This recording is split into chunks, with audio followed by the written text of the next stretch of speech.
The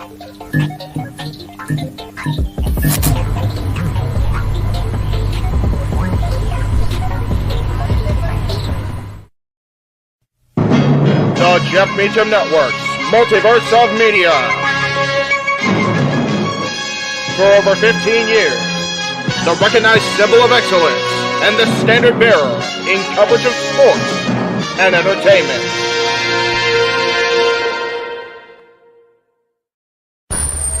Online entertainment.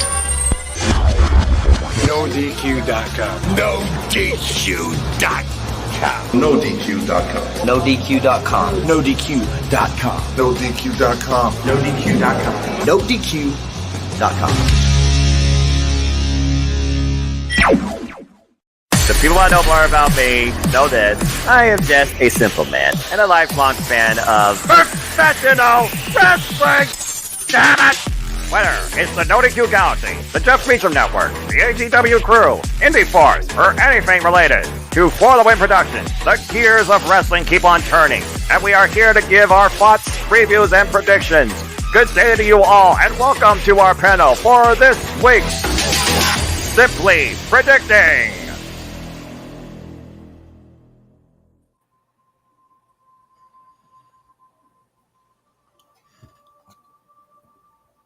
From the hottest rise to the brightest stars to the strongest competitors to the biggest party of the summer, we are going full throttle, Fast and Furious style, into Motor City, Detroit, Michigan, as we bring you Simply Predicting for Summerslam. Hello, everybody, and welcome once again to Simply Predicting. You know what this is, for I am the simple man of the simple brand, and you know what this is. And my name is Noah Foster, and I have with me a lucky 7 tonight here on Simply Predicting here, and I'm in the center of the madness, so this should be a lot of fun. Welcome once again to Simply Predicting SummerSlam. If you haven't already, the links to the forums in the chat. Please subscribe, comment, tell a friend. And again, as per usual, if you want to dictate the conversation, super chat. It's as simple as that. Super chat at Cassidy 18 Studios. Support this man. He monetized, if you will. Speaking of which, let's go ahead and introduce everybody and see how everyone's feeling. First up, let's talk to the man above me, as he is the renegade of relevancy, who is going to tell the story tomorrow night with a clever analyst, founder, creator, Cassidy 18 Studios, one of the dads that always on wrestling, JJ Williams. JJ, how are you? I'm doing well. Glad to be here. Slight botch, though, on your own end. My man here is going to be the man telling the stories. He's going to be in your hot seat doing the play-by-play, as I am simply a color analyst. That is fair. I am not well-versed in the move-by-move adequacy of articulation that occurs inside the 20x20 the way that you and this man are. That's fair. Fair enough. Fair.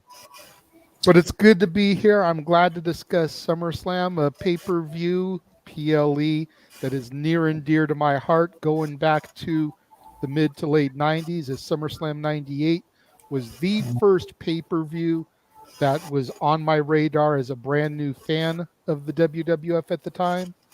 Been able to attend 3 of the shows that they had those subsequent years out here in LA, 2010, 11, and 12. It's always kind of centered around my birthday, as my birthday is the 22nd of August. So it's always kind of been my birthday event, if you will. There you go. Well, considering we're going into your birthday month, what a fitting start to it, I would say. Speaking of finishing start, you're definitely powered up here. She's always powering up when it comes to Power Rangers content. This definitely will be her month. Please welcome, for the first time ever, to Simply Predicting, Datilla. Datilla, how are you? Hi, and is it this my second time? I was on for WrestleMania. Yeah, but that was a different thing. That was the ladies of the multiverse. This is clearly just a simple thing I do on my channel. This is super official. Okay. All right, Adam. Here, Shut up, James. Calm down up there in the top left-hand corner. Shut up, James. All right. You fat bastard. I know. Right. I know. Thanks for welcoming me, Noah, as you see my dog in the background. Oh, that's so cute. Is it Chihuahua? Yes. Oh, that's good. Yeah, so it's great to be here, you know. Thank you for inviting me, extending the invitation. Always, you're always welcome here. Mhm. Speaking of somebody that's always welcome here, and definitely certainly brings the entertainment through his monetary feats. As I see, we do have a I super chat tried to here. be. Well, you No, try. no. You know He what to do, succeeds. bro. This is You know different, what to Zero. do. No, You no. know what to do. You know what to do. No. We're not doing no wooing. But I am going to Not introduce Emmanuel Dominguez, who just gave a $2 super chat that says whatever my sister says, she's totally wrong. Oh, That's boy. crazy, bro. Am I going to have to separate you two? There's a reason I'm in the middle of these two. But anyway, How please you welcome back separate? to Predicting Emmanuel Dominguez. Emmanuel, how are you? And they're fine. Like she's not that far. She could hit me from right now. That's crazy. That's true, by the way. They are in the same building. So why don't I go ahead and introduce, of course, the other half. Good luck, by the way. Arlene, good to see you. How are you? It's nice being on again. Hi, Datilla. I was with you on the Ladies of WrestleMania when we did a Oh prediction. yeah, I remember now, and nice to see you again. And I think they were trying to do something on Tuesday, but I worked on Tuesday, so today was one of my days off, so I was able to be on today. So yeah. Oh, fair enough. And he's already bringing the entertainment and the madness, and he is truly the loose cannon of the Simple brand, and I welcome it, but I hope that he holds the fuse a little longer based on that timer. That being Don't said, worry, man, always we a got 4 pleasure minutes to bring in left. Zero. Zero, how are you? As he takes a drink of the OC. I am. It's not OC, you bum. It's mango. Get your colors right, my you bad. racist. No, I could get the label. Anyway, Zero, how you feeling about SummerSlam, man? Good to see you. Bro, I am literally. You said Fast and the Furious. Nah, man. We gotta go deeper. This about to be the Twisted Metal. I like that. Yeah, good job. Plus- Twisted Metal. Did anybody catch on Monday Night Raw? They edited out Samoa Joe from the poster. That is Yes. hilarious. They Yeah, did. that was hilarious. unbelievably petty. But I'm gonna say this though, Samoa Joe is a great sweet tooth. Even though he didn't voice him, just him alone just makes it like crazy. Yeah, bro. oh yeah, big time. Yeah. But There's yeah, one thing we know Samoa Joe's capable of is telling a story for his promos and his intensity in and out of telling the a ring. story. Seemed like All right. somebody gotta finish the story. See, I feel like maybe at least something has to finish at SummerSlam. Maybe not a story, but maybe a rivalry, as we do have a trinity of trilogies that will headline this special. And again, folks, we're here talking about tomorrow night's premium live event coming from Ford Field that I will be It's a there live pay-per-view. for, which is why you will have JJ and James on the call. SummerSlam. And speaking of which, the guy that literally will be in my seat, quite literally, James Hebert. James, how are you? I'm doing good, man. You know what? I'm looking forward to this event because some of the stuff I think is not going to go according to plan, and I'm going in with the mindset of, well, the WWE going WWE. But I'm going to enjoy calling the show regardless. Should be a good time. Me and JJ held down the fort for, I think, one of the matches last year. So this should be fun. Should be a fun time. We held things down for the whole first half, good sir. You did the wrong portion. We did. Yeah, you did. Yeah, we did. I completely forgot that. Because I always think I do remember doing vividly the Becky Lynch Bianca Belair match, which, by the way, if you haven't seen that, that's a great one. But yeah, it's weird. Don't remember anything else. Short-term memory. It's not good. I mean, to be That's fair, right. it has been. To be fair, it literally has been 1 year. Again, That shout out is everybody fair, in the chat. Yeah. Chris Winland, good to see you. And wanna again, see if the you want clip. your comments acknowledged, folks, particularly by all of us or somebody here, particularly super chat, as simple as that. With that being don't said, worry. folks, I'll also be in the chat too. Just all right, Zero, but Being don't a- drive them away. Just encourage them if you can. I know you try. Well, effort is key, and I'm sure you'll bring a lot of effort to sit predicting. So. Mhm. Well, let's get right into it. So right now we have 7 matches and a battle royal presented by Slim Jim, Ew. if you can dig it. I wouldn't be surprised if they tried to add something else in SmackDown, but I think that'd be foolish. So let's go ahead and get right into the show. What we'll do is we'll go right around here, despite, again, I heard some people have first particulars. When we get to Oh, those, this I'll is take care smart. of that. And whoever is in the hot Oh seat shit, will have... SmackDown is on today. I just realized. That's it. right. As Yes, we are I doing this 8 confirm right p.m. now. Standard Time live let me- on the East Coast, but you West Coasters will get 11 p.m. Eastern Standard Time. So I figured, why the heck not? I don't have Fox. And please, if you can, folks, please avoid spoilers for SmackDown. If you do that, pretty sure someone in the chats, because I know there's moderators, will probably time you out. Yes. Let's go ahead and get right I'm into gonna this harass thing, and you. I'm just going to go right around here until we get to the matches that people had special requests to call Shotgun for. I know no one called Shotgun for this. So, Emmanuel, you're going to kick things off with this one because it sounds like it's going to be the opener. We have Logan Paul going one-on-one with Ricochet, where I'm sure they're going to try to have a DBZ collision in the middle of the ring above the ropes. Will Samantha Irvin call her boyfriend / what might be her fiance the winner? Or is Logan Paul going to make sure that he truly is impulsive and make sure that Samantha Irvin calls him the victor? Considering last year, Logan Paul did win at SummerSlam. So, Emmanuel, what is your thoughts on this little match right here? Who you got winning? I feel that this match is more like to try to push Ricochet into mid-card, maybe main event, status. Because, like, either way, like, Logan, he gets the rub from Logan Paul. But even though Logan Paul might win this, like 99% sure he will, and then Logan Paul is going to force Samantha Irvin to announce that he's the winner, and she doesn't want to say it, but he kind of force her to make him the ultimate heel, trying to bring out the best of Ricochet next time in the future. All right. So you got Logan Paul here in what you think is going to be a continued rivalry, maybe a first in the series. Yeah. All right. I like it. Interesting take. James, what's your thoughts on this one-on-one match? You were extremely impressed with Logan Paul last year when he took on The Miz. Do you think it's going to impress you once again, maybe surpass that previous performance? And do you have Logan Paul winning? You're muted. Botch. Oopies. Yeah, I forget I'm manually mute sometimes. I got you covered here, dude. By the way, excuse the crumbs in my beard. I was eating pizza because I didn't have any other chance to eat dinner. But I digress. By the All shirt. right. I like Logan Paul as a wrestler. I want to make that very clear. I was starting to like him as a person again, and then Crypto Zoo happened. What's said about that, the better. That's all I'll say there. But as a wrestler, he's been freaking exceptional. I mean, every time he's in the ring, I swear he just kind of steals the show. So he's really good at what he does. So I don't expect this match to be any different than that. Don't be surprised if they try to go Will Ospreay Ricochet in this match. I mean, Logan Paul is more than capable of doing it. I mean, dude saved Ricochet's career pretty much. Thank God. I think Logan needs to get the win here. I think Emmanuel's right on the money with that. I think he needs to get the W. He's taken way too many losses since he's come around to WWE.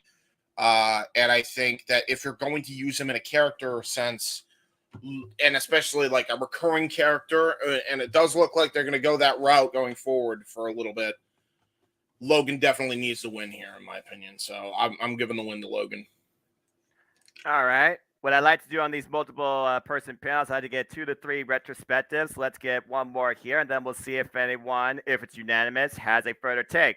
So let's go to JJ for our last take on this match. And maybe you could add to this comment by Sean Garner here, JJ. Why do celebrities always have to win at SummerSlam? Why can't they lose sometime? I mean, to be fair, he's right. Stephen Amell, he did win at SummerSlam too. Logan Paul, he's a mainstream celebrity. Ronda Rousey, we'll talk about later. She's technically celebrity, but she's also been WWE superstar.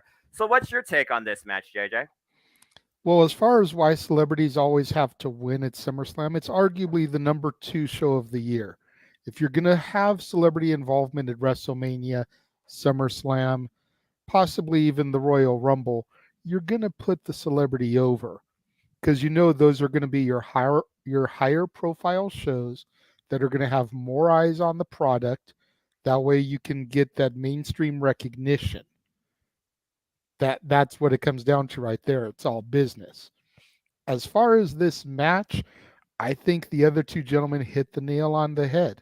This is going to be a Logan Paul match. He just recently signed a new contract with the company. You're not going to re-sign a deal and then job every single match of it.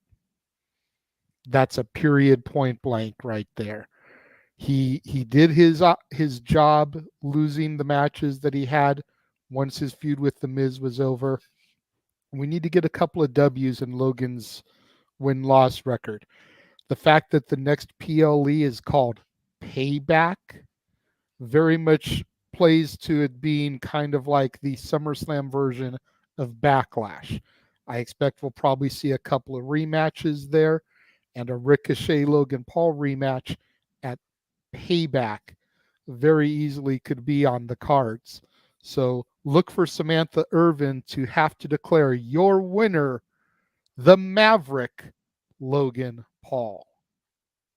All right, so the three wise men kicking off this match perspective, all going with Logan. And most of the NotiQ Galaxy right now are also with y'all, with Logan Paul. Shout out to the over 50 that's putting your predictions so far. Kluma Not Limited to Ryan Dempsey, King Kieta, Court, Justin, Charlene, Ashley, Scott Cater. Appreciate all of you. Hope y'all enjoying the fun.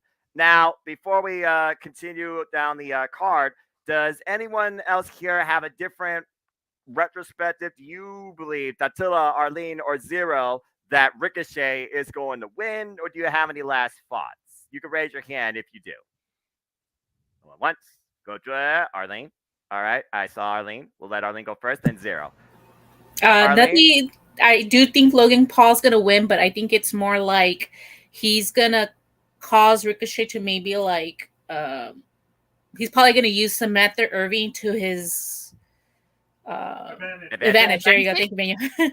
Yeah. And so like maybe when he's about to hit him, he puts her in the way, and it's like, like to prevent, like he's gonna use her like a lot, I feel like, and it's gonna distract Ricochet a lot. So that's the only thing I think. I think he's gonna cause like Samantha Irvin to like, maybe he's gonna end up doing something to her at the end. Also, that's gonna make Ricochet even more mad, but I think Logan Paul will win this. That's my only thing I take on that. Okay, that's fair. Before we move on, looks like Datilla didn't have anything else to add, but I did see Zero's hand. So, was I supposed to add something? Nah, that was just if you wanted to. Like I was giving you. Not to mention, I think this match is opening because Logan Paul has to be at a fight for his brother, so it totally makes sense that he would win. That is correct. Yeah, I believe he's going to a boxing match like not too long after that. So yeah. For Jake Paul. Yes, JJ. That's the only reason where I could see that the WWE might make him lose, is because he's putting his brother ahead of his WWE contract. And the more and more that Logan starts doing that, the more and more that Triple H, Nick Khan, and the rest of the corporate team is going to start getting sour on Logan Paul. Yeah, that's fair, because you only can market so much with somebody that's not willing to work with you. Just saying. Zero, I know you had something else to add to this, so go ahead, man. What's your thoughts on this match? Do you, again, maybe based on that, Ricochet does get a win? Like, you remember Prince Puma, Lucha Underground, King Ricochet from New Japan Pro Wrestling, and necessarily he didn't really need to showcase a lot of personality. He just needed to show how extraordinary he was in the ring. But it sounds like Logan Paul is helping Ricochet develop a character that might have a bit of anger towards him if Logan Paul gets his way here. So, Zero, what's your thoughts? All right, Smart Money says Logan Paul, but screw that, Ricochet. Type pick Ricochet to win, and go right for it. And I have a few reasons why, other than fuck Logan Paul, but like I have like a few reasons why. One, Logan doesn't need to win this match.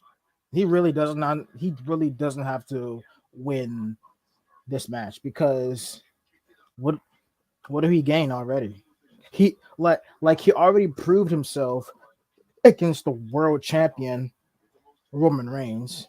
He did showcase like all of his nice acrobatics and everything, but at the same time, he's not committed to this.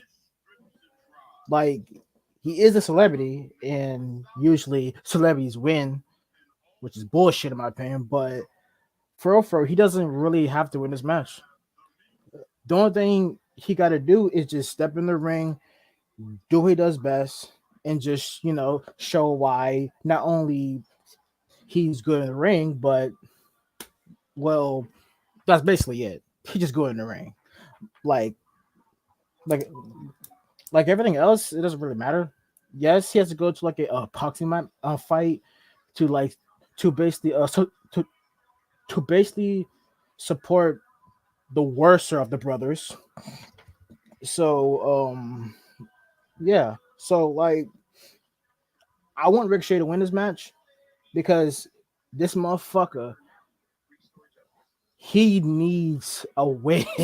He needs to finally get his come ups. He been bullshitted for like a long time. I second this notion. By the way, I'm with Zero on that one at least. Cause like he been bullshitted his whole fucking time. Was it when he was in the main roster? Remember his match against Brock Lesnar? Yes. Remember that? Yes. It was good, wasn't it? He died in the ring. Yeah. I would not let that go. Yes, he won a singles title. Good for him. But at what cost? How was his reign? How was his intercontinental reign? He got a then he stepped foot against the guy, the man, the myth, the legend, Gunther, and got fucked up in that whole match, bro. So like, oh hi Jeff, how you doing? So like, so basically it's like Ricochet need this win. So right, so like right after all that, what has he been doing before the whole Logan Paul thing? What has he been doing? Exactly.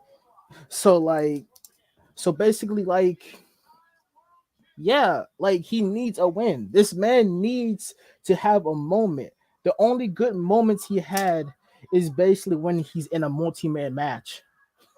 That's the only fucking thing he's been doing good. This motherfucker doing flips and shit off of ladders. This man did a spot with Logan Paul in the Rumble. That's all we know him as. Right. He's just a flippy indie guy. Yes, he is. But who the fuck cares about him anyways? So why should we give him? So why should he take an L? Not only at SummerSlam, but to a person who's not even a fucking wrestler. Yeah, who won't be around for the long term. He's not committed to it. Yeah. So why should he take an L? You're right. It's a very. Does anybody want to like answer my question? No, I agree with you. I'm 100% with you.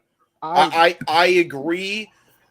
And JJ, I'll let you go next. But yeah, like I agree in that sense that he should be getting a lot more because he is Ricochet, and the stuff that he has been doing and has done on the indies before even coming to the WWE. I agree with you. Like this guy should be getting way more than he's getting, and the fact that he's kind of been shafted by the system a little bit, so to speak.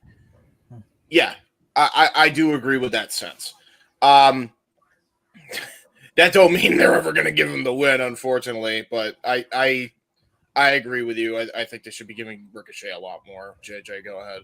Go ahead, JJ. What's your thoughts based on that? That quite a retort. And very heartfelt, and I don't see a whole lot of flaw in it, except for the fact that, and I'm sorry to say it, Ricochet is never going to be World Heavyweight Champion. Ricochet is never going to be WWE Universal Champion. It's not going to happen.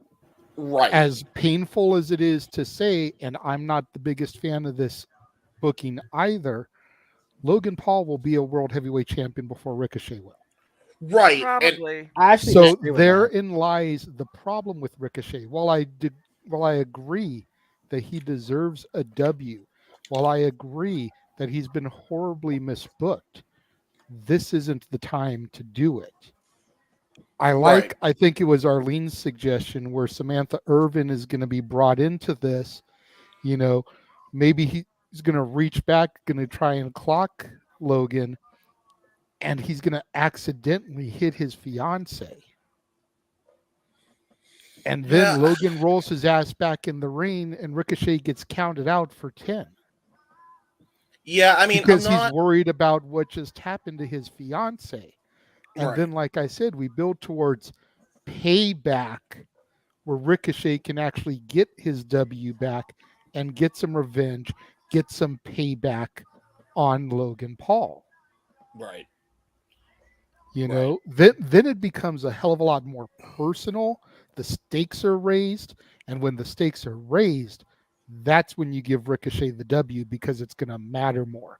And Logan Paul just got a cheap count-out victory that's just going to garner him even more heel heat in the process, so that when Ricochet does get that victory, it's that much better.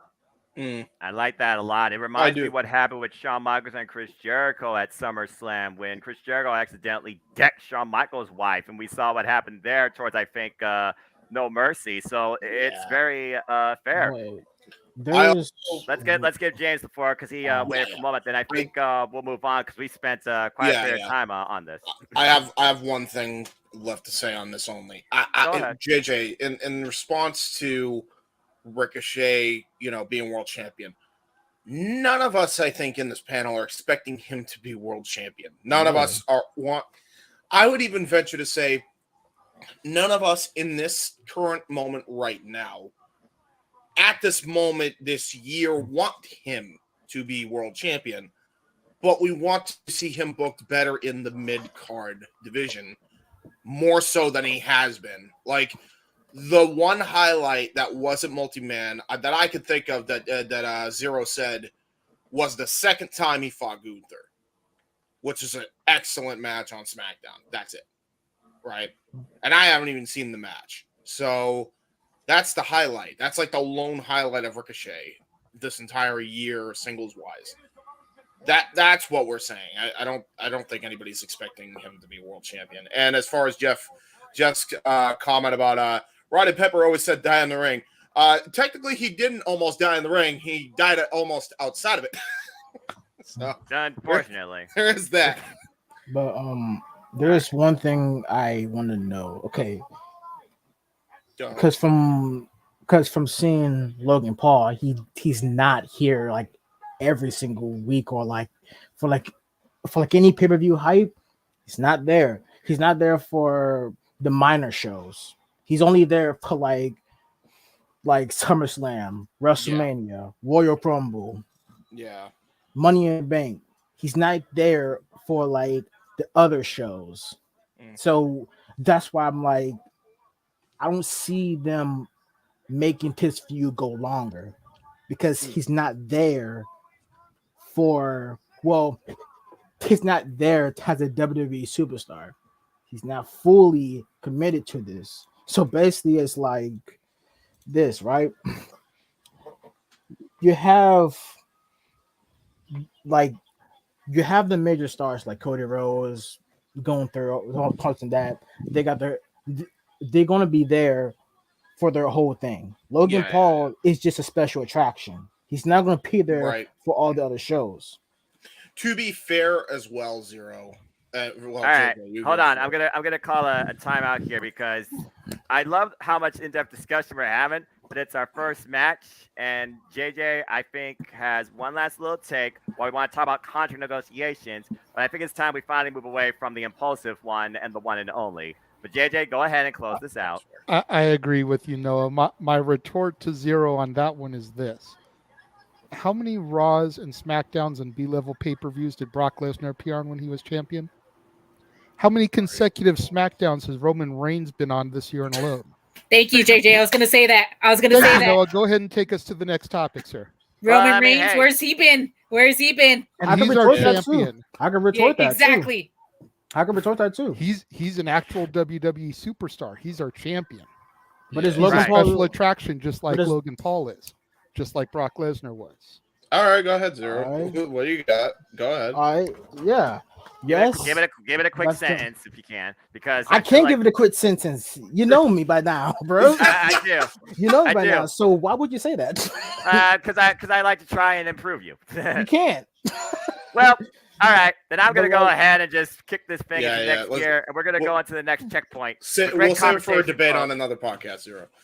Yeah, exactly. Again, Zero, I think he could host a podcast himself. I think he has that much knowledge and passion. And I know he has passion for strong style, hard hitting, physical, professional wrestling. And I'm going to let Attila kick this one off. We're going to go a different direction this time because it is time to talk about the Intercontinental Championship. As the reigning defending champion, the Ling General Gunther defends the gold against Drew McIntyre for the first time ever in a one-on-one encounter. I also want to give a shout out to Statboy Mikey T. Please follow Statboy Sports Bar with Dory Lufos, jumping up on diverse media. He gave this little stat right here that Gunther's Intercontinental title run right now is currently at 417 days. And as JJ likes to famously said, he is that much closer to breaking the honky tonk meter, and I truly think he's going to do so. That being said, Emmanuel kicked off the first match. Let's go with Attila to kick this one off. Attila, your thoughts on this match? I'm sure Drew McIntyre, who was once the chosen one, this is the first time he did win.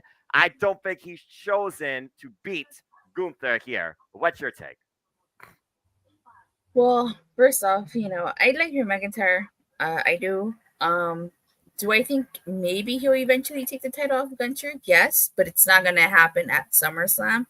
It doesn't make sense. As Statboy, shout out to Statboy mentioned, he's at day 417. It doesn't make sense for Gunther to lose that title when he's less than how many days away? 30, 40? Exact math. I couldn't tell you off the top of my head, so he's roughly 40 days away because Honky Tonk Man is 454 and and Gunther right now is 417.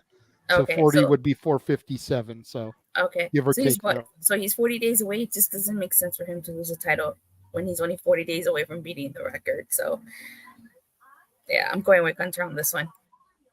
All right, and most of the Noted Q Galaxy and everybody in the predictions agree as well that Gunther will retain, but I guess Sean Garner wants to see Drew McIntyre get the title. Maybe he thinks Gunther should go after World Heavyweight Championship, which no doubt being there, this year will Rumble, I could definitely see that. But let's go a different way here because I know one person here values the Intercontinental Championship more than any other, even though I still think this Progress ripoff sucks and I still like the white leather.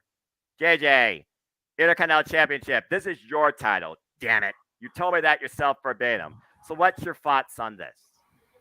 Well, first of all, I think you gypped the panel and the fans by not doing Gunther's introduction, Ludwig Kaiser style, like you did on the Horseman panel yesterday. Hey, I did it once. I see the Horsemen get the real introduction to Gunther, but not the rest of us here on the flagship of the Simple Man brand, Simply Predicting. What? Am I supposed to freaking kill a gimmick? I'm supposed to kill a gimmick? But at the end of the day, my man, as much as I love Drew, I've been a fan of Drew since 2010 when he came into the game, when he was the chosen one.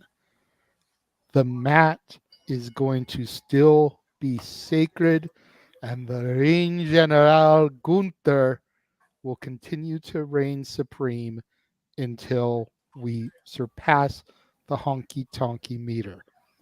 And I still say, when it's the week prior to breaking the record, they need to bring Honky Tonk Man out there as a challenger to see if he can dethrone Gunther to prevent him from beating the record. It would just be some classic WWE booking right there. Super for him to be on the cusp, because Gunther will break the record on a Friday, which is SmackDown. Right. So if they bring Honky out that Raw just before the record gets broken to try and give him the opportunity, hype it up, that would be some grade A WWE booking. To add to it, it should be in Honky Tonk Man's hometown. Yes. Yeah. Oh my Yes. God. It should be. Yes. Nashville. Do I think they'll do it? No. But they totally should. Like, I don't even know if he can take opportunity. It doesn't matter. All you do is you chop him, he falls, and you pin him. Chop him, he falls, you pin him. Dude, The formula. Warrior defeated Honky Tonk Man in 31 seconds at SummerSlam 88. You tell me Gunther can't have a 25-second match with him? Yeah, all right. That's fair. That's fair. I'm You just know what? saying. I could actually buy into that. All right, let's go ahead and get one more voice here. Oh wait, I see Emmanuel. You have your hand up. He had his hand raised. Yeah. Go ahead, Emmanuel. What's on your mind? JJ's trying to kill a legend, and it's so down. It's trying to kill a legend. Ring, ding, ding. I just think it would be great television. I mean, here's Gunther on the cusp of breaking the record. So who better to try to dethrone Gunther that last chance before he passes it than the record holder? Yeah. I agree. I just don't know. Man. I don't even know. Jimmy Hart, come out.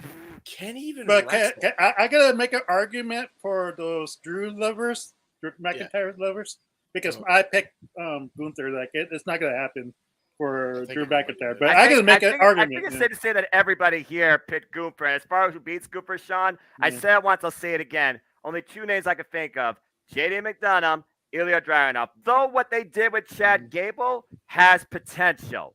But it has to be one of those two right now for me. There's nobody else. Agreed. And I still think that the Raw, after he passes the honky tonky meter, he needs to come out with an Imperium, do a celebration of passing the honky tonk record, say that I've defeated everybody in the locker room. There's nobody left for me to defeat, and hit Dragunov's music.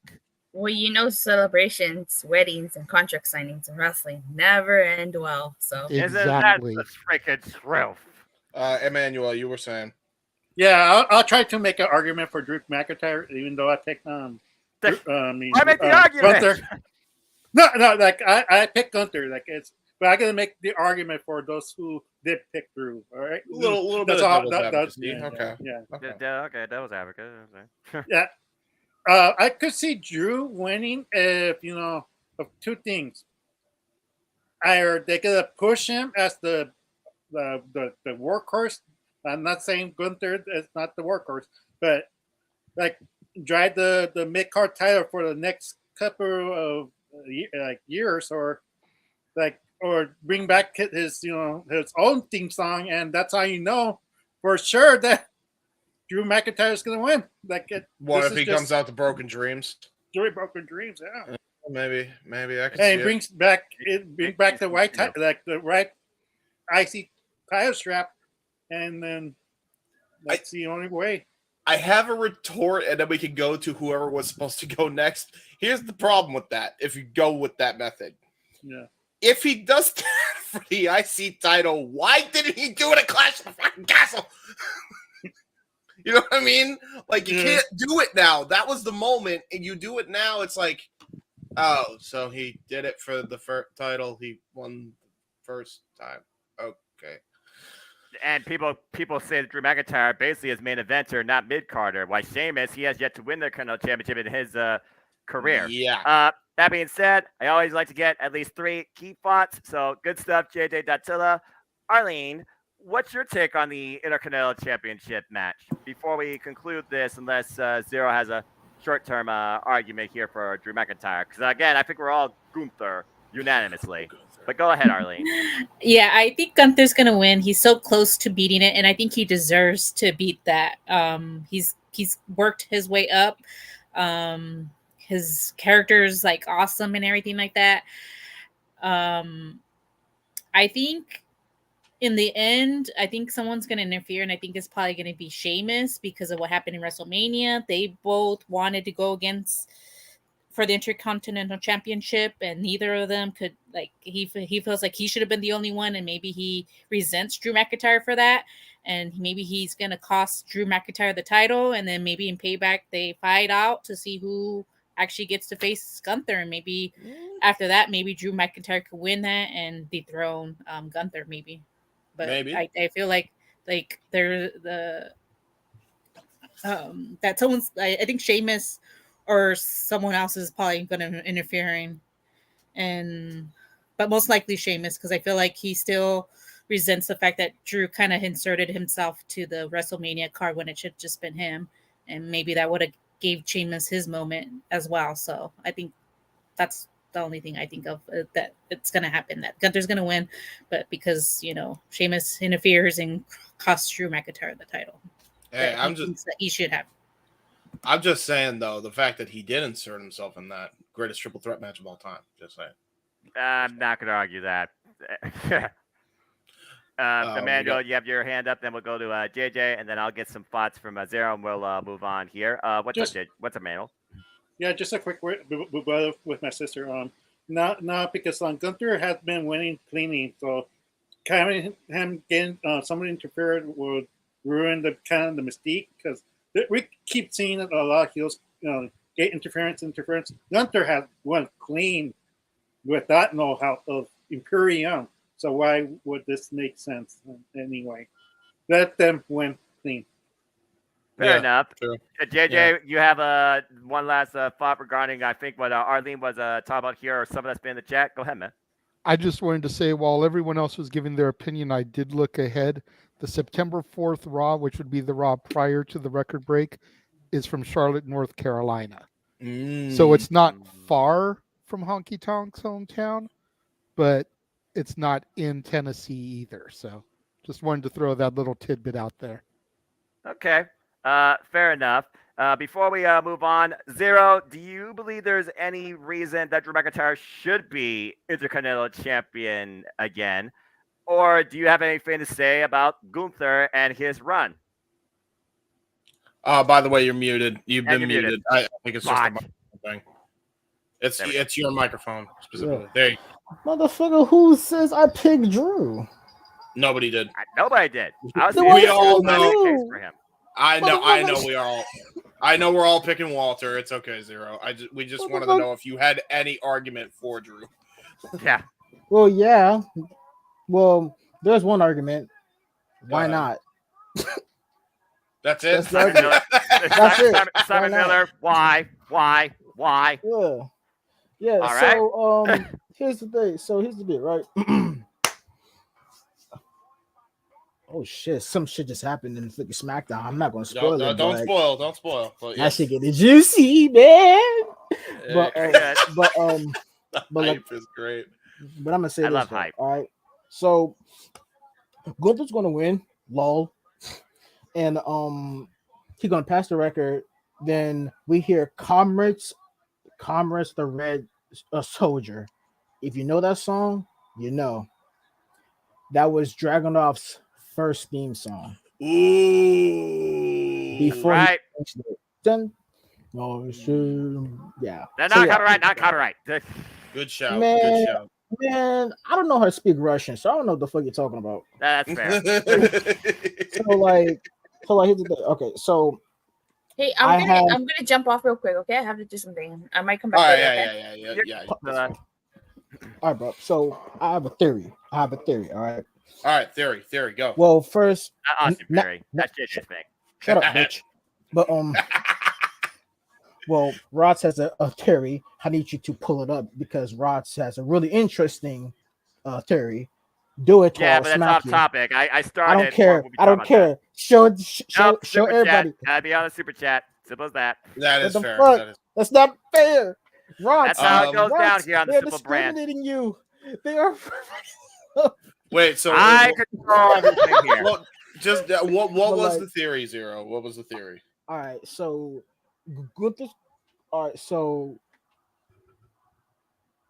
Gunther's gonna win. Yeah, and he's gonna pass the whole record because why the fuck not? Because he's the GOAT of pro wrestling at this moment. Like in any match he has, he's after his banger, he just smokes a light, like he just lights one up. But I have a theory, right? So, well, there's two because it's alternate endings. If Drew McIntyre does win the match, maybe he might do something with the title. He might change the whole title look because that title do look like a freaking donut. But yeah. So like he might do something with the belt. But if you don't want to go that route, if Walter retains, do you think he might have? Do you think a this will cause like a NXT call up? Mm. It is SummerSlam season, so it's very Good. possible. Appreciate that, Kyle. Yeah. Kyle, Yeah. his suit game is out of this world. Look at everybody else. Yeah. Look at me. Yeah. Tank top. Yeah, man. I feel underdressed out. anytime Noah is dressed up, man. Like, for real. But yeah, This is just like casual. yeah, Anyway. but like Casual this stuff. this motherfucker's a yakuza. But like if this does cause for a NXT call up, would it be Dragunov or somebody else? That's fair. That's very fair. Emmanuel, you have a thought real quick before we move on? Yeah. Just that's why they broadcast the NXT stars and Raw and SmackDown. It's obviously someone's going to get called up. That's why they show them off and Or try maybe to boost JJ's NXT JJ's reigns holding up. out for NXT being equal to Monday Night Raw. Mm-hmm. We got Arlene as well with a hand up. Go ahead, Arlene. I was gonna say, and probably not a lot of people are gonna like what I'm gonna say right now, but if maybe it's not Dragunov and maybe it's not the I forget the other person that you guys were mentioning. JD Maybe McDonough. yeah, I think maybe it might be Grayson Waller. They've been building him up really bad. I could see him. I'm not even mad at that. Could be LA giving Knight him also. a chance. Yeah. Oh, I'll get into that once we get to the battle royal. But yeah, I think maybe they've been building Grayson Waller up, like going against Edge and John Cena. I feel like maybe they're bringing him up for a reason and stuff. So I feel like maybe they're going to make him go after a title. Okay, that's fair. JJ, what you got, my friend? Granted, brand split, LOL, but Grayson Waller is SmackDown, Gunther's Raw. Does it really matter? I'm just saying, like, it depends on how much they try to stick to the brand split, but if they're going to try to it's called Superstar Shakeup. Then if Wild they're going to try card to rule. run things properly, Dominic then won the NXT the North American title. That's different. Even on NXT. That is different. Whoa. What do you mean that is different? That is different. Nah. That's not different. You can't He's not wrong. with the freaking Whatever the damn joint. But no. Dominic went to NXT for what fucking reason? Just because lol. So that could also mean the Grayson Waller effect could cross over through multiple layers just to go back to freaking Raw. Yeah. All right. Well, first off, Arlene, 0. Calm down. JJ was trying to finish a thought. You kind of overtalked him, and I would like people to finish their thought. So please let JJ finish his thought, and then I think we'll move on from there. JJ, go ahead. The point was more or less over, but I was trying to just make it clear that they have still been trying to enforce Raw is Raw, SmackDown is SmackDown. NXT has been a different ball game for the better part of the last year and a half. We've had the New Day, we've had Dolph Ziggler, we've had all kinds of people go down there to have matches with NXT talent to try to get the NXT talent ready for the main roster. Everyone has said pretty much from day one that Dominic needed to go to NXT. So now he goes to NXT and he wins a title and everyone's shitting on him for going to NXT. Well, I don't think they're necessarily shitting on the idea also, JJ. I think it's the fact that, they have been so loose with this brand split for so long that it's just like I get that, but when it comes to titles, they've tried to be a little bit more strict. Right, yeah. At least the mid card. I'll give you that, at least with the mid card. And it does seem like they are trying to give Raw and SmackDown an identity, which I will give you, as one is the Universal brand, the other is the World Heavyweight brand, I think. Like Raw's the women's World Heavyweight, the men's World Heavyweight, continuing that legacy. And SmackDown, I think, is the women's Universal, or is it women's undisputed? Excuse me. Watch. SmackDown's the undisputed champion brand for the women and the men. So SmackDown's undisputed.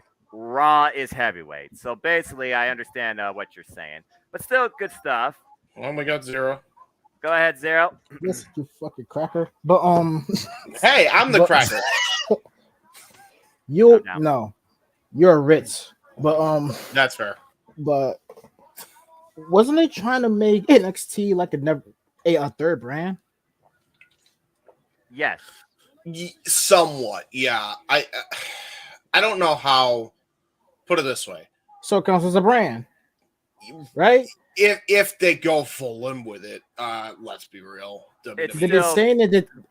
developing. They've been saying it in countless interviews. It's a third brand. They say that, but they are always half-hearted with NXT. They've been half-hearted with it since they lost to Yeah. AEW in the ratings. Yeah, but they keep saying it's a third brand. So No, I get that, but Raw, it's SmackDown. Next, no, I get you. Next, I mean, sure. again, it means next. It is a fair argument, but speaking of what's next, let's go ahead and move on, and let's change gears from the men to the women. And JJ has personally asked me he would like to kick this thing off, so let the Renegade, I mean this sincerely, let the Renegade talk to you as the only women's championship match on this card. Keyword championship match, JJ. You know, As right? the undisputed women's championship. At this point, I'm just going to call it undisputed because it's SmackDown. WWE Women's Championship being defended by Asuka in triple threat action against the Queen, Charlotte Flair, and the EST of WWE, Bianca Belair. And here's a stat boy stat real quick. At SummerSlam, Charlotte attempts to win a championship, a triple threat match now for the fourth time in her career. To date, she is the only female superstar in WWE history to win a title in a triple threat match more than once. JJ, This the floor is one yours. Your really thoughts on the triple threat women's match. I know that you have some very critical takes towards one individual. I know you also have some, I would say, appreciation for another individual. But simply put, are they ready for Asuka? Okay. Before I start my rant and my tirade, because I have a long, thought out scenario here. Floor is But yours. before I begin, let me ask the panel one question. Mm. When it comes to this many variables in a match, what is something that we often complain about when it comes to specifically WWE? I gotta. Overbooking. Oh, okay. WWE overbooking a match. Yeah. And unfortunately, I smell that all the way in fucking Detroit from Victorville, California when it comes to this one. Yeah. Ew. Let me talk to y'all. That's how to Let you, me folks. talk to Mute y'all. yourselves and sit back. Everyone And grab Jeff- a popcorn and a drink. Jeff, I hope you are sitting in your house so that you can hear this. This is gonna be good. I'm going to say Charlotte Flair pins Asuka as far as the main portion of this match. Now, before I see Emmanuel shaking his head, waving his finger, let me talk to y'all for a minute, people, because it doesn't end here. Okay? I see Charlotte pinning Asuka as far as the predictions pool, who is going to win this match that we are banking on. But it doesn't end there. Io is then going to cash in. Io is going to take the belt off of Charlotte. So now Charlotte is officially WWE count 15, even though we all know that makes her 17. But by WWE count, she is 15. Then, and I haven't figured out which one is going to pull the trigger here, but either Bayley is going to turn on Io or Io is going to turn on Bayley after winning the belt, because it's 1 year from Damage Control forming at SummerSlam. Now, here's why I see this scenario going this way. You've got Charlotte winning the belt, so Asuka automatically, by traditional standards, gets a rematch for the belt as the championship rematch. But Io just took the belt off of Charlotte, so now Charlotte gets an immediate rematch for the belt. But then if the trigger gets pulled on a Damage Control breakup, you've got either end right there wanting to face off against each other. This pushes Bianca further back in line, triggering that perspective heel turn that everybody wants from Bianca Belair, that I still am not sold on her doing, nor is corporate sold on turning her heel. But this gives a lot more storyline reason for her to finally snap. She has been playing by Pierce's rules the entire time in this triple threat feud and scenario when it comes to Asuka and Charlotte. And every time she plays by the rules, she gets usurped. She gets pushed back. She gets held down. She gets stifled. Now you've got all these people that deserve matches lined up ahead of her, and she becomes an afterthought in this match. Snap. Well, that was certainly a butterfly effect and a half, to say the least. And of all people you picked as far as the match goes, you picked the Queen. But to be fair, the best way to beat Charlotte Flair is cashing in on her, because it's been 100% successful for two people, including one the same night that won the briefcase. So very, very fair take, and you really might just set up Payback and more. Let's go ahead and talk to the only female represented right now on this panel and get her take on this, because I did see her reaction. Arlene, what's your thoughts on this triple threat? And necessarily, does Io cash in and be the one to come out as champ in the end? I agree with almost everything that JJ said until it became Io winning the title. I think Bayley is going to try to help Io, but in the end, it's going to cost her, and Charlotte is going to retain. She's going to win the title. Io's going to cash in. Bayley's going to cause her to lose it in some way, and Io's going to get mad at Bayley, and then that's when Io Sky turns on Bayley and is had it up with her. And Bayley was just going to be like, I was just trying to like help you, and she's like, no, you've been trying to help me, but all it has done is cost me the championship that I deserve. No, I can do this on my own. And as much as I want Asuka to win, I don't see her winning this. And I don't see Charlotte Flair, honestly, wanting to lose a title like that. Because, like, what have we said? Charlotte doesn't have an identity without a title. So if she loses a title, where's she going to go? She just came back. Where's she going to go? That's all I had to say about that. She's going to remain in the title picture and get her rematch, because that's what Charlotte Flair do. The line starts with her. This is how we can get her to WWE official passing 17 at or before WrestleMania. Right. And then once she surpassed that legacy, I'm starting to think she's Ronda Rousey in it, and her heart just ain't in it no more. So once we get past Mania, that could be the end of Charlotte Flair. JJ, I'm just going to put this thought out there, and then I'm going to give it to Mel, who also had a reaction. Yeah, I see his head shaking. I'm curious to know what's going on in his brain. So, JJ and Emmanuel, I'll speak to both of you. Yes, Charlotte Flair is synonymous with championship. Charlotte and championship go in the same sentence, just like that in WWE. It's probably the most logical, perfectly summed up sentence in this company's history. But Belair versus Flair, the egos combusting aside, Payback, they cost each other. Asuka takes advantage, escapes with a roll up. I think this could be the first time, and someone can fact check me on this. This could be the first time we have Charlotte Flair involved with something not concerning the title, possibly, even for the short going. Again, the EST has one of the most longest reigns on Raw, and she also is a SmackDown Women's Champion. She's done both, all right? Charlotte Flair, she's done everything, period. So let's go ahead and test these two truly for what they want to be, and that's the BEST.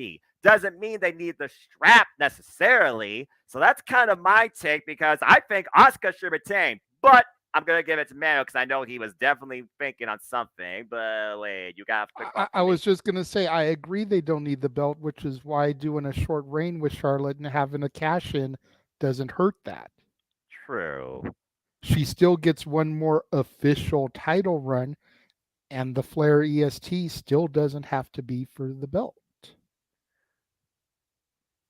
But Go ahead, we, Emmanuel, Yeah, I was just because gonna I say. know you're waiting patiently, Yeah, good sir. yeah. Go ahead, Emmanuel. Because I was just gonna say, Asuka don't deserve this. Yeah, I agree. Oscar's gonna win this. Once, I got like a question for everybody. I'm not sure when was the last time the champion lost in a triple threat match. Like, I don't remember when was the last time. The champion lost in a triple threat match. Yeah. Oh damn. Oh, that would be, I think, Seth Rollins, the United States Championship last year at Survivor Series when Austin Theory took the better of him and Bobby Lashley. Okay, thank you. Like, I was just wondering when was the last time, because Right now that's the name of my head. Yeah, because WWE has done a great job making the champion regain the triple threat matchup. I got I saw this on Instagram. Charlotte Flair is undefeated in SummerSlam. 2015, she won a tag team match with Becky Lynch and Paige. She beat Sasha Banks for the Royal Rumble Championship on 16. 18, she beat Becky Lynch and Carmella for the SmackDown World title.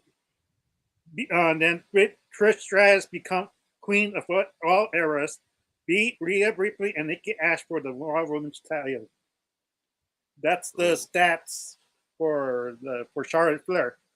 And right now, I don't like. There's a reason why WWE erased the NXT titles.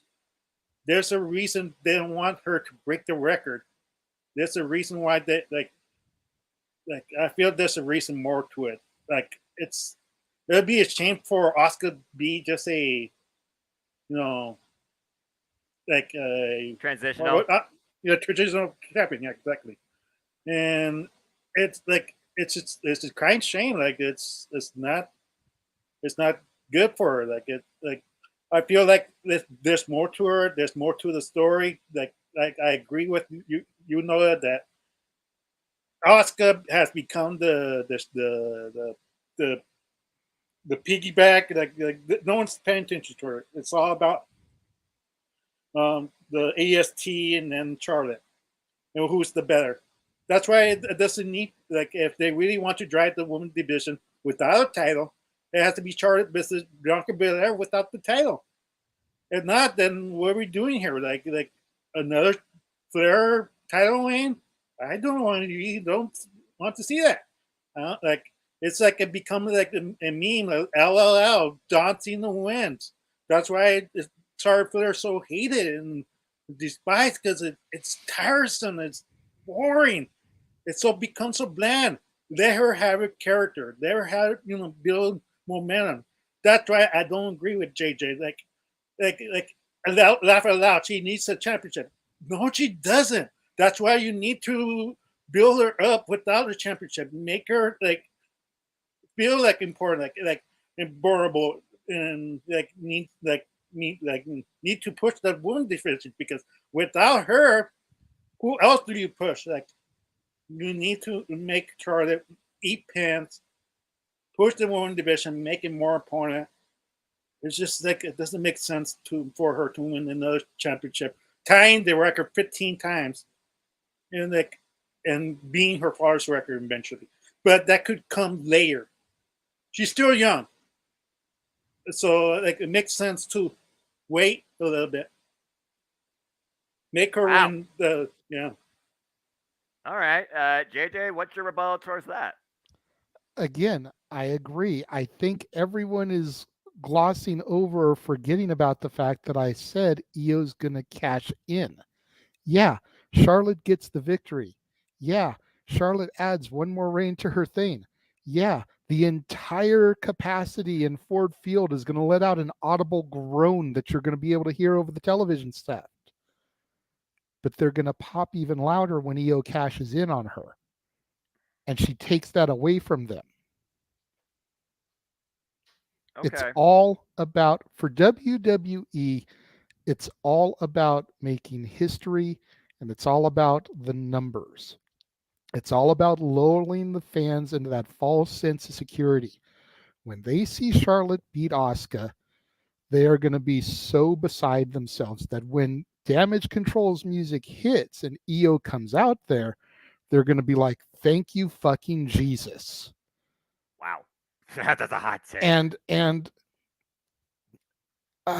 I love Asuka, but she is a transitional champion. She doesn't have the marketability on the business side of WWE to be a long-term running champion like she was in Noah's NXT. Right. You got to look at the people that they keep in the top spots on the main roster. Your Baileys. Now that she's gone, your Sasha Bankses, your Alexa Blisses, your Charlotte Flairs, your Bianca Belairs. Asuka doesn't fit that mold. She's the person that you can hand the ball off to that'll run it for the first down and then get out of bounds so you can set up the first down. She's not the person that's going to take the touchdown. I love Asuka, but she's not. She's a good utility player, but she's not going to be that person that you're going to throw the entire division on her back. Whether or not you think she deserves it or not, because she's an amazing competitor. I've done freaking 33 hours of research watching the Black and Gold NXT DVDs that I've been reviewing. I've seen Asuka in her prime. It just isn't the dynamic of the women's division on the main roster is not built for Asuka. That's sorry. Fair. No, I mean, no, it's completely fair. I've been saying it since WrestleMania 34. When she ate that loss to Charlotte Flair, she became vulnerable, normal, another body. But to be interesting enough, more people are actually going with the champ to retain. But the weird thing is with the cash-in aspect, JJ, it's half and half. With the cash-in aspect in play, if that happens, yes, then Charlotte Flair clearly wins. WWE gets their way, and Charlotte Flair doesn't leave with the title. It's the same old song. But if Asuka does win, there's still that suspension of disbelief that, again, you might actually be trying to do something different with this division. Maybe Io and Asuka gets built in some weird way, and Bayley and Shotzi's just side play because Shotzi's going to look for a payback against Bayley for her hair. It's just one of those things where, for me, JJ, I don't necessarily want to see Io cash in at the expense of Asuka versus cashing in on Asuka. That's kind of my take in this whole thing. I hear you. I see it being a Cena Daniel Bryan thing, but in reverse. Where Daniel Bryan defeated Cena, we were all like, yes, oh my God, he's finally done it. In this case, Charlotte gets the title. Ugh, she's doing it again. Cash in immediately, take it off. Boo, right. Randy Orton, you stopped Bryan Danielson from his dreams. You took away the people's champion.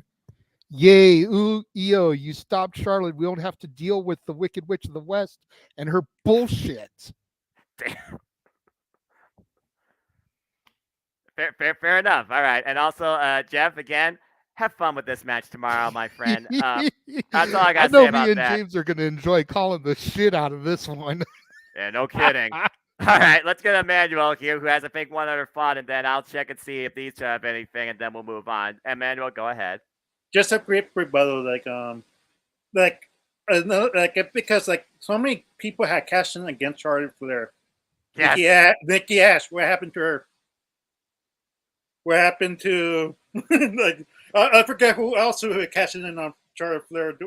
Bayley and Carmella, I believe, are the three. What happened to Carmella? It's same old story. I feel like if there is a cash in, like I said, I keep bringing the idea, the only way I could see Io a face turn if Bayley, catches in the Money in the Bank and costs Io the championship. She was about to be positioned, and she they said no, Bayley's the champion, and that's how you set up Io. Io wins the Rumble, Bayley versus Io, WrestleMania, easy booking.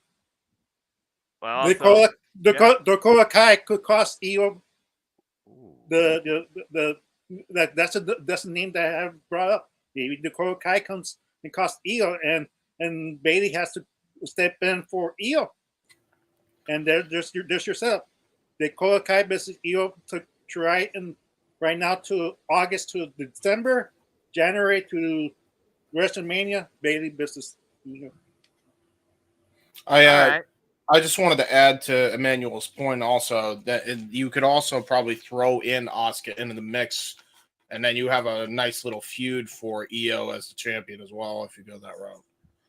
You do. Right. So also, she would be the first one to not successfully cash in if Emmanuel's booking comes true. But a lot of fair takes here. If nothing else, this triple threat still gonna be polarizing, but no one's giving the EST a chance in hell. So there's that. Jeez. Which is a damn shame because I love me some Bianca. How the mighty have fallen, JJ, to take a famous quote. yeah. All right. Arlene or Zero, do you have any quick last rebuttals before we move on? First, go ahead. Sorry. I just think that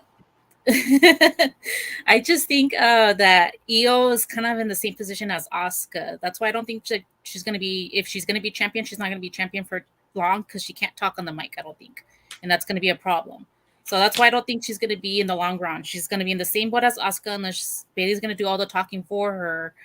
I mean, that's the only way I can see her winning this championship is if Bailey does all the talking for her, because she's not as good as English as Asuka is, and that's the problem with Asuka. She can't really do promos in English unless like they subtitle it where they both talking in Japanese, you know, and it's more powerful in their language, you know. So I think that might be a problem if Io Sky cashes in. I think, and I mean, let's think back. I think Io Sky is the only one that's actually like she's won all the titles. I don't know if Io Sky ever won the NXT Women's Champion. Did she ever win the women's? She did. Okay.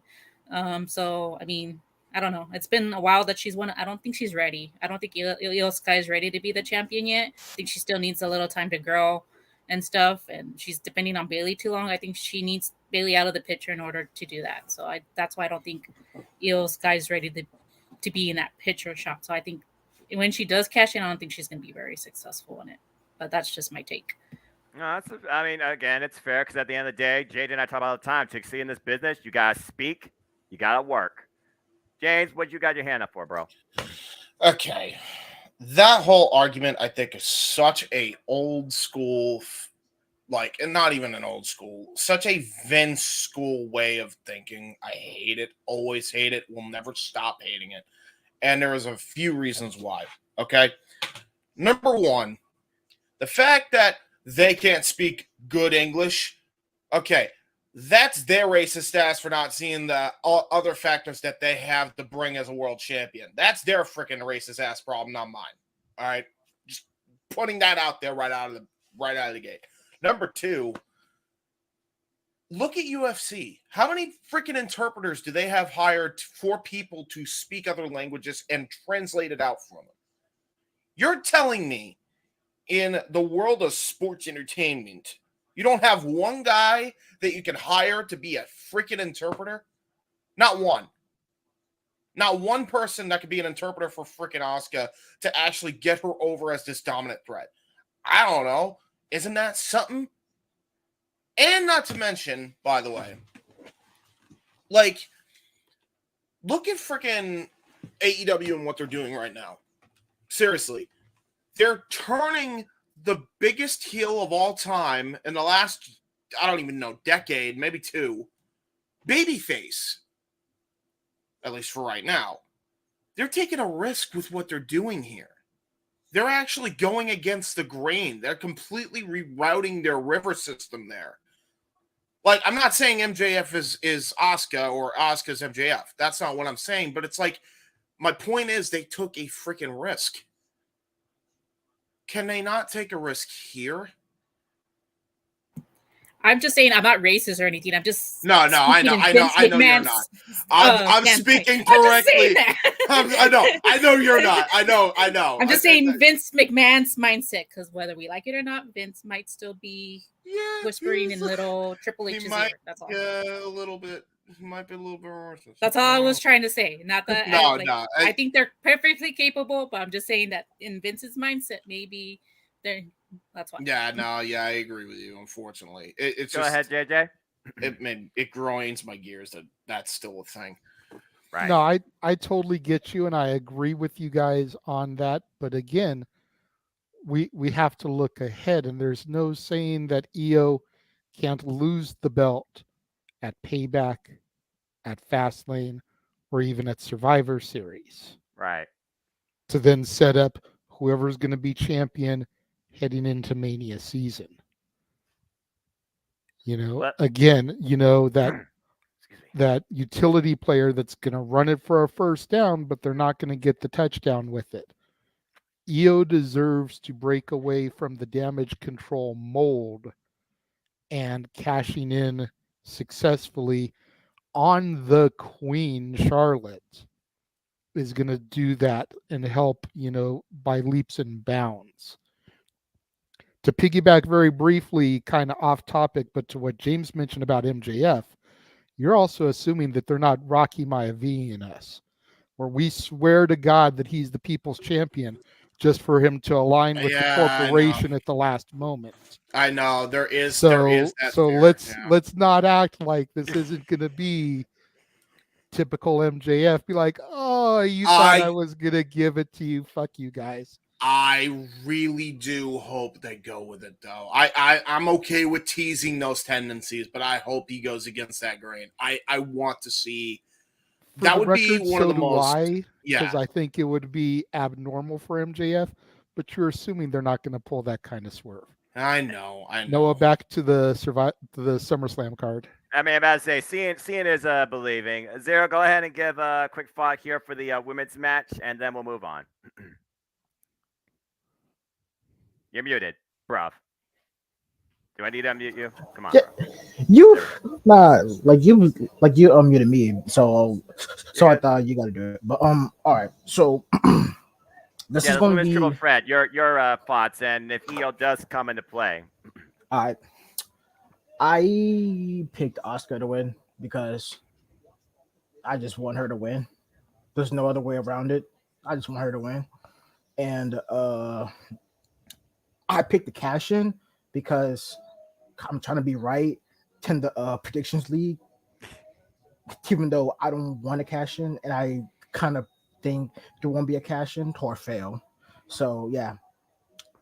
So this match is about to be a clusterfuck of a fucking cluster because it's 3 women, 3 good women, 3 fine women. Don't worry. Don't worry. You. My dick is in my pants. That's fair. Look, it's not TMI, Zero. TMI, bro. TMI. Well, is it TMI? He did say it was in his pants. Yes, it's in my pants. All right, hold on. Back to the match. Later on, but this is going to be a triple threat match like in 2K because here's why I said that. One falls down, rolls out the ring, singles match.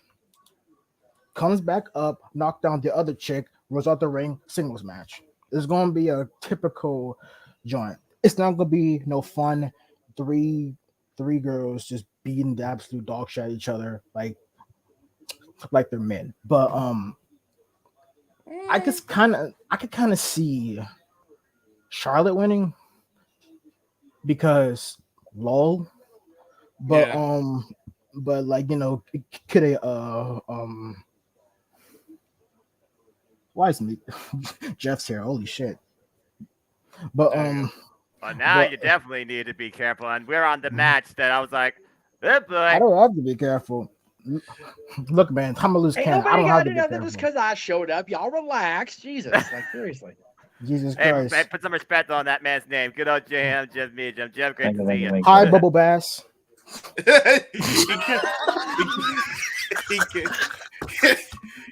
damn it! I was gonna save it. Zero.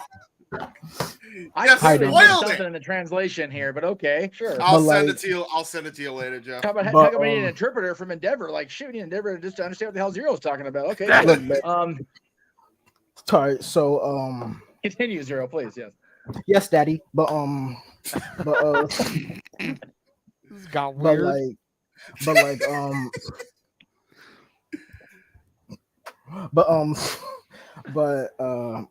So Jesus so Christ, man. so like like I could see a Charlotte winning because Cena wins. LOL. I could see Bianca winning because why the fuck not? But I could also see Oscar winning because Bianca does a KOD to a Charlotte. Oscar kicks Bianca, pins Charlotte. 1, 2, 3. Haha. Fuck you. I'm still champion. But if you want the cash in, you could do it. You could do the cash in. Like then all of a sudden Bailey hits a rose plant, the most ugliest move I've ever seen in my fucking life. Then Io Sky from the top of the stadium does the beautiful moonsault. And then wins the title. All right. From But the top of the stadium. But you can spin it the other way. Bailey helps out. Io Sky hits the moonsault, but transition to Bailey doing the rose plant. Then picks Asuka up and pins Io 1, 2, 3. Fuck you. You could do it either way. Like domino effect, regardless of which way it goes. You could play it like you could literally play it either way, and it's literally just a fun thing you could do. But is that the conduit depends how you feel about the whole match. So my pick, I want Oscar to win, even though she might lose.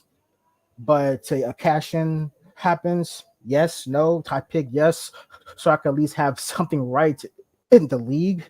So yeah. There you go. Look, man, I'm straight up honest, bro. I have no faith in this shit. I respect that honesty. Having the stuff I have no faith in. I just pick it just so that I can win. Yeah, that's fair. And sometimes you just go out and wing it a prayer and you see what happens. Time to presume my latest hentai. All right, well, you do that. Wow. Okay, as he goes to Osaka and the special district. Huh? Welcome to the party. Wait. We're talking Did you say special district? I'm shocked. No one. I'm just gonna leave that. I'm just gonna leave that alone. All right. What you do is your choice. We gonna fight, bro. We gonna anyway. Jeff, we're talking about Charlotte Flair. So wow, impeccable timing. I'm gonna go out and try again. No. Wow. Okay. So first of all, if Io does that moonsault from the top of the stadium, we'll give Aaron Riff no DQ because he'll literally witness a live death right there in front of God and everybody. I was about to say, why not? And so will Noah, you'll be part of the headlines. You'll be part of the history. I want to be part of that history. I'd like you. I don't want you to be part of that either. But hey, I'll be calling the action from his seat. Oh God, that's right. Have you Put ever me on that right now? I was gonna make a fucked up joke about a pay-per-view that happens. No. I was about to make a fucked up joke, but I kind of edging in this triple threat match. You just said it yourself. You just said it yourself. He did. Oh. But the joke's been made. That's the point. It's okay. But and no New Blood Rising either. We don't need anyone on a pole. Fuck. But I'm so damn glad JJ put the intervention on that. That one up there more than I was. or when New Jack tried to kill that one poor fuck. No. Damn self. He was doing this to her damn self. Goodness gracious. Okay. Yeah, about to say. Anyways, back to reality. Jeff has the floor right now. All right. So who the hell's in there? Okay, so Asuka, Charlotte, Bianca. Okay, cool. God, I want so bad to say that Charlotte wins and then Io cashes in. That way Charlotte has another tally, but she doesn't have to be the champion long term because none of us want that apparently. But then she got another belt. Son of a bitch. So there's that side of the coin going here. Somebody's gonna bitch about Charlotte doing something good tomorrow. It's gonna be a thing. So, Oh, clearly. and I'm looking definitely in the upper tier in the middle there about. Okay, about okay. Let me Charlotte, so, time out right there then, because clearly you weren't listening to this No. prior to doing a run-in, like I mentioned in the chat room to you. Io Sky wins. Charlotte. I'm gonna run this back as quickly as I can for him, just Okay. so he knows what was already You got said. 10 seconds. It's gonna take a little bit more calm than down, 10-0, probably closer to 60. Time me. Okay. All right, I but said hold that up, hold this up, was hold up. going to be the overbooked match of the year. I Right. said Charlotte was going to win. Uh-huh. I said Io was going to cash in and be successful, just like you did. Now, the Okay. reason I said that is because everybody then has a claim to being number one contender by traditional standards. Asuka lost the belt. She deserves her title rematch. Yes. Charlotte lost her belt. She Yes. deserves a title rematch. Right. Io's the champion. Potential heel turn by Bayley or Io breaking up Damage Control. This pushes Bianca Belair all the way to the back, and she's like, the fuck about me? Right. Every time she's done something right in this entire equation, she's been stifled. She's been held down. Finally get that heel turn that people have been wanting from Bianca Belair. And then I say we do what the great Cassandra Peterson said about Pee Wee. I say we let her go and just fucking turn her loose as a heel. I like that. That's good. By the way, shout out to Paul Rubens. There you go. All right. How was that, Zero? I think that was even less than 60 seconds. Oh, had to be. Yeah, it was. It was Yeah. 45 because I actually found a timer and I uploaded it. How did you do that in like record time? That I have shocked my the hell out of ways. me. I have my ways. Look, man, he stays on the So, internet, so he knows what to do. I am going to make this a lot simpler and easy on everybody because now that Jeff's here, it's going to be another hour at least. So I co-sign with Jay's opinion, and we get a run back of a 5-way or a 6-pack challenge at I'm back. Payback. Hello, Back. Godzilla. For a bit, because I gotta. Oh, hi. Huh? Hi. Hi. Sorry. I left. I had to figure out my dinner situation. I have to go pick it up in a little bit. You So. got Grubhub? It wasn't worries. I Yeah. am mine We before I appreciate came in. that That's you why were I able was to ready come to go. back. Yeah, I imagine it wasn't Pizza Hut, so you're all good. We've been talking about the women's Ew, threat Pizza match. Hut, the fuck? So That's right. you're all good. Pizza Hut doesn't deliver to my neighborhood. Good. You don't need that. Good. You don't need that sorry ass pizza. When you're so hood, they won't go Pizza Hut near you. That's how hood. Wow. That's crazy. Bro. You must live in Compton. Right there. No, I don't. Live in the Actually. Tillis side of town. Hell no. Bro. Straight out Zero. Southern California. What Same. the fuck? Domino's Well, I mean- delivers. Thank you, JJ. Listen here, you niglet.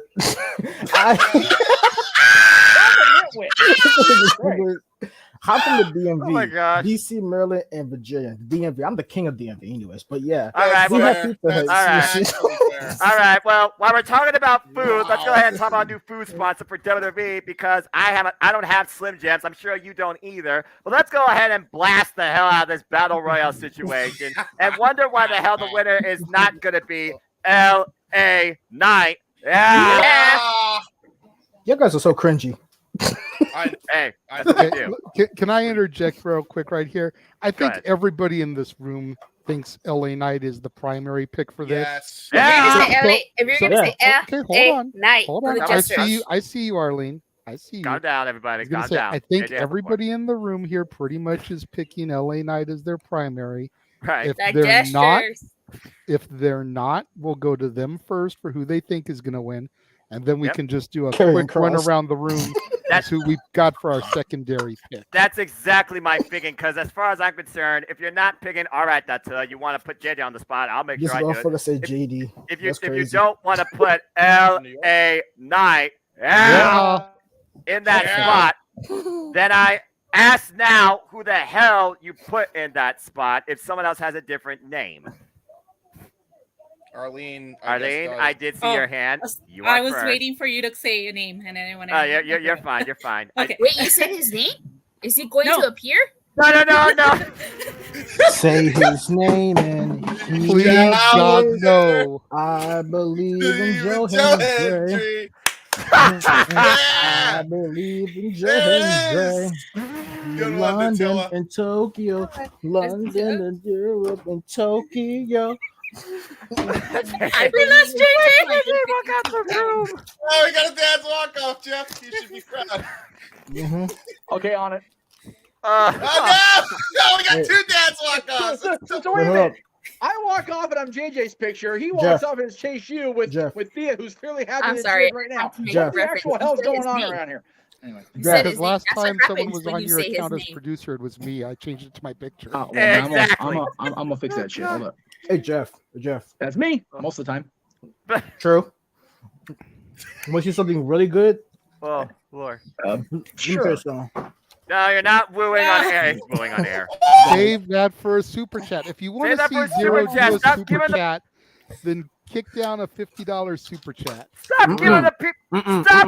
$1. Stop giving the people $1, what they want $2. for free. Okay, Look, man. Okay, Zero. Look. It's not going into your goddamn bank account, mucker. It's not. JJ's $50, people. Nah. Because the rest of us don't want to see it either. No. So if we have to be subjected to it, we at least want to see $50 come through. Seriously. I'll we do don't it want to for be free. seeing that shit neither. If we're gonna make people see it, at least get some money out of it. Damn. Oh, good Lord. I'm the stripper here. So Arlene, this who do you think the is shower going to room. win? Let's bring it back here. Arlene, Arlene, you have a different name besides L.A. Knight. Yeah. So what's the name that you got in mind? In my defense, is I want LA Knight to win. I just don't Good. think they're gonna give it to him. That's Fair. the thing. That's why he's gonna be like my secondary pick. Okay. But like I'm gonna refer back to when I was talking about the Intercontinental Championship and then about Grayson Waller. He's been against Edge. He's been against I forget the other person. Oh, my brain's not working. That would give John Cena. Thank you. I was like, That's so I feel like You're forgiven. You can't see him anyway, so it's okay. yeah. So I feel like they've been building him up for a major title, and that's why I think that this might be the push that he's gonna end up getting. Even though I don't want Grayson Waller to win. I mean, he's essentially what you guys have been talking about. He's kind of what Austin Theory should be. Sorry, JJ, for making that reference, but he has the more charisma and to his character than Austin Theory does. So maybe I feel like they're building up for a mid title card, and I think he's gonna end up winning and giving him that push because they've been pushing him a lot. So I feel like if he's not gonna win anything major, then what's going on with all these pushes he's getting with all these legends and stuff. So that's why I feel like Grayson Waller is gonna be my primary choice, just because of the wins that he's. He didn't win over Edge, but I'm just saying that he's been getting that push against legends and stuff, and he's been proven to be a good wrestler and stuff. And then my primary would be LA Knight or secondary. Yeah, my secondary. Sorry, would be LA Knight or probably I can't think of. I was gonna say Bronson Reed, but I don't feel like they've been pushing him a lot. So maybe LA Knight would be my secondary.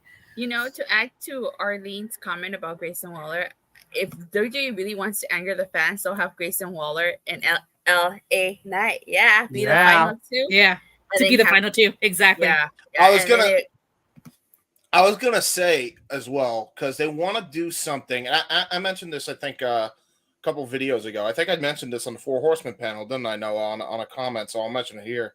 You did. I wouldn't be surprised if they go that route. I could see either one of them winning. By the way, I think we're all kind of in agreement with that. And now that you mention it, there's also Edge that could be a secondary as well. That's my secondary. To be kind of honest, does this battle royal even matter? What does it win? No. I think they just wanted to put They wanted to put LA Knight on the card, and they had nothing else for him. But I think what they should do out of this, if they're not going to push LA Knight as a singles, why not create a faction? I recommended in the comments that they should be doing Grayson Waller, LA Knight, and Austin Theory, because all three of them essentially are the same gimmick. One of them already has a championship. You could have the other two, LA Knight and Grayson Waller, win the tag titles, or at least challenge for them, and then eventually win them by the end of the year. That's could happen as ego. well. That's a lot of ego there, though, dude, in one freaking group. Right. And it is power trip. Exactly. Call them the ego trip. The ego trip, yeah. But here's the thing. They would all have common enemies, and they would realize that over time, they were you could actually start that in this battle royal where Grayson Waller does eliminate LA Knight. You could, or the vice versa, the other way around, and then it becomes okay. They feud for a little bit, but then they actually become a team, and then Theory sees what they're doing. He kind of comes up to them. You know, maybe you could book a triple threat match between the three for the U.S. title. You want to talk about ego, and then they actually gain some respect between one another after the match, and then there's like, you know, we had a great kick-ass match at the pay-per-view, whatever pay-per-view did decide. Why don't we try to run this brand together? Let's see what we can do together as a unit here. It would definitely be something different, and I'd definitely probably be intrigued to see it. But it sounds like overall we got LA Knight and Grayson Waller as top two. But to go with Dattila or Arlena, if you mentioned it, someone did pick Bronson Reed. Others named mentioned include Madcap Moss, Nakamura, Rob Breaker, Chad Gable. So, again, it's a hodgepodge. JJ, you have another name or thought before we move on at this point?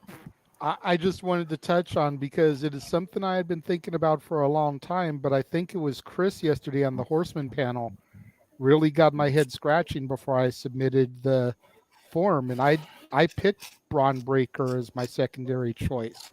It was Jeff Chadwick, actually, but yeah. Oh, okay, it was Jeff. But yeah, I mean, think about it. We're going to be in Detroit, Michigan. We're going to be in Steiner country. Yeah, Braun Breaker. So to have Braun Breaker as an entrant in the match, even if he doesn't win, but just makes a good, strong showing, is going to do a lot for Braun. And then if he were to come out with his dad and his uncle in Detroit, Michigan. Oh, Lord, the pop. Yeah, that's going to be a Road Warrior pop that they just need to be thankful there's no roof on the place, because they'd blow that shit off. Yeah. The sirens be blaring. Yes, ma'am, I saw you first. Then we'll go to Arlene, and then we'll see if Jeff has something to say before we move on from this. Go ahead, Emmanuel. Just a quick question. I read reports that apparently The Rock is going to do something with Grayson Waller real quick. Is that I gotta go pick up my dinner, guys, so I gotta bounce again. But Okay. Fine. We hope that you'll be able to come back. Yeah, because we got our 4 main events. That's okay. I'll try to continue. So yeah, that's my quick question. Like, do you think those rumors are true? Like, I mean, the Noe family is there for a reason for the main event, but it could be Rock until the end of the night. But I'll touch on this real quick, if I may. Do I think it's true? No. But in order to shine a little light on it, you got to think Hollywood is on strike right now.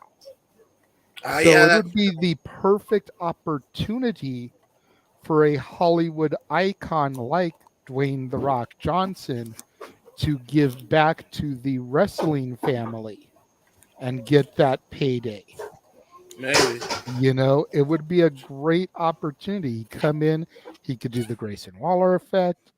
They could maybe set something up down the road for Survivor Series, which would be the anniversary of his debut. Yeah. You know, and he could also always factor into the main event. Yeah. You know, I feel like it's something we've gone in circles about as far as the Rock Roman. But if there was any time to start that trigger, it would be SummerSlam, considering Hollywood's on strike. They may not get this golden opportunity again. Very true. I didn't even know that Hollywood was on strike, and that affects everything. Mm-hmm. Well, you don't watch movies either, so I can understand why you wouldn't know. But yeah, there's a big thing going on right now, primarily concerning the streaming sites and people in Hollywood not thinking they're getting fairly compensated for the exclusive content that gets generated for Disney Plus, Hulu originals, etc., Netflix originals. Don't hang your head, Jeff. It's not you, but you just happen to work for one of the biggest companies that has its own standalone streaming site. So, you know. Well, I mean, we're not throwing names, but if you know, you know.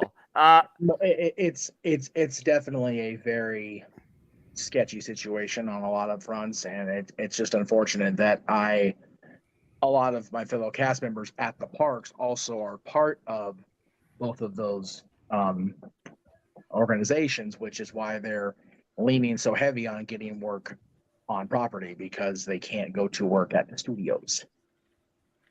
Right. It's kind of a pain in the ass, actually, as a matter of fact. Can't So- cross the picket line. Ugh. Yeah, right, exactly. I understand how unions and strikes work because I'm not going to go into that. No. rabbit hole. That's a whole other show. That's not an open mic night thing. That's just a whole other channel altogether. That's MSNBC. Anyway. Right. True. Anyway, Arlene, I fair saw enough. your hand up earlier. You have a different name in mind? I just was hearing James say about factions. I forgot about Bobby Lashley and the Street Profits and all that. Oh, that's Maybe right. Bobby Lashley wins. I forgot. So, Maybe they finally get that faction going. And Business as for 2.0. and as for The Rock showing up, like JJ says, it could be a good time for him to come. But I mean, he said the reason why he didn't show up to WrestleMania is because he needed to train. So he needs to start training since before the strike, I feel like, because I feel like he might not be ready for. Well, maybe he Philadelphia. has been though. Yeah, that's true too. But Yeah, there's always the possibility that he has been. There's always the possibility that it's just an episode of the Grayson Waller effect, and you don't got to be in ring shape for that. No, that's but true. if they're gonna do something down the road at Mania, even, and they're just gonna completely bypass the Grayson Waller thing. Still got 8 matches to get in shape. That's more than enough time. Right. That's true. But if anyone's going to make an appearance, I feel like at SummerSlam it's going to be John Cena.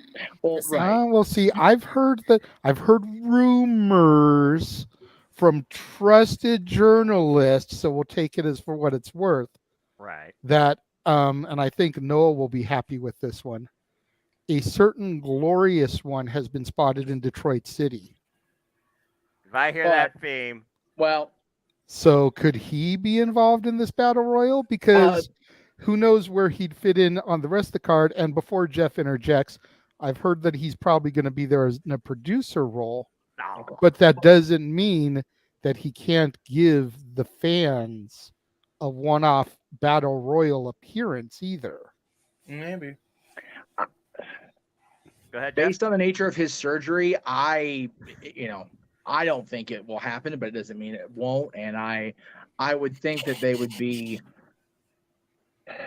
more careful with having that his return be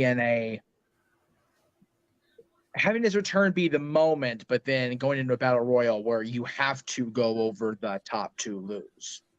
Not a good idea, I think, with Bobby's surgery. And then Randy. They're talking about Randy's there. It's like Randy's nowhere near ready to go. No way. Depending on which report you believe. I've heard people say his return is imminent. I've heard people say that he should never wrestle again. Yeah. But, what journalists do you believe? What journalists don't you believe? I believe in what I see. Seeing is exactly. believing. And unfortunately, I have to believe in Joe Hendry. Suck it. Wait. What did Jeff say?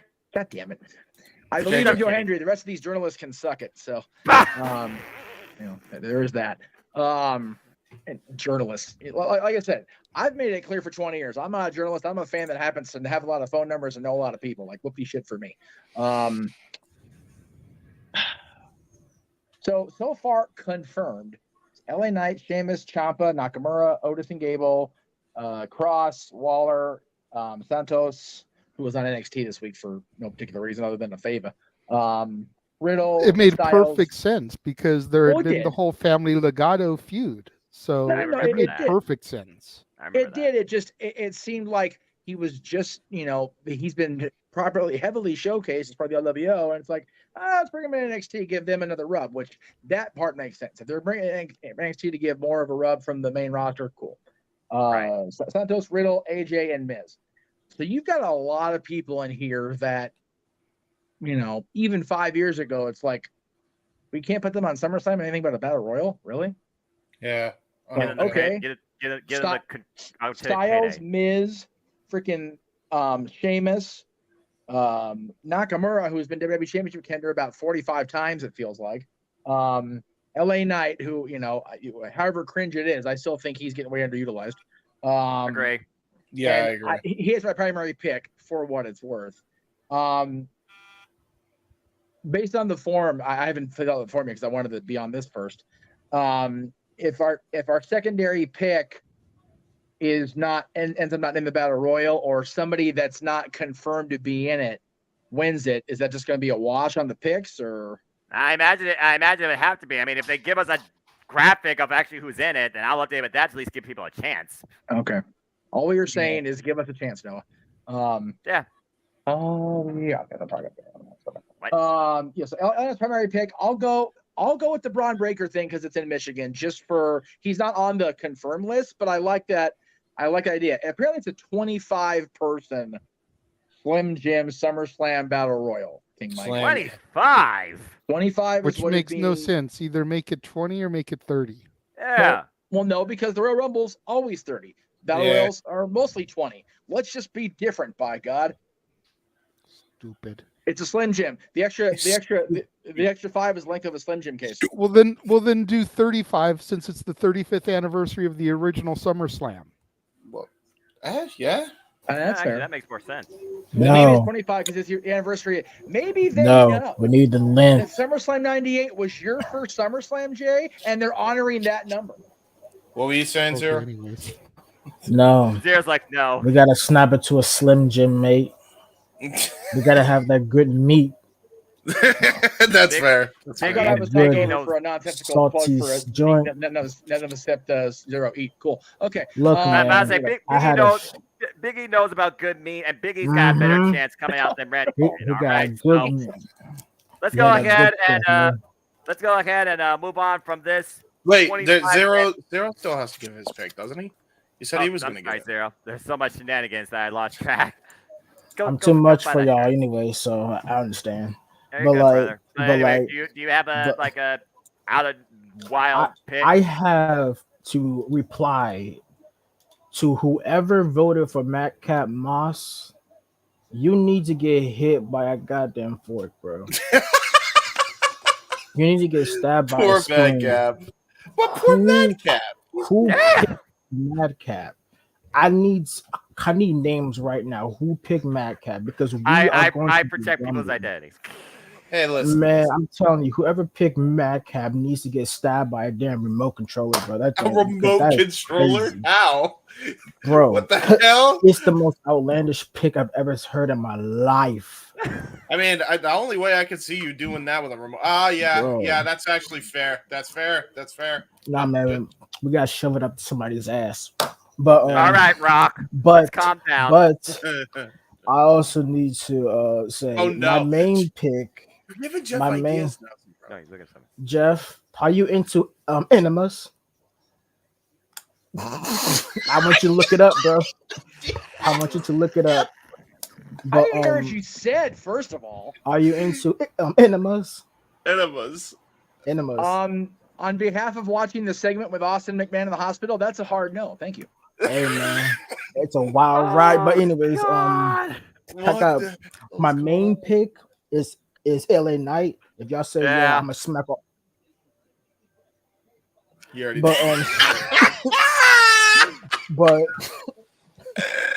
but like that's my main pick. My secondary pick is Sheamus because at the time that was the only graphic I saw. But if you want some good picks, I want Karrion Kross to lose. But I do want him to win because poor Karrion Kross, he needs to be a killer again. But who else? Who's in this match again? Styles. There's 13 other people. As JJ called it the Jabba Royale. I wouldn't even go through the rest of it, Euro, because it's like too much. All right, fine. Here's some picks I want to win by blinding decision. I want Bobby Lashley to win because he's a good brother. If Cedric's in the match, poor you. You're not in the match, fuck you. But who else? Why is Santos Escobar in the match? I think I don't know. Don't know. That's pointless. Austin Theory because he's champion, but fuck him, he's a loser. All right. Who likes Austin Theory? Because. All right. A-Town down to A-Town South. Shut the fuck up. Oh my All right, god, Vince Zero with all your bros over here. that is all right. tremendous. I'm calling Hey, it man, audible. I'm about to Clearly, start. We're gonna we know start a he threesome. wants. Yeah. But Hold Let's on, go Zero. ahead and get. Let's Huh? go ahead and because if we talk about who you want to win versus who you don't want to win from the known names versus the 105 different people that WWE has currently and the 255 that's Yeah, we'll be here all night. We'll be here all night before we get to the four-man event. you know who I want to Yeah. win? Randy Savage. R.I.P. But I would love to see a CGI cameo of that, and I guarantee you they will with that dumb technology. But either way, Big time Deck CJ looking crazy, bro. LA Knight for the win, and that's not an insult. That's just a fact of life. Let's go Hey. ahead and move on. This We got fuck is Emmanuel in his has hand. his hand My up. brother has a Bullshit. question. Yeah, Oh, he's does he? been, You're he's so been good- so delighted, patient. You man. got a question? Poor guy. It's okay. Like all I said, like I read a comic of that Bray might come in. Like it wouldn't be something that Bray comes back on a sponsorship match again. Oh I mean, my hey, sponsor god. no Mountain Dew. I'm fine with it. Almost needs to win the Slim Jim Royale. Oh hell yeah! That's all. That's all I have to say. Yeah. The Almost Sapiens would like Hey, love it. I am a down to earth Homo sapien, brother. Yes, I am sir. too. Yes, Hey, let's go. sir. Let's go. Yeah. You know what? And I thought really I'd hate the guy. He is the new Big Show for me in the He- WWE. He's just a he's lovable growing. giant that you love him, man. I love that You guy. love to see him. I love that Well, that went somewhere completely different. That's So, a tall black man right there, bro. He is- all right. Well, this is not sponsored by drinks. This is sponsored by Slim Jim, and I see Jeff is ready to partake in a beverage. So let's go ahead and talk about one of our four main events because SummerSlam's that damn crazy, crazier than all of you combined. Let's see if Cody Rhodes finally beats the Oh, Gatekeeper. God. He finally goes one-on-one for the third time ever with Brock Lesnar. And since I know one person here had quite a unique take during me and JJ's call at Backlash, which was the first encounter, and then we called Night of Champions. We saw what that went to. We've seen how this has escalated to the point that Cody Rhodes, well, he's bloody insane. The definition of insanity is doing the same thing over and over again and expecting a different result. So, third time the charm. Write the final paragraph of this chapter to continue your journey on to finishing your story. You tell me. By the way, if you haven't watched that documentary, highly encourage it. So since he's finally here and he hasn't gotten to really talk wrestling to lead a match yet, let's go ahead and get him to lead this. Jeff, what's your thoughts on this match? Cody Rhodes and Brock Lesnar. Is this the last time we see Brock maybe till WrestleMania 40 season? I don't want Cody Rhodes to die on national global television. I don't want this to be a thing. No. Okay. So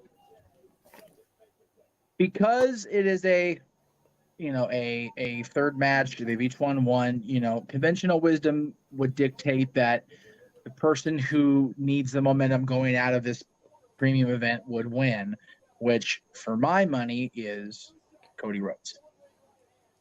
But by the same token, that was token, not token. I encourage anybody to watch Lord of the Rings because please don't do that to yourselves. Jesus. I would think that they would have Cody possibly lose, only because if they're going to get us to WrestleMania with his story, they have to have him be so downtrodden that he has to fight his way back to the main event of WrestleMania over the next, whatever it is now, 6 months away now. Yeah, something like that. Something like that, maybe 7. I'm horrible at math. There's a shirt on Greg's site somewhere you can buy the t-shirt that Jeff can't do math, somewhere. But so I'm torn about this because Cody, Cody should win because then he has a momentum and he can carry on through the path to WrestleMania. But we're still, 2 big fours away from WrestleMania at this point. So how do you get there and have Cody still be strong like bull the whole way there? And yeah, what are we gonna do with Brock here? Brock had his moment at WrestleMania, which quite honestly was better than any of us thought it was gonna be. Yeah. If we're being real, that match with Omos should have been the drizzling shits, and it ended up being not more than not half bad, if that makes any sense, which it doesn't. That's fine. Yep, he was right. You were right, JJ. I'll give you that. He You was were right. He was like seriously. Nobody with any, with a longer fandom than JJ thought this would be worth a shit. And it was. So, but where does Brock go from there when he defeats this giant they've been pushing him? What the fuck has he done since, for the record? Not a goddamn.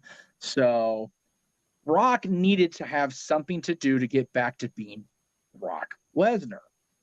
And that's what he's done, kind of. He's been the bully, he's been the killer, but he hasn't been around a hell of a whole lot. And when he was the champion, it was a little more passable because, okay, well, I'm the champion. I can dictate what I want. I don't have to be here. I can just be a presence and rent space in my opponent's head and not let my contender see me until the day of the show.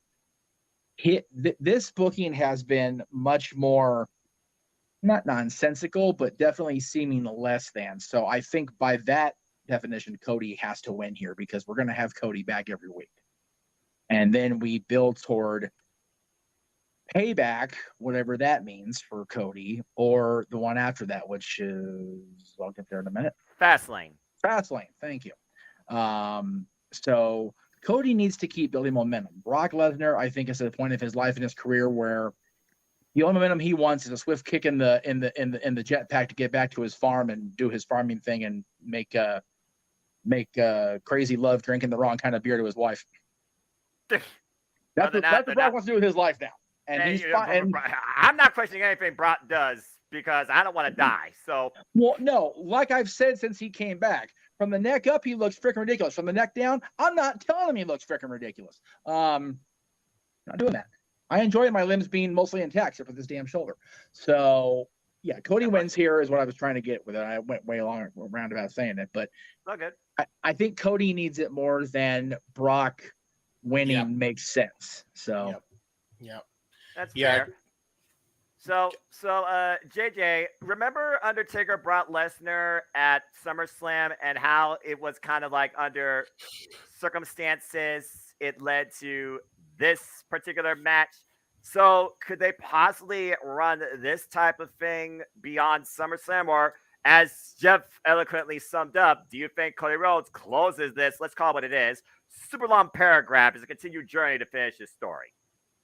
I definitely think a double count out leading to a potential Hell in a Cell is a possibility.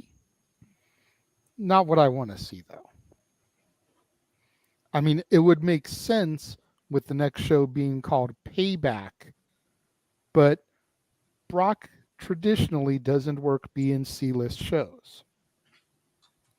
Realistically speaking, Cody needs to beat Brock here. And then Brock can, as Jeff said, go off to his farm and then maybe come back at Survivor Series and kind of do the Survivor Series to Rumble thing before heading into WrestleMania 40.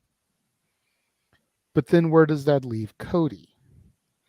And a lot of people have been speculating his next big feud, and we've already discussed Randy Orton, and depending on which journalist you listen to and subscribe to, do you believe that his return is imminent or still a good ways away?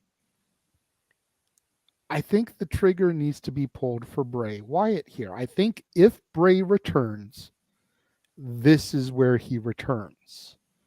And I think that there's a lot of great ways that you can play that feud because, as you pointed out on the Horseman panel yesterday, Husky Harris was the rookie to one Cody Rhodes.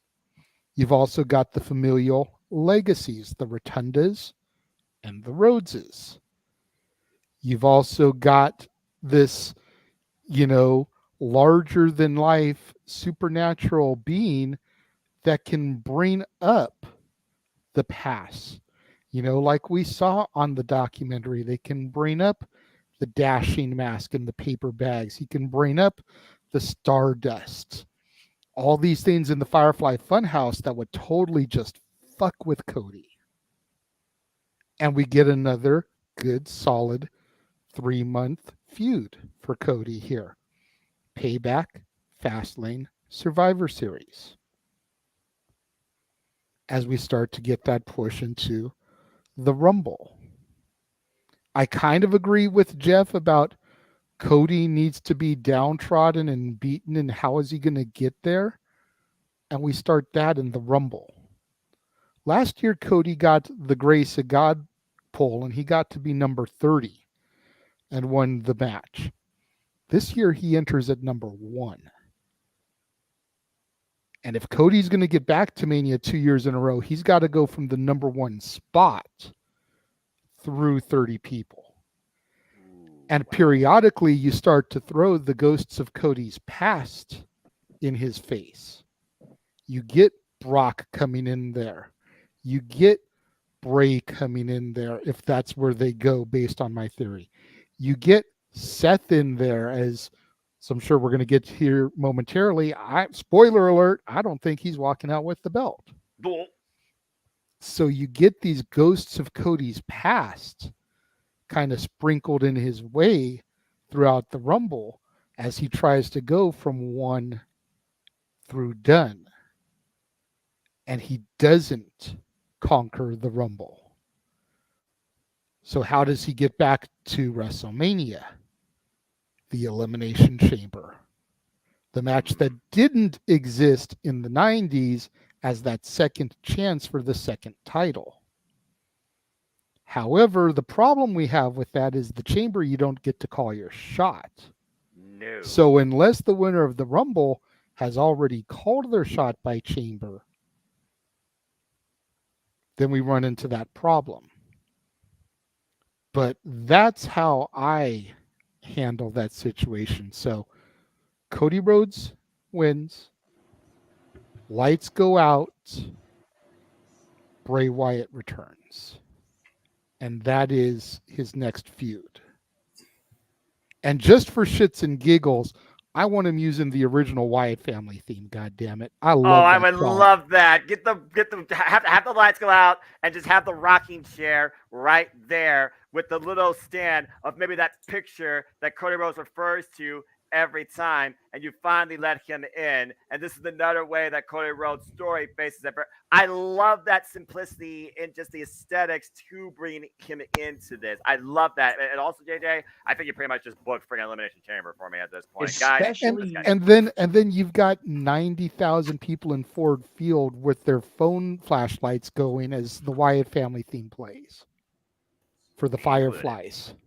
and Bray having that picture, especially being one of, quote, Dusty's kids, and just poking at Cody every single time with it, because Cody mentioned in the documentary, and that's how you weave in the real life stuff, because that Dusty's kids thing pissed Cody the hell off, as it should have.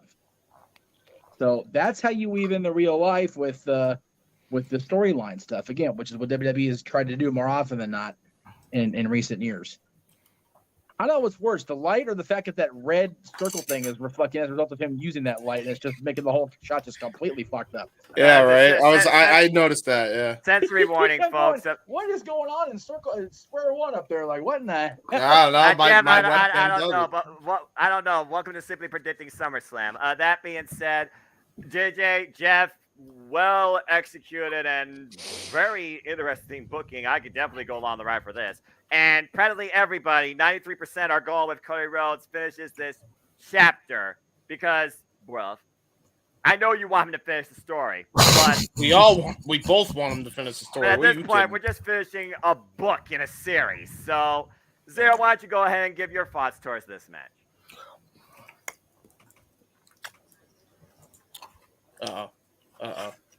He's chewing. Oh no! Oh shit! I noticed spit my ice cream. Holy shit! Oh, did you actually? Can we not eat on the air, please? Oh my god! I nearly that shit failed, bro. Be careful, man. I think I know what he was trying to do. But yeah, that was My ice cream nearly failed. Yeah, that's all right. Anyway, Zero, your thoughts on this match? Cody and Brock 3. Brock's gonna murder Cody, but plot armor. Cody wins. LOL. Yeah. But yeah, because it's like, what do you expect? Brock, German. He does many. Don't give Jeff nightmares. He's doing so many Germans to the point that he should have been in World War II. But think about it. God. Oh my god. And oh my Neighbor god. score, another dad walk off. But Yeah.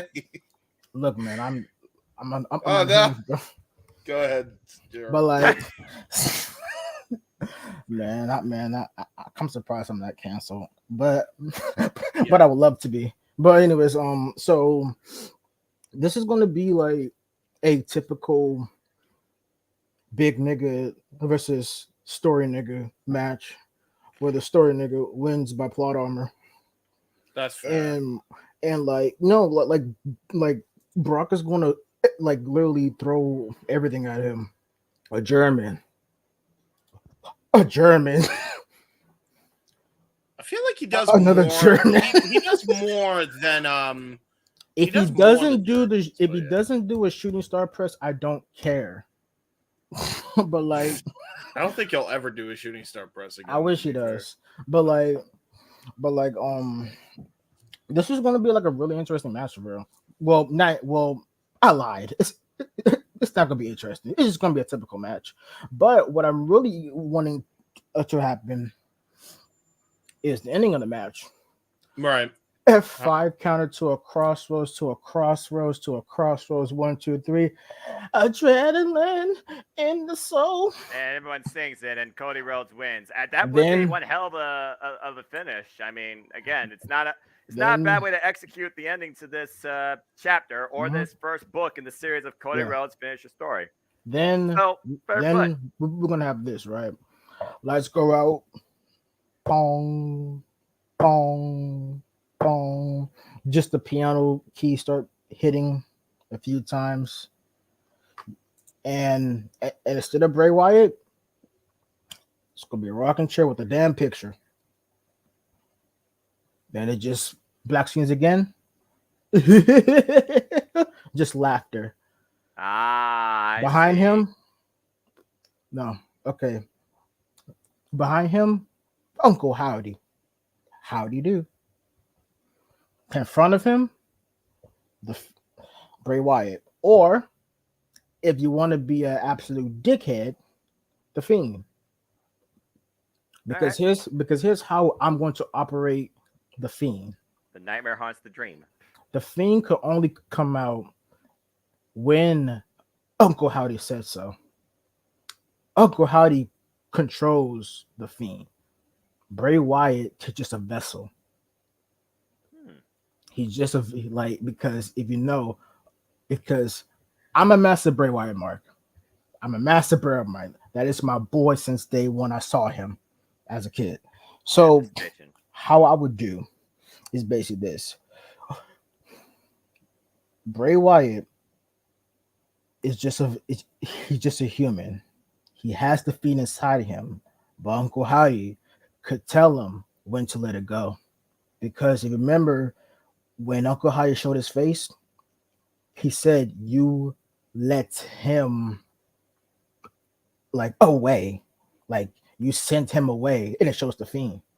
So Uncle Howdy has to retrieve the Fiend back and tell him, you with this goon on my terms.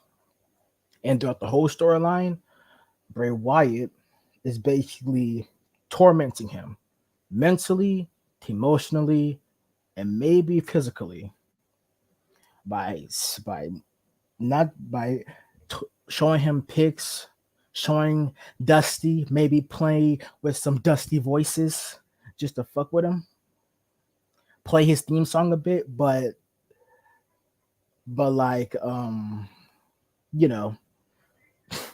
basically how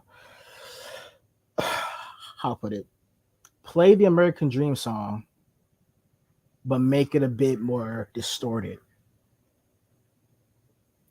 Basically you make this not only personal, but you make Cody feel so fucked. He don't know what to do. He's hear his father's voice, but it's not actually his father.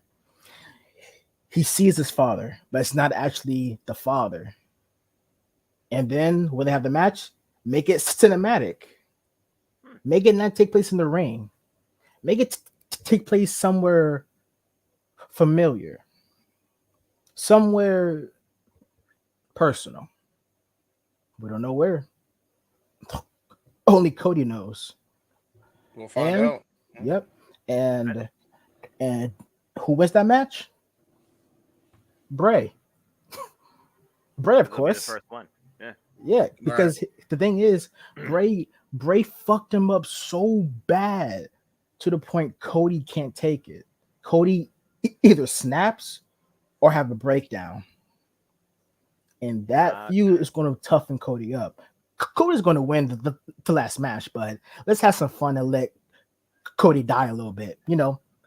Fuck him up. Show how vulnerable Cody actually can be. I like that a lot. That's some very interesting storytelling. You and JJ have got some very interesting takes on Cody Rhodes' continued journey into finishing his story. But as far as the Brock Lesnar chapter or saga goes, life. That's why tomorrow night it closes, and I agree definitely with the panel here and the majority. Emmanuel or Arlene, do either of you have anything to add regarding Cody or Brock?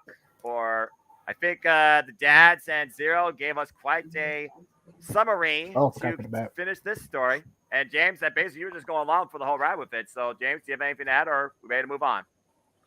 I'm all set, man. I think I pretty much covered everything on that. All right. Well, let's go ahead and continue through our main events here, and let's go ahead and talk about. Well, actually, let me take a look. Yes, Arlene. I was just gonna say the only thing I find with the problem with that with Bray Wyatt showing up in this match, I like the storytelling behind like what JJ and Gerald said.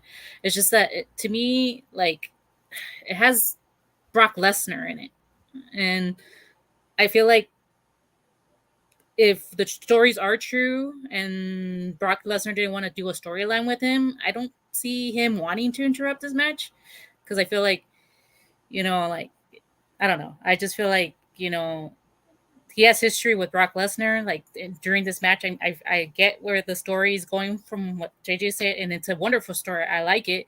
It's just like because he's in a match with Brock Lesnar, I don't feel like it would be a right time because like Bray didn't get the match that he wanted with Brock because Brock maybe didn't want to work with him according to rumors and stuff. So that's the only problem I find with Bray Wyatt interfering with this match. But other than that, I think Cody is going to win. But I don't see why would I would feel he had more beef against Brock than Cody. But yeah, anyways, that's all I had to say about that. The thing, all right. Look, I get what you're saying. That's why it's going to happen after the match when Brock walks away. Doesn't have to look at the dude because like I get what you're saying, but they got to be professionals with this. They got to be like, whatever, bro, do your thing. I don't care about you. Just walked away like a few. Brock walks away, flips off Bray, and keeps walking off just for the lows. But I also got one more thing. I hate the fact they brought back they brought back Pass Lane. I do not like it's a dumb name and Payback as a pay-per-view. Why? Just do Judgment Day or Armageddon or Bad Blood. Payback, Bad Blood. Man, I hate WWE at times. Yeah, right. No, I'm with you there. I'm absolutely with you there. Dumb. Right. Great balls of fire. Goodness gracious. Great balls of fire. Go on, Noah. All right. Well, let's go ahead and move on from there. We talked about one of the Trinity of Trilogies that will conclude. Let's go ahead and look at another one here. And let's go ahead and talk about this match since we're talking about championships, finishing stories, third time's the charm, and seeing what's next. What could potentially be the final judgment still to come. As Seth Rollins defends the World Heavyweight Championship against Finn Balor for the third time, a match that, of course, dates all the way back to 2016. So, again, we saw what happened in 2016, the night after he put the show in place and won. He released the title, ended up surgery, lost the year of his career. We saw at Money in the Bank this year. Seth Rollins was able to win, but the teases of Damian Priest, or excuse me, Mr. Senior Money in the Bank, and him cashing in have definitely added to this. With me, though, I look at this kind of like what JJ looked at the women's triple threat. I do think that here you have more potential for a cash in, and it does continue the idea of payback in more than one way.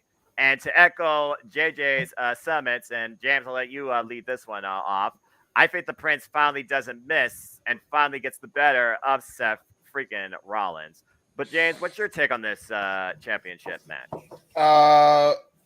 I think the championship match is pretty clear cut. I don't think they're going to take the belt off Roman. I think it's pretty damn obvious.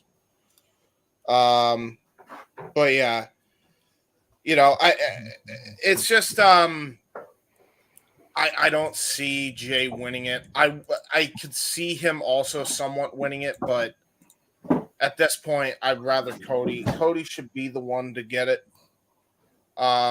Just because they had a natural story there. They also have a natural story with Jay, don't get me wrong, but I don't know. I think they had, they had more of a natural story when it came to Roman and Cody, but I also could see them going the route of Jay Uso and Cody Rhodes. So who knows? But I'm going to stick with Roman. I don't think they're taking the belt off him just yet. All right. JJ, what's your take on this match here? Are we talking about Roman J or Seth and Finn? Because I thought you were talking about Seth and Finn, bro. Oh, we're the ones. Fuck. I thought that's the graphic you threw up was for the Prince. Sorry. Yeah. It's all right, James. I wasn't paying attention, to be fair. Yeah, okay, so take your time, man. There's my prediction for the main event, so you can skip me completely. Spoiler alert, jeez. There you go. Sorry. Look, we're all ready to go into SummerSlam. We're all ready to roll into Detroit City, so it's all good here. And we've been here for a long period of time, went off the rails, but it's been great discussion. But it's all right. Anyway, back to the Raw Championship, the World Heavyweight Championship. James, you believe that Finn isn't going to miss?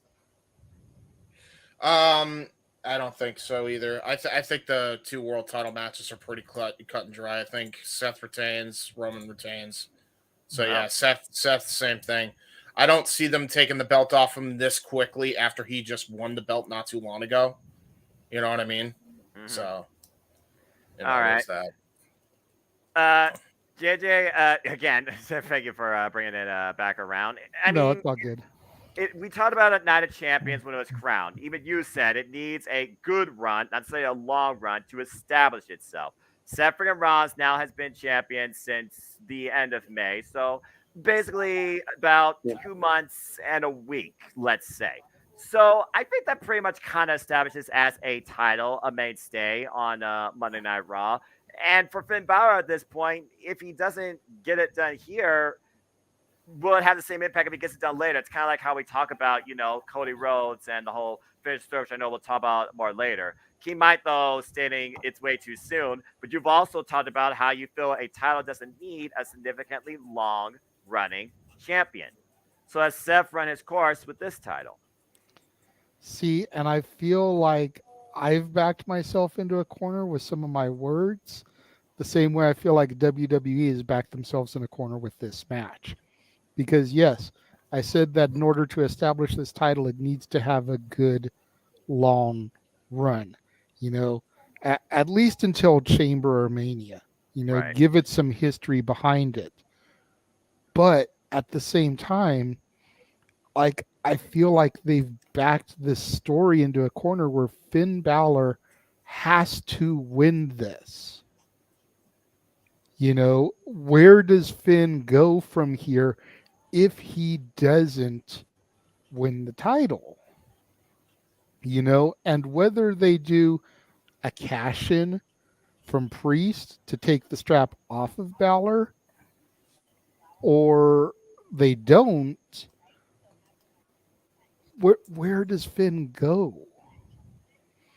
Finn needs this title, and the way they've been pushing Judgment Day as of late, Rhea is the dominant women's champion, Dirty Dom having just become North American champion, Damian getting the briefcase. Bro, you get Finn the belt, And you've almost got some Horseman era shit here. It's kind of crazy. And I feel like that's what they need to do. And again, yeah, I've also said that one of Tony Khan's big things is he tries to make every championship run some long ass title run, and you don't need that this day and age anymore. You know, unless your name is Tony Storm, then by all means you get a shit run. But I digress. Damn. But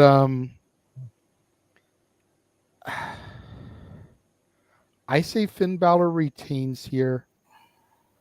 I did predict a Money in the Bank briefcase cash-in, but I'm not 100% it comes in this matchup.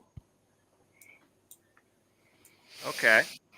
Arlene, I see your hand up here, and a majority of people, let's see here, they do believe that Finn Balor will win 60%, and more people do believe there will be likely not a cash in necessarily for this match versus the other ones that 50-50. So, Arlene, what's your thoughts on this? Oh, I was just gonna say that JJ says Finn Balor was gonna retain, and I was like, he's not champion, so how would he retain? But I think that was just a botch on his part. That's okay. That's crazy. But besides that, I think I'm with you guys. I mean, if Finn Balor doesn't win this, then where does he go from here?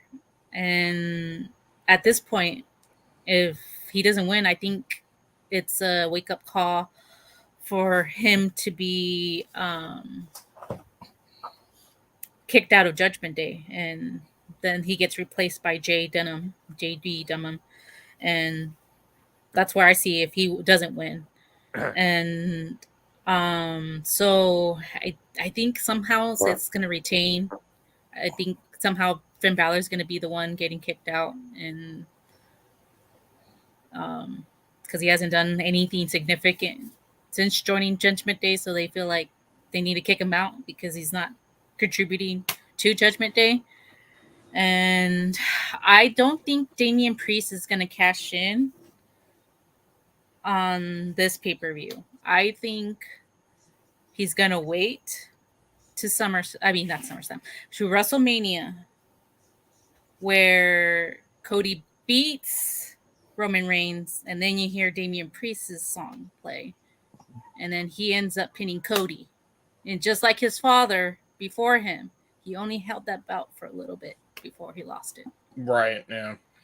I'm about to say, it's one of those things, you look at the timing and everything, does it all add up? And again, payback. What does payback actually imply? Manuel, do you have any further thoughts regarding what Arlene might have said? Or do you have a counterpoint? No, I mean, like, by the way, folks, we're just extremely tired. If you haven't already, please check out Aaron Ridd's recap of SmackDown and Attila's recap of SmackDown that will go on eventually on your channel. Go ahead. yeah, I know, right? Well, you know, I try to promote all the multiverse. Yeah. Yeah. I mean, like, there's nothing else to say. I mean, like, if Balor loses, like, what's next for him? Like, he gets kicked out of Judgment Day. Like, there's a baby face Balor, but it's already run the course like as baby face and heel. Like we need the evolution of him. I don't know, like what you do with Balor. He feels so out of place. He needs something to desperately, push him, because it's bland, it's boring. Like it's the same thing. Like since WrestleMania, like we got the Demon Balor back, and then he disappeared. Right. Like I thought it would be more recurrence, but nope. it hasn't been a thing. So I mean, Yeah, like exactly. I want Balor to win. Like it doesn't make sense for him to get 3 opportunities just to lose, and it feels like they don't know what else to do with Seth at this moment. They All right. Zero, do you believe that Finn Balor is finally going to beat Seth Rollins here? He fucking better. He better, because the story that actually like started it, right, was Finn Balor, he got injured because of the damn fucking running power bomb. Yeah. Oh, freaking The buckle bomb into the barricade. yeah, Yes. he got hurt. He literally like right after that, this man was just not the same. He had to relinquish the title, and guess who come walking on in? Seth Rollins. He was about to win until Kevin Owens and that shit, but Seth had a chance to get to belt that he lost. So this should happen like this, right? Finn beats. Well, there's two ways you can do it. Finn, well, three actually, because there's a lot of ways you could have this ended or some shit. Basically, Finn wins. He finally beats and accomplished his goal to become champion again because this man, he was doing nothing. Even in Judgment Day, the only feud that was actually relevant was him against Edge. And after that, he was just there. He was just literally there. There's nothing else to do. So basically, if he loses this match, he'd be right where he was before. Yeah. Nothing. Just absolutely nothing. He might just be the hype man or some shit. But you know what's crazy? How come Dominic won the title but not Finn? It's a different take, though. That is because Dominic's one of the most over heels in the whole freaking company. That is fair also. Let's just put it out there, JJ. He's one of the most over heels, keyword heels, in the business. He gets nothing but a reaction. Yeah, but I'm surprised that Dominic won the title. But you notice he didn't have the Intercontinental or U.S. title. Yeah, like he won that, but I'm just saying currently. Right. Yeah. So it's like an Edge pestered Finn in in their matches. That's crazy. Right. But, Arlene, you have a thought here? Oh, I was just gonna say that Dominic is starting to get people on his side now. Like I noticed when NXT American Bash, a lot of people had signs with Dominic's name, and it wasn't like hateful signs. They were actually rooting for him. So he's say what you will about Dominic, but he's getting people to actually like respect him.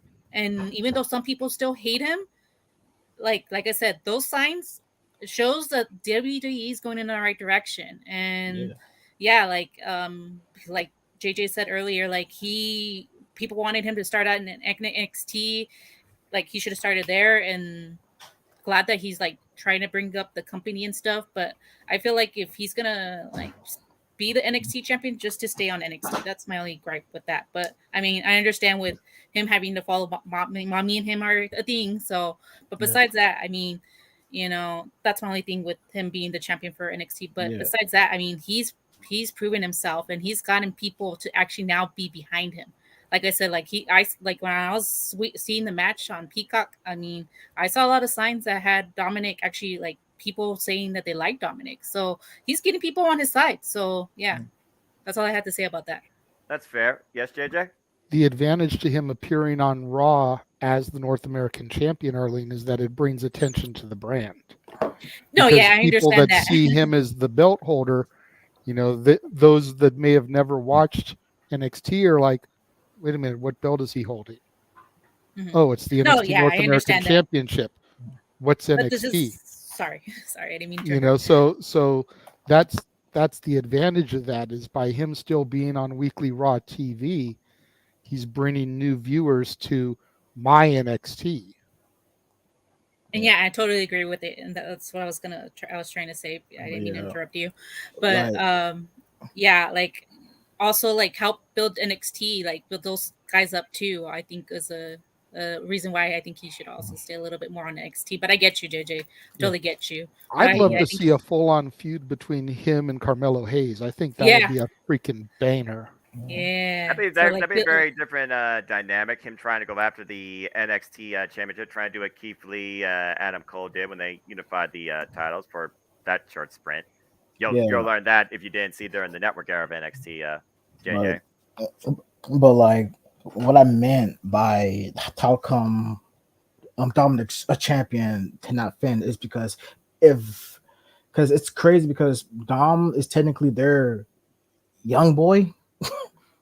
Like yes, he's fresh and new to our stuff, but it's crazy how he gained more a success in a sense while you just here being blah, which is basically another point where it's like Finn has to prove himself to Judgment Day because Rhea holds the women's title, Dominic holds the North American title, Damian Priest holds Tomania Bank, but where's your uh set way of saying you are uh, s- uh, uh, s- successful? Like, why are you holding nothing? We over here like we over here holding gold in a briefcase, but you over here just have nothing, and you're supposed to be our leader. What the fuck are you doing, bro? So I want Finn to win so he could finally say that I am now a champion, and to also let alone I'm finally a world champion. Yes, I won the universal. Yes, I won the universal a title, but now I can actually be the world champion and show why I am the world champion. That is one of three endings of this match. Fair enough. The Let's go second ahead. ending is, Oh, all right. You got you like three know, friends. yeah, Okay. Damien cash in on fans, or the third ending, Damien cash in on Seth, and basically, basically carrying Judgment Day. So yeah, that's my little shirts. That's fair. Manuel, I see your hand up, sir. Hi, Manny. Yeah, about the Judgment Day having Valor as leader. That's a lie. There's no leader in Judgment Day. Like they kick out Edge for crying out loud. They could kick out Finn for crying out loud. They don't have a leader. They all in for themselves for the titles. So for that saying that Finn's the leader, it's not true. He's not the leader. That's all I have to As say. long as long as I've seen factions in this business, no matter the faction name, no matter the faction's place, there always is somebody that claims top billing or ownership or the most power. I That's do what think Finn is. underlining the leader since this thing looks like Finn Balor, but it could be Damian Priest because you even pointed out he's the LG. Or are we just undermining maybe the manipulative nature of one Rhea Yeah. Ripley? It- I'm There's just a saying. reason. It's There's a just reason her merchandise says "Mommy is always on top." Hey, as I said, she could be on Don't top get any pervy, day she James. wants. I'm James. just saying. I'm just James. saying. All right. it's just the way Finn carry himself that makes me think he's like a leader. Because like Yeah, that's right. it's the way he presents himself. It's the way he basically is. Because like wait, Seth Jim has a lot of injuries. His only way he talked about true. But That is a it's fair thing just to think about. yeah. But it's just the way Finn carries himself. He kicked out. he he personally kicked out. Well, Damien also did too. Kicked out Edge. We thought Damien's the leader, but Finn's over here looking like he's pulling the strings in a way. The way you present yourself is the way we see you. If you like acting like a leader, then we'll think you're a leader. If you act like a young boy, Wheeler Yuta, then you're a young boy. It's the way you present yourself. Yeah, That's how I see it. presentation is definitely key in and out Mhm. of this reality for sure. That is a very good quote there that could be taken quite seriously for many in and out of the industry. And at this point, I guess we'll truly see who owns all the power, maybe, at SummerSlam. Either way, it sounds like we're all pretty much stating that there's going to be a new champion. And Seth has come out and has said he has been dealing with injuries since practically 2018. And he has been going nonstop. He's been the weekly stay, the main point of Monday Night Raw. Why Judgment Day have bleeded into NXT, their dark purple, and have been the dominant force, the dominant single standing individual. It's been Seth friggin' Rollins. So, again, we will find out soon enough, guys. Good stuff. I think we're winding down here because we're all tired, but we're getting through these. We got 2 matches left. Let's go ahead and talk about this. We're talking about personal, talking about. Yeah, I know, James. Why don't we just go ahead and give you this first? Because at this point, I know what it is. Everybody's got something to say about one Rowdy Ronda Rousey and supposed last stand. As this is MMA rules. Take that for what you will. First time ever one-on-one in WWE with Shayna Baszler and Ronda Rousey. Eagle. So it's one of those things where I look at this story. They're trying to make this stand out. They're trying to make this feel as personal as possible. But how do you simulate an MMA-based match in a WWE product that doesn't have the structure to go with it? Again, why do they not go with the fight pit? I'm just saying. Either way, I don't know whether or not the circumstances surrounding Ronda Rousey are true, but I know Shayna Baszler deserves this win far more than Ronda Rousey does too. James, anything else you want to add with that take? Ronda's winning. There, I said it. Somebody had to. I don't like saying that because I agree Shayna deserves to win more. We're right. Ronda. I've been a fan for a very long time. I said this on Jay Hubert's side as well, which, by the way, is going to be premiering tomorrow. But holy hell, have you shown to me and all the IWC you do not give a single damn about what you are doing in that ring at all. And it frickin' shows. I tried to give you the benefit of the doubt. I tried to look past it. I tried to always take your side when it came to the first run because, yes, you absolutely were screwed there. No one denies that. But you've gone and blamed the fans. You've gone and given shit to every IWC member that's either within social media or not within social media, and then just lump them all together like everybody was to blame, even though the people to actually blame were the people in creative. Just got to put that out there as well in the first time. And you harbored that bitterness. You came back. You gave 0 fucks on any single match that you have ever had. And you were just biding your goddamn time until you got to the singles goddamn or the tag team program with Shayna Baszler.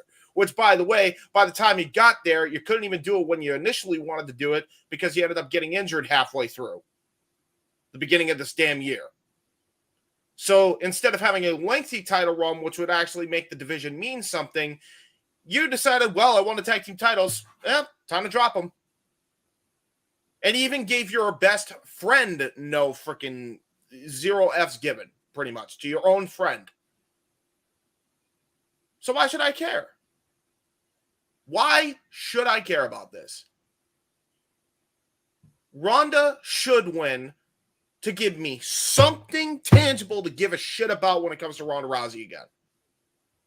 I want Ronda to win just so that way we could actually have a blood feud that I could give a shit about between Shayna and Ronda. Just saying. Wow. That's a different type of take right there. I'm frustrated because I tried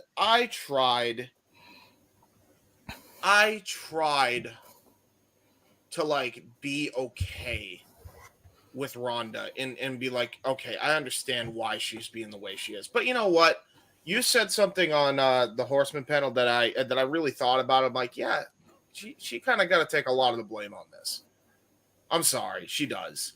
Like, the fact that Phil Brooks was able to put up with Vince's BS for 8 years, and so did Sasha Banks before she left and went to New Japan. The fact that you quit after a year, shit on the fans and blamed us for it, and lumped us all together, and then came back and then gave zero fucks, carried that bitterness, and then just made the divisions all around you, Charlotte Flair style, might I add. I gotta be honest. And even Charlotte Flair, I think, gives more of a crap than you do, which is saying a lot. That's crazy. Like, dude, unfreaking believable that we're at this point now. And now she's having an MMA fight. Great. But Ronda wins because Ronda needs to do something that's tangible before she ends up leaving here again. And if it ain't going to be the tag team division, which, by the way, after that misery of a run and how much she just wanted the belts and didn't even want to hold them for a lengthy time to give a team like a boost, yeah, I think at this point, kill the division. That's another side point. Might as well just get that out there. Don't need to go down that road, James.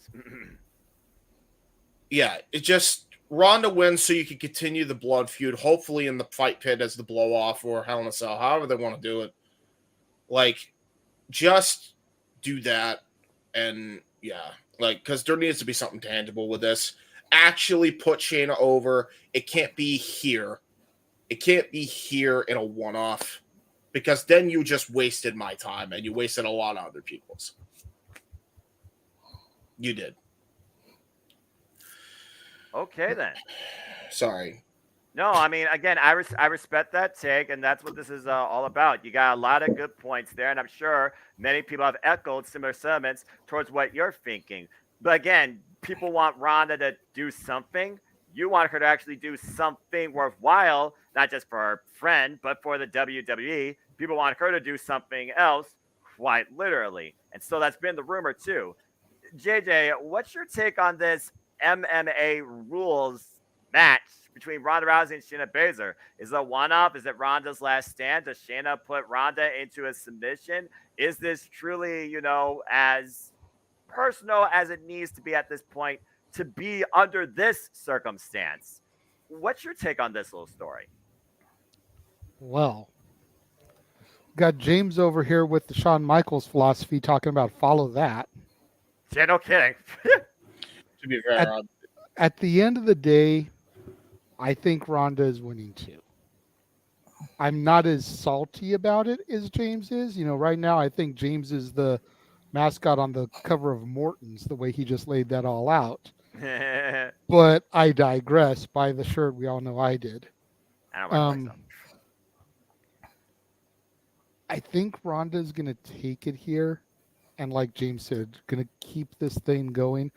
I think the reason we didn't get a fight pit yet is because, like he said, we're either going to get that as the final blow-off or we're even going to get that as match 2, with match 3 possibly being an ultimate submissions match between the two. Either way I think is a good blow-off, because both women, being mixed martial arts trained, to have a ultimate submission match with like a 30-minute time limit between the two would just be insanity between these two women. Absolute money.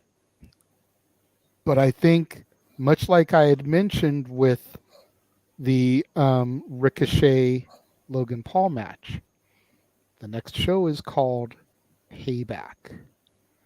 That's where Shane is going to tie things. This isn't going to be a short game. This is going to be a long haul. This is going to be a trilogy that, yes, Shayna will win. Shayna will be the last woman standing after it's all said and done. But you can't just hand her the victory at this show, let Ronda go off the sunset and never touch it again. There's too much animosity, too much hatred, too much history between these two women for it to be one and done. Personally, I think it might end at the same show where the fans turned on her in the first place. Survivor Series. You do the match here. You do the match at Payback. You have Ronda take a little hiatus after her loss to Shayna so that we can skip Fastlane. And then you have her come back, guns blazing, attack her, the Raw after Fastlane, and we set up the push to Survivor Series in Chicago. See what sort of different reception. I agree, Sean. Ronda won't be here by the time Mania rolls around, which I think is sad because I think the long-term storytelling, if they really wanted to do it, they could make this go from SummerSlam till Mania, only hitting the big 4 pay-per-views. Round 1 here, round 2 Survivor Series. Both women in the Rumble to continue the feud, rubber match at Mania. In a fight pit. Because they need to make a legitimate fight as possible. Or resurrect the Lion's Den. Ooh, I like that. The original fight pit that people forget about. I don't. Ken Shamrock, duh. So, well, I'm saying the general. You're a historian, man. You know this shit. I tried, but thank you. But yeah, I mean, you could easily string this across the big 4. But Ronda's given her heart out. A lot of people believe it's going to be SummerSlam, but as much as I think she's going to put Shayna over, as much as I want that to happen, I don't think it's going to be a one and done. It just can't be. I think the fans, as sour as they are on Ronda, will be cheated if this is a one and done. That's fair. And as far as her attitude this run, and to kind of piggyback on some of the stuff that James has said, sure, she didn't want to be the women's champion when she came back. They forced her into that.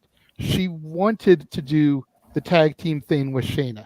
They did it way too late, to the point where she finally just got fed up with everything and was like, look, I'm fucking done. Granted, a talent like that shouldn't get that much control over what they want to do and their storylines. We also, what happened when a talent did that, right? Hulk Hogan Bash at the Beach 2000? Right. We're not trying to have Ronda pull that stuff, but she wanted to be the one to strengthen and build the division, and they wanted to make her the dominant champion. All of that is on WWE booking, not Ronda Rousey. But that doesn't mean you don't try entirely and just do the bare minimum either, JJ. That's my issue with her.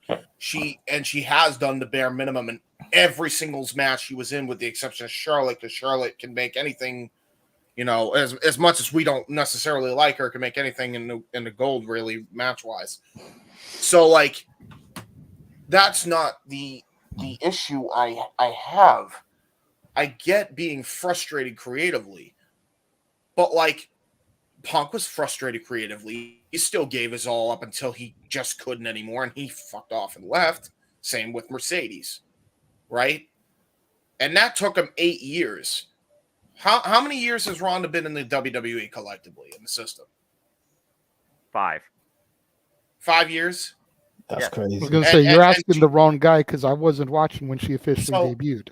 That's great. Is it 5? It feels like it's only Elimination Chamber. Well, technically speaking, I guess you could say it was 9, because the very first time she showed up was WrestleMania 31 in an angle with The Rock. But okay, I know what you're saying. Okay, let me rephrase. When did she come out after the Royal Rumble that Asuka won? How long ago was that? Wasn't that the one? That was the first women's Royal Rumble. Wasn't that 2018? It was 2018. Yeah. That's yes. So 5 years. So here's the answer to that question. Here's a way to rephrase that question. All right, Poppy. Nice.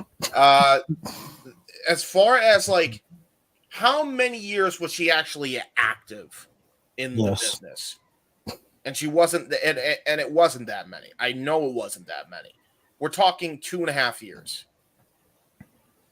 Total. As far as full on active, I mean, again, if you look at her, it's 2.5 years. Yeah, because it wasn't like Let's- every week. let's she was, not- like on. Let's not bullshit. Let's not beat around the bush. She has been in that goddamn system for 2.5 years. She screwed off and had a kid, which good for her, by the way. I don't begrudge her that.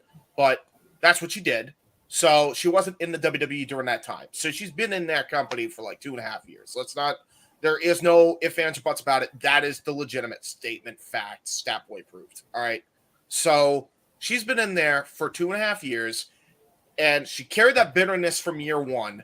And you're telling me that because you wanted it your way or the highway, you said, okay, well, I'll just come in and collect a paycheck, but I'm not going to try. There are ways you can still make somebody and be the dominant champion. John Cena's U.S. Open Challenge, anyone? Good shit. Good You know shit. what I mean? Like, how about, Jesus, like Kenny Omega. How many companies did he promote over when he was the belt collector? Stuff like that. It's not hard if you actually think outside the goddamn box. She didn't want to. And she completely neglected everybody because she was selfish in her thinking. And I get it, because she's never gotten her way. And the WWE creatives absolutely stifled her. And I get that. If anybody understands that more, it's me. I'm the champion of that bullshit. But Noah's also right in that you gotta take some responsibility for this shit sometimes, dude. Fair. Now, JJ, she your rebuttal. didn't get it, or she wasn't allowed to. How Right. many times have you seen a WWE superstar allowed to play belt collector in different federations? No, I agree. Bad example. I'm using that as an example. I'm just I saying. know, but that's a bad example in my opinion, because That's it's fair. not like Vince to allow Ronda to go be the AAA Women's Champion, to go be the Ring of Right. Honor Women's Champion, to go be the Knockout Women's Champion, No, but to go back to UFC and win the UFC Women's title. I'm not saying that. I'm not saying. Yeah, I'm surprised he didn't do that. I'm surprised he didn't tell her go back to UFC, become the first ever women to hold Right. UFC title and women's title. that I would- thought Brock did that once yeah, Brock was trying to. because Brock wanted but Brock got to popped fight. for it. But no, so I'm not That's saying that aspect of it, JJ.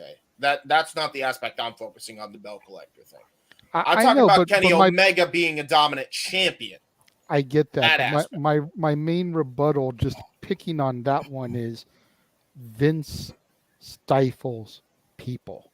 I We know. all know this. It's one of I our know. biggest gripes across the table about Vince. I know. That's very true. You know, so who's to say that he put the kibosh on her trying to be that dominant champion?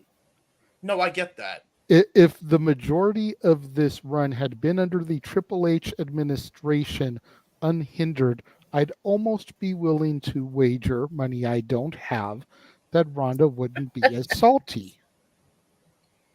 Maybe. But a good chunk of it was under the Vince administration. Still technically is, yeah. Well, but there was a period there where it wasn't. And I'm just Right. saying, if more of it had been under that type of regime, I doubt we'd have this salty of a Ronda, because I think Triple H would have listened to her from the beginning. Ronda may be a full-blown diva. I'm willing to concede that because I've never met the woman. But at the end of the day, she is the closest thing that the WWE has to a female Brock Lesnar. She is that attraction. She is that draw.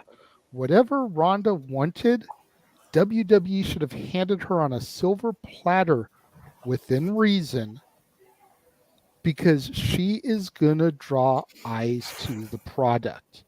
Yeah. And WWE didn't want to do that. They wanted to treat her like Joe Blow from Kokomo wrestling their first jobber match.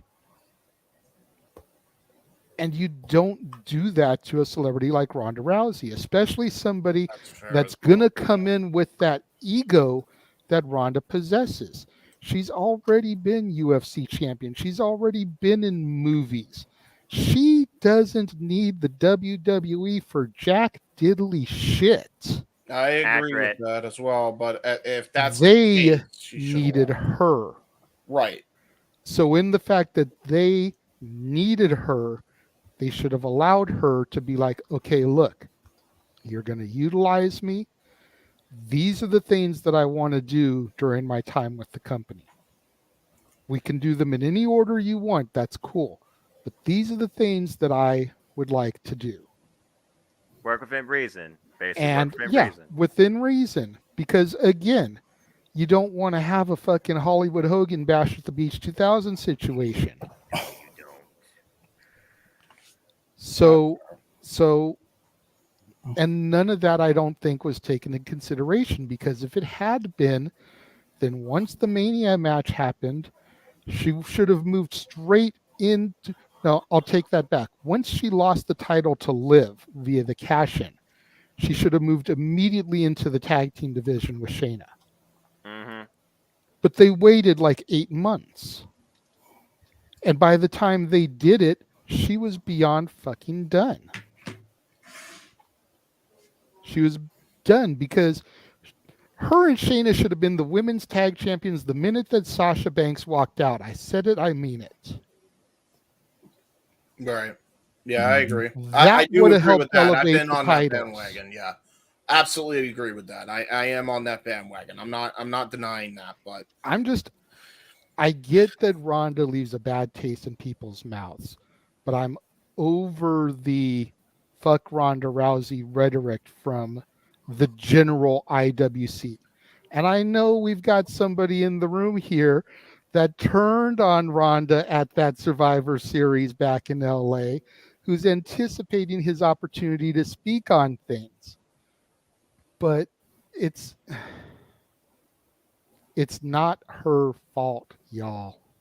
That's what needs to be taken into consideration and needs to be aware of. Simple. Emmanuel, you've been waiting so patiently. What do you have to say, my friend? It's okay. It's okay. Like I agree that most of the facts that you drop about Ronda, like she doesn't really need the WWE needs her more than they realize. Because without her, they couldn't push Liv Morgan. They couldn't push a World Division itself. So that's the only credit I could give Ronda Rousey. Because once she debuted in the Royal Rumble when Asuka won, and she was about to make that choice, for me, when that moment happened, I feel like that's a heel thing to do. She's a heel. That's how I interpreted it. I didn't see her as a babyface. Like, which babyface interrupts somebody's moment? The first Royal Rumble.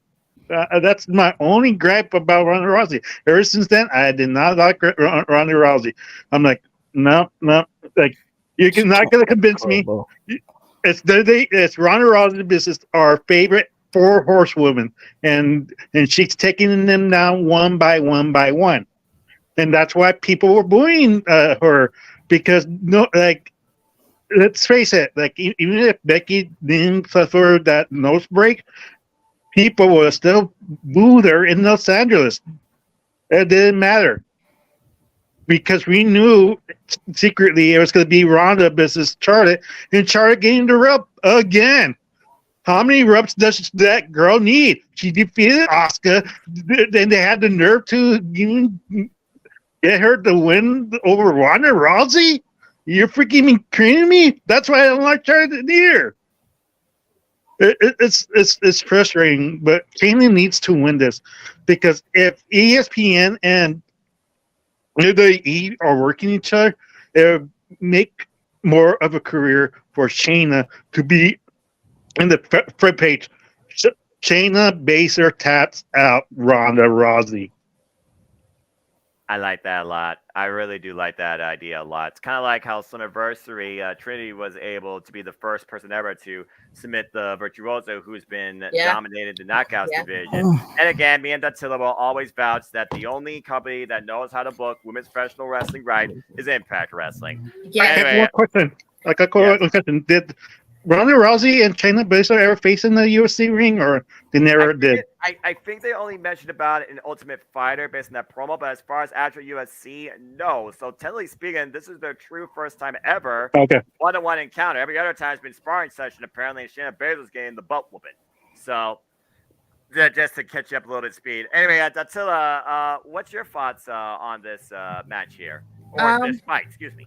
Well, just before I give my thoughts, I have to say, just Impact did give us 3 separate women's matches at Slammiversary, each with its own storyline. So, Well, we're not doing apples to oranges to bananas, but again, Exhibit A, folks. Anyway, go ahead, Attila. Well, I'm kind of under the impression, since it's rumored that Ronda Rousey is leaving, that she would put Shayna Baszler over. So I kind of had Shayna Baszler winning this, but again, we don't know if she's leaving after SummerSlam or if this is going to be like a trilogy type thing. Like, if it's a trilogy, I still think maybe Shayna should win this match. But like JJ did bring up Payback, so I could see Ronda winning. But I just feel like depending on when she's leaving, it will determine who wins this match. But I have Shayna winning. I'm sure Big G agrees with you there, and I also agree with you. I think she has been missing the moment since Black and Gold NXT, and I think that she deserves it. So regardless, whether it's disgruntled, burnt out, leaving, or trolling Ronda Rousey, I do think there is that sense still of, beyond the storyline, respect and support to give Shayna Baszler a moment. Yes, JJ? I just thought about something, and it would be for the true Ronda Rousey haters. I think it would be a great way to send a fuck you to her. The Raw Holly Holmes? Damn. The Raw on September 25th is in Ontario, California, which is just down the freeway from her home in Riverside. Oh, Lord. Have the final match be there, and then have Shayna be like, bitch, now we don't even got to buy you a plane ticket home. Damn. I like that. We all know Shayna Baszler can cut one hell of a promo. She's been proven it the last few weeks, most definitely telling her side of the story. So it is one of those things where, again, hindsight's 2020. Travis Brown in the audience, by the way, during that too, probably trying to restrain Ronda Rousey. Good luck with that. It's one of those things where, again, the suspension of disbelief. Is this a one-up? It's a one-off. I do think it should go to Shayna. If it's not a one-off, then I can see this going like, okay, get the friggin' Detroit Police Department out here. These two are going to legitimately kill each other. And you'll hold off till insert show here. Like you said, maybe the next big one, not Fastlane. So either way, I'm curious how this stands out tomorrow night on SummerSlam. And answer Sean's question, I leave for Detroit 10 a.m. Standard Time.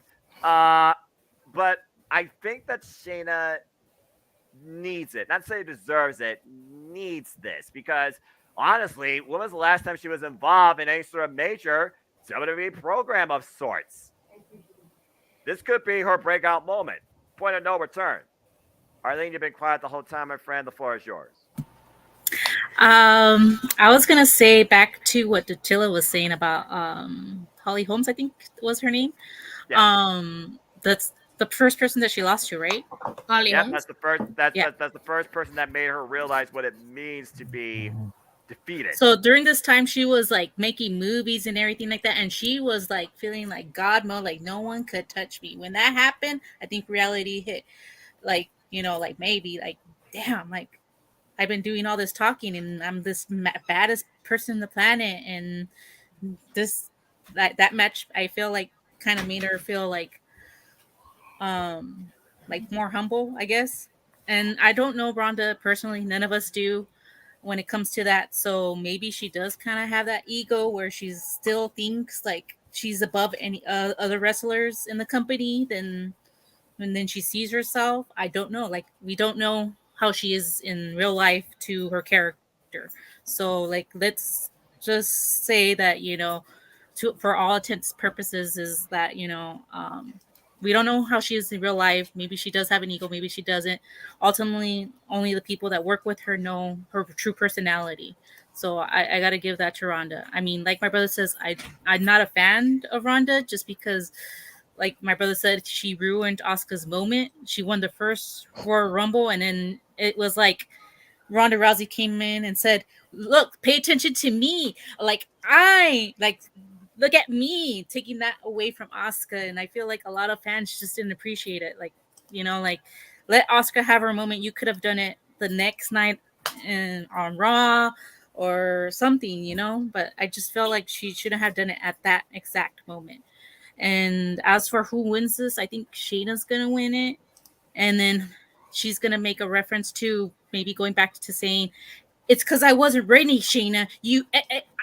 I didn't have time to train. You didn't witness like what I used to be back in EFC before I lost to Holly Holmes." This is where I go back to what Stilla says. Like, I wasn't ready. Like at that moment, like you didn't get the full Ronda Rousey. Payback is when you're gonna see the real Ronda Rousey, and that's when Ronda wins. And then when it comes to when, like maybe like JJ says, she loses in Ontario, and that's when she's like, "Well, see, like you were talking all this like smack, like in the end, like JJ says, like I got you be able to go back home faster by making you lose at your hometown, and people are still going to be booing you because of it, because they don't like you. So not even your hometown's going to console you when you cry when you lose, Oh, damn. So make her like Shayna even more of a heel in this scenario is by saying that. And probably is true. Maybe a lot of people don't like her, but like again, I gotta remind the fans, it's like we don't know who the person is in real life, so I gotta give that to Ronda. Like we don't know how she is behind the scenes. She might be a completely different person, so we just need to take that into account. Yeah. I always say separate the person from the character, and when you don't do that, you basically are misinterpreting the business. So, yeah, yes, that's that.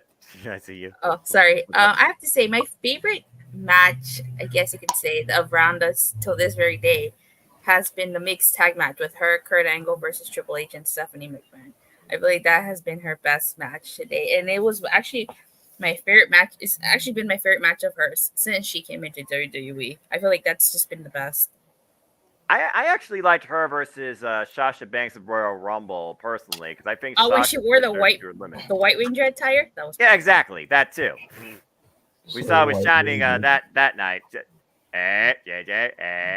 Tune into Rangers of Wrestling as Datilla celebrates Power Month all month long. Cheap plug. Thank you. But support her. Zero, what's your take on this MMA fight match here between Ronda Rousey and Shayna Baszler? Who do you got? First of all, fuck Ronda Rousey. All right. The reason why, and this is the reason why, her bad performance in Mortal Kombat 11. That's the only reason why I don't like her. Oh, Jesus. That's it? That is the only reason why I don't like her, bro. All right. I didn't think she did half bad as Sonya. She didn't have bad, but I'm just like, bro, get the fuck out of my hair. But Shayna's gonna win because choke out. She ain't gonna tap. Ronda's not gonna tap. She's probably gonna pass out. Just dies in the ring. Nobody needs her. Just scrape her off the ring. Like that's all you gotta do. But y'all talking about Ronda, and I'm just over here like, okay, yes, she's a problem, but that's their problem to figure out. That's WWE's problem too. Yeah. That's WWE's problem to figure it out. They create it. That's up to them to solve it. I like that. That's a very simple summary.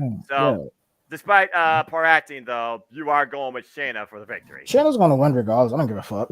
But this is one of the matches where, okay, I'm gonna be honest with you. This is one of the matches I really don't give a fuck about. I really don't give a fuck about this match at all. I don't care who wins this match. I don't care who loses this match. I really don't care. Yes, cool. MMA rules. Let's go. This is gonna be some fucking Inokiism a type beat. So yes. That's fair. It's gonna be like the But most. we don't need to go as far as fatalities go, Zero. This is just the wrestling business sports entertainment after all. You might want to If they ever, down a little bit. if they ever do a rematch, make it a Kumite. They'll figure it out. just have a Kumite. That's fair. That's all they gotta do. I don't understand why they didn't just do it in the fight pit anyway. I don't understand why now. Why? Like, my biggest thing about this feud is that, okay, you pulled it off. She betrayed you, but the way they're making this is like Shayna's the face because nobody gives a fuck. Like, the thing is, the fans probably kind of killed this feud, which personally I don't care. You could kill the feud because I never really cared about this feud anyways. I'm happy that they finally split, but at the same time, I'm like, why? Why? Like, because WWE likes to break up tag teams. That's why. Which is stupid annoying. Factions can't exist for longevity. We'll see how much longer The New Day splits. Well, that's because the New Day is different. They bring in money. So, but if you don't bring in money like the New Day, but they also did split them up in the last. Plus, they're close friends. Fair, LOL. Plus, they're really close friends, and they would never do that to each other. In WWE, like, it's like, oh shit, they actually real friends. I thought that was kayfabe, but it's whatever. But like, this whole feud is a bit.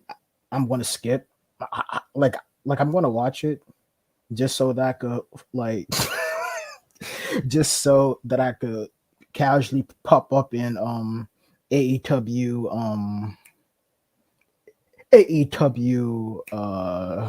no, not AEW.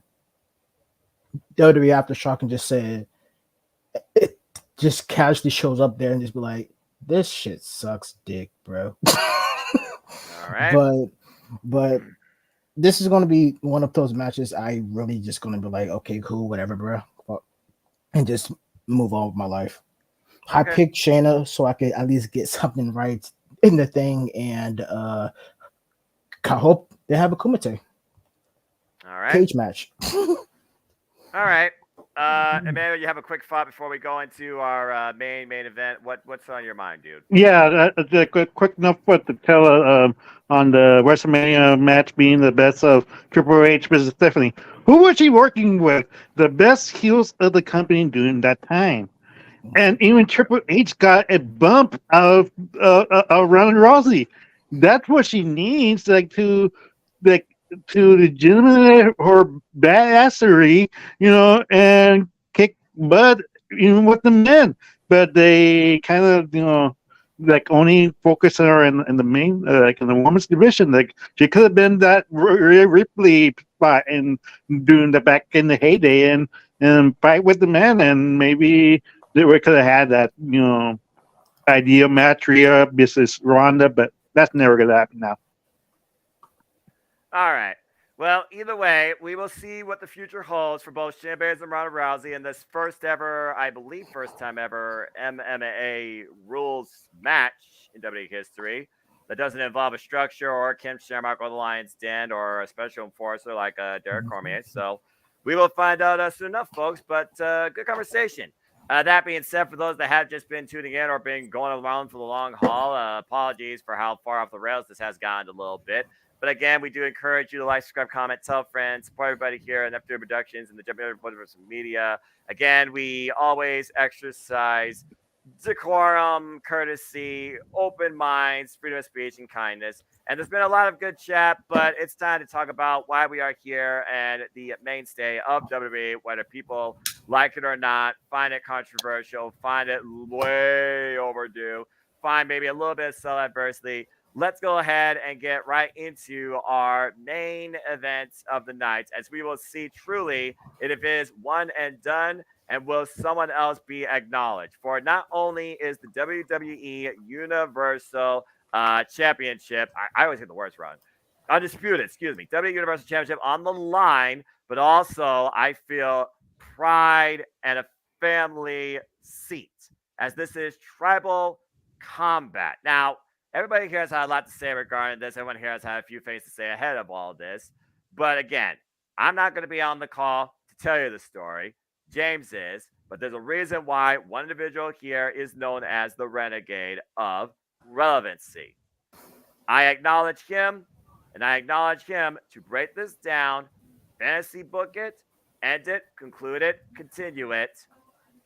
JJ, tell me what I can expect live to close out SummerSlam when it comes to Roman Reigns, AJ Uso for the third time. And right before you do that, a quick stat boy stat here. As always, we appreciate that. Roman versus Jay, 30th matchup on WWE programming. 17 wins for Roman. Jay has 9 wins, 4 matches, no winner. That is the overall history of these two, as you and I called the very first moment itself. JJ, I acknowledge you. The floor is yours, my friend. Who leaves SummerSlam as the WWE Undisputed Universal Champion and verbatim, the Tribal Chief? Wow. This one, there's a lot of variables on. You know, I mean, looking at it on the surface, for just a rookie looking at this for the first time, a casual fan, there's no way Jey Uso is going to win this match. But you factor in the fact that the very first time Roman Reigns ever got pinned in the WWE, Jey Uso is the one who pinned him. You factor in the person who pinned Roman for the first time in 3 years was Jey Uso. You look at the fact that the first challenger to the Tribal Chief when this historic run began was Jey Uso. Jey Uso that is walking into Detroit, Michigan is not the same Jey Uso that got fought 3 years ago. That is the beauty of the Bloodline storyline. Us longtime fans, we take a look back. We see Jey Uso in the main event. When we saw Jimmy and Jay coming out and wearing face paint and dancing, did you ever in your heart of hearts think that you would say main event Jey Uso? Fuck no. No. This dude's going to be stuck in the tag team ranks for his life. At best, he'll get an IC or a US title run. And the Bloodline has turned him into a viable, realistic challenger for Roman's title. Then you factor in the fact that this is tribal combat. We're hearing rumors and speculation that some of the elders will be here. Who all does that include? You know, are we going to get Alpha and Sika, meaning that Roman's daddy is going to be there? Will we get Rikishi, meaning that the Usos and Solo's dad will be there? Will we get Samu? Will we get the most electrifying man in all of entertainment? Like we said earlier, Hollywood is on strike. If there was ever an opportunity to pull that trigger, this is it. Do you pull this trigger because Roman, regardless of what inning this is in the Bloodline story, and we love to speculate on that ever since the WrestleMania press conference, where they said that they were only in the third inning at that point. You know, we love to speculate as to where the storyline is in baseball speak. Are we in the 6th inning, the 7th inning, the 8th inning? Are we still in the 5th inning? You can always lose the title and then regain it before the story officially ends. So, do you end this 1,000+ day run, or do you keep it going? I honestly don't think we're going to get to Hulk Hogan. I know a lot of people are thinking that Roman is going to get to and surpass Hulk Hogan's run. I honestly don't think WWE can afford to do that. I think people are already starting to get tired and bored of the story. It has been amazing for these 3 years. And granted, I wasn't watching the entire 3 years, but when they put those video packages up on YouTube going into the Sami Zayn match at Elimination Chamber, I went and I watched a lot of that stuff. So I've seen some of what's been going on in the bloodline over the last few years. Phenomenal storytelling. How WWE writers haven't obtained an Emmy yet is beyond me. But how much longer do you run this? Because the rumor is, depending on which journalist you subscribe to, read, believe, Roman isn't factored into Payback, Fastlane, or Survivor Series. Do you allow 3 pay-per-views, including a big 4, to go by with no champion involvement? Or do you pull the trigger and move the belt? I mentioned earlier at the Finn match, I see a cash-in, but I don't know if it's going to be in this match. Could Damian Priest factor in here? Because there has been tension between him and Finn. And then it becomes, where does Mommy and Dom Dom go? Do they stay with Finn? Do they go with Priest to SmackDown? Well, Mommy's got the Raw title. Okay. So Mommy still shows up on Raw and defends that until she loses it and kind of furthers the story going forward with Finn. I don't know why. And if I'm wrong, and I don't give a shit that I'm wrong. But something in my gut tells me Jey Uso wins, Damian Priest cashes in and takes the strap off of Jey Uso. And then you've got the Judgment Day, the undisputed WWE Universal Champion, the World Heavyweight Champion, the Women's World Heavyweight Champion, and the North American Champion. Something that the NWO, D-Generation X, Evolution, the Four Horsemen never accomplished. 2 world champions in the faction at the same time.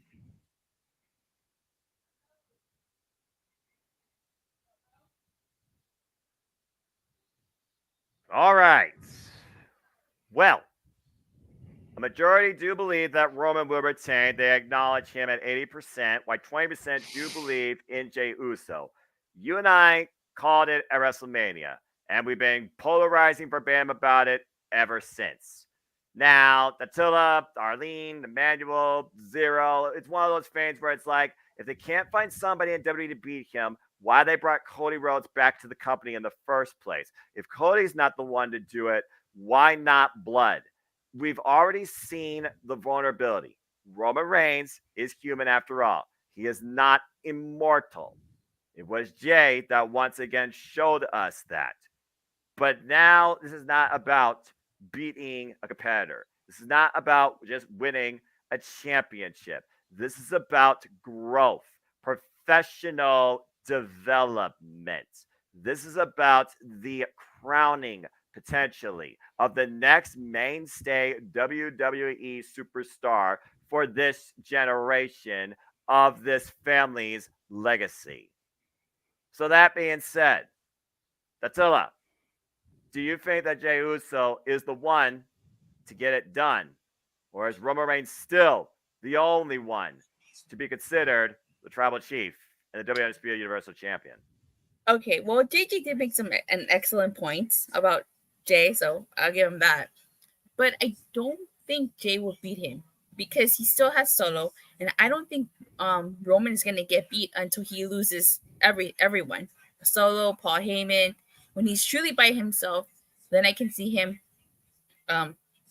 losing. I did hear that he is not factored into those plans, but I don't know. I mean, I guess it just seems on what Roman wants to do. Does he want to continue being champion?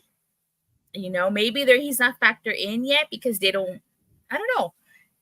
That is a good point, but I just feel like Roman would still win this, and just to continue, thank God for Sami Zayn and being interjected into that storyline with the Bloodline, because had it not been for that, I honestly feel like the Bloodline storyline would have gone sour really fast.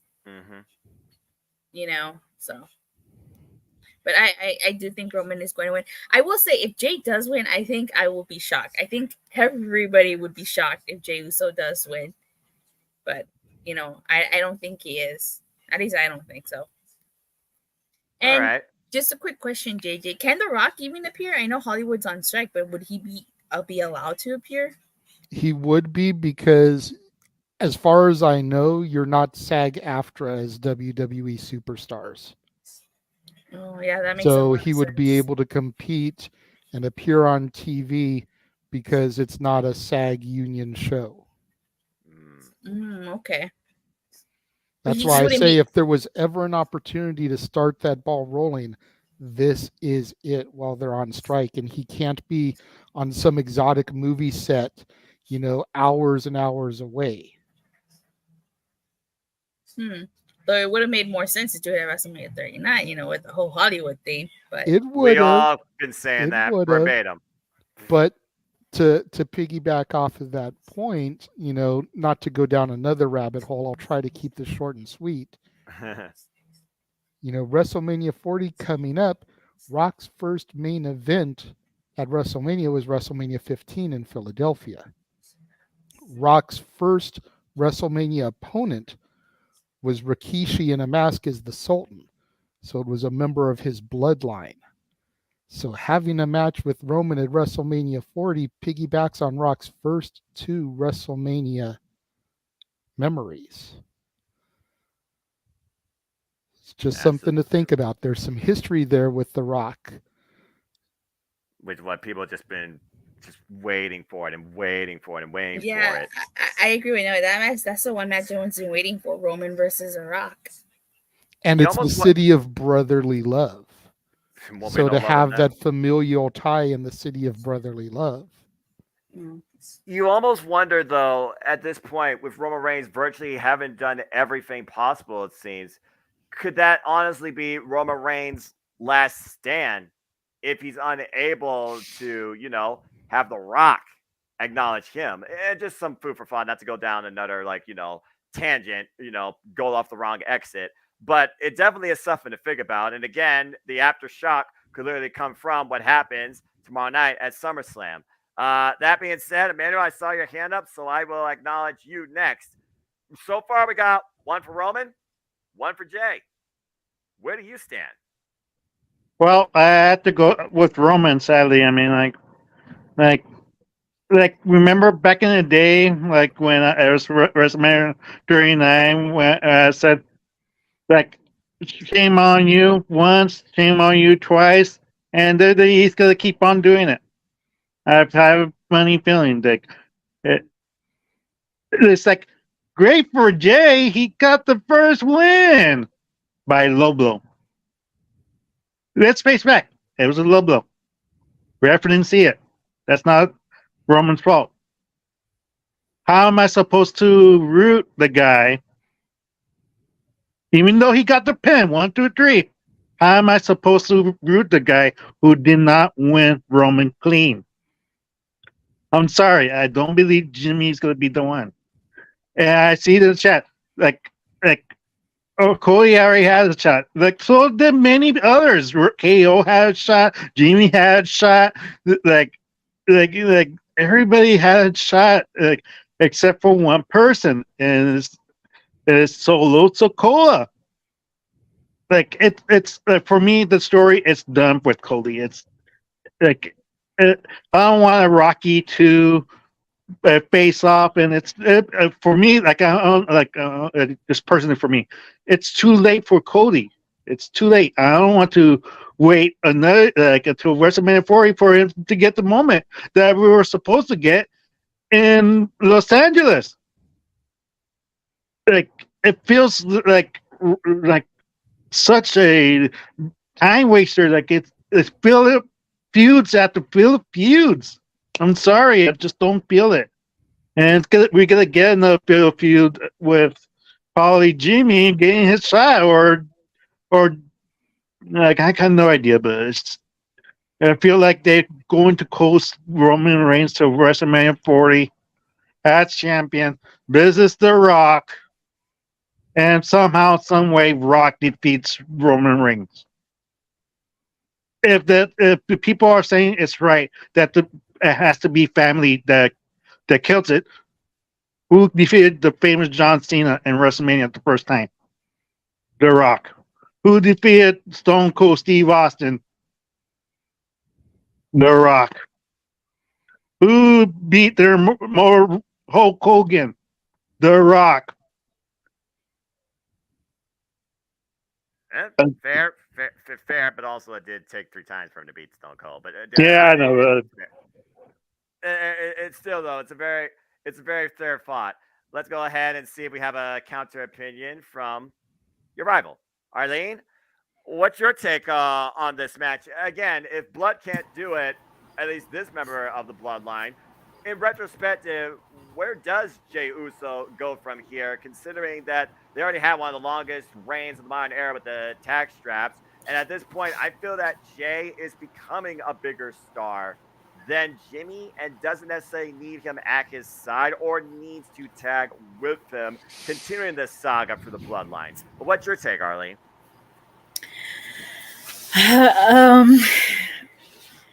I don't know where to stand on this matchup. I don't. I hear everybody's like thoughts about this.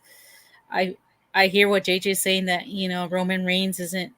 They haven't talked about Roman Reigns being in any of the upcoming pay-per-views. But the thing is, like, after WrestleMania, he kind of coasted. He didn't appear in Puerto Rico, and he didn't appear in he kind of didn't appear in some of the other pay-per-views. So who's to say he doesn't coast till like next year and say, you know what, I beat Jay, I beat someone that thought that he could beat me, and so now I'm just gonna sit back because who else is gonna be like calling me out right now? No one, because I've proven myself, and he just like sits back and stuff. I could see that happening, and he just coast like he's coasted from WrestleMania 2. I forget what pay-per-view he made an appearance again. The thing my question to JJ is that how if they somehow insert The Rock into this, doesn't that I feel like the only way you could do that is if Roman wins and then Rock beats him up, because if Jay wins, I don't see how The Rock would come in and get that feud with The Rock unless they build it up later on. That's my question to JJ. But like they've been building up. Yeah, I know JJ. See your hand. He's ready. He's ready to acknowledge you when you're done. Continue. I'm just curious about what he has to say about that, but how he gets there. But they've been building up Jay strong. Like they have him pinning Roman. The tribal combat, I was listening to your guys' kind of like the 4 horsemen of simple predicting, and I don't know who was the one that said it. Like it usually is it kind of is passing of the torch. So if he doesn't win this and Roman does, then what was the whole point of this match? Is if he's not gonna now crown the new champion. So it's like I see that point of view. Do I think I mean not JJ, but Jay's ready to become the undisputed champion? I kind of have my doubts.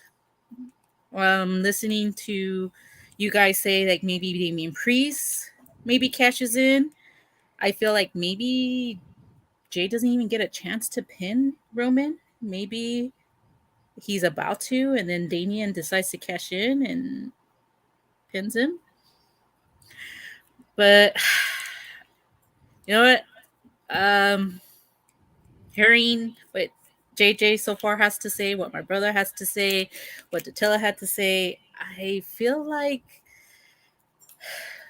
Jay's gonna win. But I don't feel like there's gonna be a cash in yet. In Payback, I feel like Solo Sokoa might end up challenging Jay on behalf of Roman, because Roman doesn't want to show his face because he lost to Jay, and maybe that's why he takes his hiatus. And so now Solo Sokoa feels like he needs to prove himself to the High Chief and go against Jay. And maybe he loses, and maybe that's where you see like a Triple H versus like where, or I mean not Triple H, with Triple H and Randy Orton, where he puts his thumb down and like maybe he attacks Solo Sokoa like Roman Reigns does, and that's how you get that fight going on for the next pay-per-view, because he didn't defeat Jay. You get to that, and yeah, like I don't think Damian Priest is going to cash in yet. I think he might wait to WrestleMania to do it, but I wouldn't be surprised if he does cash in. I think for this pay-per-view, I think Jay's about to pin him and he takes away Jay's moment, and just like every other person that's cashed in and won, they've taken the moment from someone else, and that's how Damian Priest becomes champion. So I feel like Jay's gonna win this. I like JJ's idea of Damian Priest cashing in afterwards, and maybe he becoming the champ, because I do think that Damian Priest is the leader. I don't think it's Finn Balor. I don't think Finn Balor is really the leader, and maybe they talk to him about, hey, you shouldn't go for Seth Rollins. We should go for the main title. And that's how they convince him to cash in WrestleMania for the Undisputed. But like I said, I wouldn't be surprised if he does cash in. I would want him to like maybe take Jay's moment. Like he's about to pin him again and he takes away his moment and he becomes champion. But I wouldn't be surprised if, Jay's holding the title and then Damian cashes it. But ultimately, JJ sold me, damn it. And I think he's gonna win. And yeah. All right then. Well, JJ, why don't you go ahead and answer her rebuttal about how The Rock comes into play if Jay leaves with the title? Could that still be the agenda, or do they just throw that up to the side? Maybe that's like, Roman Reigns' way to try and find himself again as tribal chief. Maybe that still comes into play as staying as Roman Reigns versus The Rock. Maybe there's two sub-tangents of bloodline involvement at WrestleMania next year, like it was this year. So again, how does The Rock play if Jay comes out as champion, per Arlene's question, if WWE takes that approach? Very easily. Because as far as I understand this, tribal combat is you can't get involved. Nobody in the bloodline can get involved in the match. So Solo Sokoa comes out to try to get involved. And the elders go and they deal with him. Now their back is away from the match. If you smell, place explodes. Rocky comes out because somebody has to be out there to keep an eye on the match now. Rocky is who costs Roman the belt. Rock bottom, drag Jay on top of Roman, make the referee count because it's no disqualifications. And because Rock cost Roman the title, Rock cost Roman the head of the table status. That's how you build to WrestleMania. Arlene, does that work for you?